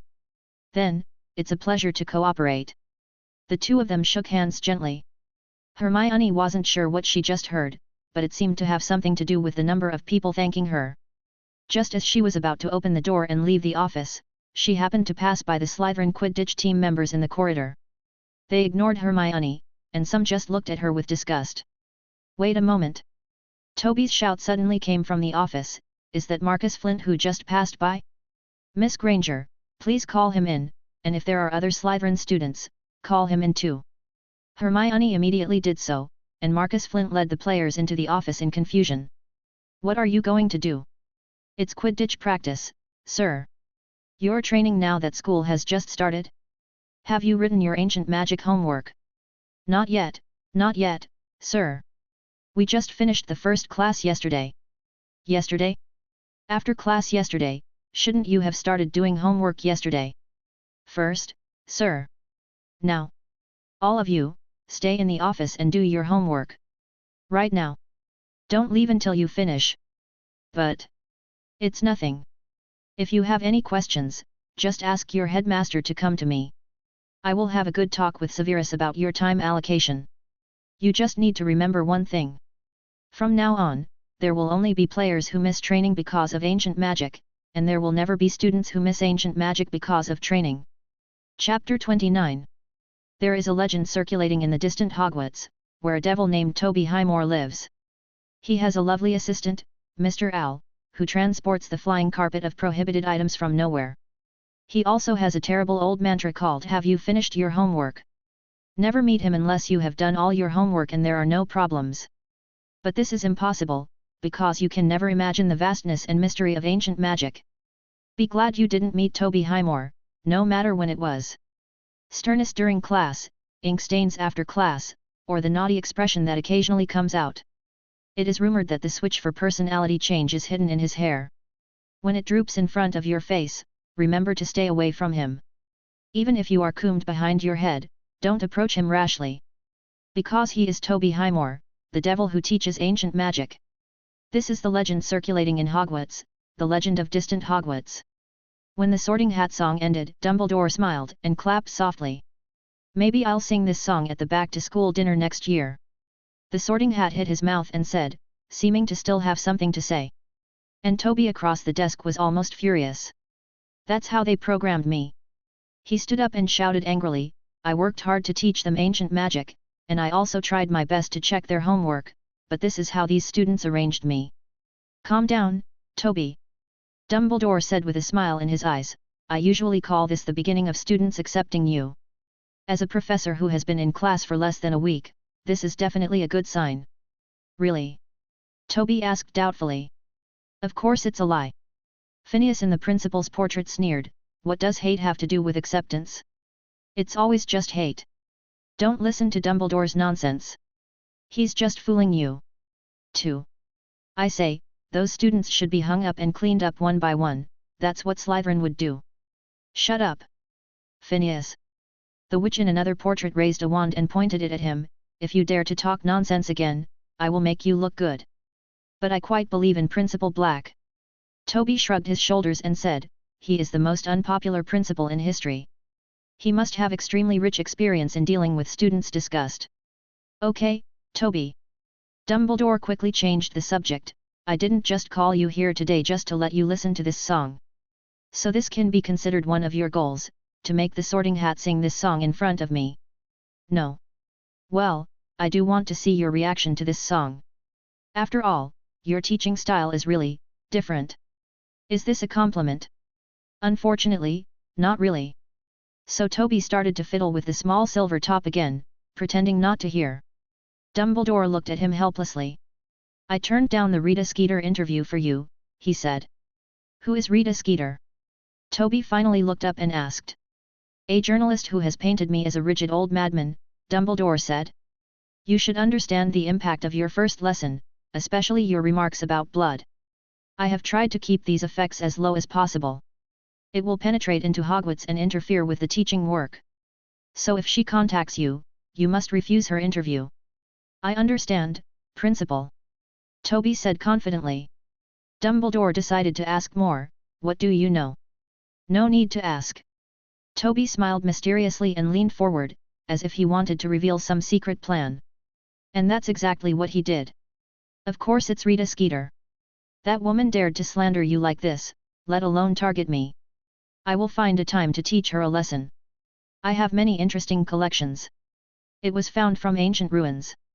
It is very powerful and the consequences are very terrible. The woman named Skeeter will see it. You don't have to worry about the subsequent problems. In the worst case, I will delete this part. If it's dropped, we won't tell it in class, so no one will know it was us. What do you think of this plan, Headmaster?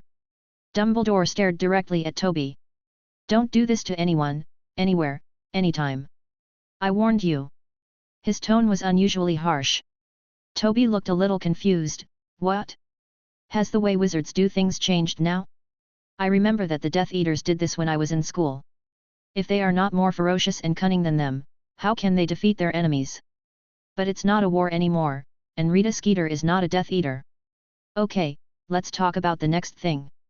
Dumbledore couldn't refuse and said, the centaurs in the Forbidden Forest came to me and said you planned to destroy the forest. How is that possible? Toby immediately denied, pointing to his shoulder. If you don't believe me, ask Al. When we were exploring the ruins, we deliberately avoided those trees, not even the leaves that fell on the ground. Move. Al nodded cooperatively, and loudly accused the centaurs of talking nonsense. What ruins are there in the Forbidden Forest? Dumbledore asked. Still looking. Toby replied, do you know how big the Forbidden Forest is? Professor Kettleben has spent half his life exploring the Forbidden Forest. One day I will find it. Don't do that again. Dumbledore's tone became stern again. You. Wait a minute, Principal. Toby suddenly interrupted. This time it was Toby who stared directly at Dumbledore and asked tentatively, if my feeling is correct, are you specifically looking for me to lecture you this time? It's a pity, yes. Are you kidding? Toby suddenly jumped up. I have graduated now, and I am even a professor in the school, but I still have to be caught and listen to the principal's lecture. The smile reappeared on Dumbledore's face. It's hard to say whether this makes any difference. But in my eyes, you are still just students, and there are still many things to learn. Oh, come on. Toby said and was about to leave the principal's office. I still have a lot of things to do. Those homework alone are enough to give me a headache. How can I have time to listen to these things that I have been hearing since I started school? The nagging. He opened the door forcefully, and saw Snape just walking outside. This. Toby turned his head back and forth in confusion, and finally asked Dumbledore behind the desk. He's here to be trained too. Chapter 30. Come in, Severus. I am willing to do this, provided that the coward standing in front of me is driven away. Oh, respected Mr. Death Eater, of course I am willing to make way for you, as long as you say a word, no matter what it is, respected Mr. Death Eater. Am I right? Gentlemen, are you pointing your wands at each other? Oh, and Mr. Al's small shovel. Let me remind you, this is the principal's office. Now, everyone puts down their wands and shovels. No exception. The two men put down their wands and stared at each other. Toby did not move aside. It seems that your injury is healed. He said, glancing at Snape's arm. Why, can the continued pain alleviate the guilt in your heart? If this method is feasible, I don't mind adding more pain to you. More injuries. Snape replied coldly, try it, if you can do it. Dumbledore behind the desk sighed softly. He didn't say a word, didn't do anything. But Toby still moved his body away silently. Okay, Principal. Toby turned around and said, I hope I am not included in the next conversation. You are not trying to mediate the conflict between Severus and me. The relationship between the two of us is good. He hugged Snape's neck regardless and continued to whisper to him, quickly, laugh out loud for me, even if it's just pretending. Don't let me get hurt when you're being punished. I'm really suffering. It's enough to be called into the office and lectured. Toby smiled naturally at Dumbledore. The corners of Snape's mouth also twisted into a sneer. Then I can't miss it. His tone was full of sarcasm. It's been a long time since I saw you bow your head and admit your mistake in front of the principal. Don't let me down this time, Toby. Snape pushed Toby hard on the back and pushed him directly to his original seat in the office, then walked in and closed the door hard. Toby stared at Snape with a gloomy expression. Snape was uncharacteristic. He leaned against the door frame leisurely, with a mixture of sneer and gloating in his eyes. Dumbledore still didn't speak. He conjured a chair next to Toby's seat, and then pointed at the empty chair. Snape's expression was no longer so carefree, and Toby raised his eyebrows instead. After Snape also sat down with a cold face, Dumbledore finally spoke. I heard from Severus that you forcibly called the Slytherin Quidditch players to the office and forced them to finish their homework before leaving. He didn't look at anyone when he said these words, but just helped Fawkes clean up his feathers. Toby glanced sideways at Snape. How come I didn't know you were so complaining when I was in school? Now I finally know I should do this. Snape's eyes looked a little cold. This is none of your business, Toby. But I strongly suspect that you are waiting for an opportunity to prevent Slytherin House from winning the 7th Academy Cup, and you are also preventing Slytherin from playing Quidditch. The team won the Quidditch Cup. It's none of my business. Toby completely ignored the second half of the sentence. All his attention was focused on the first sentence.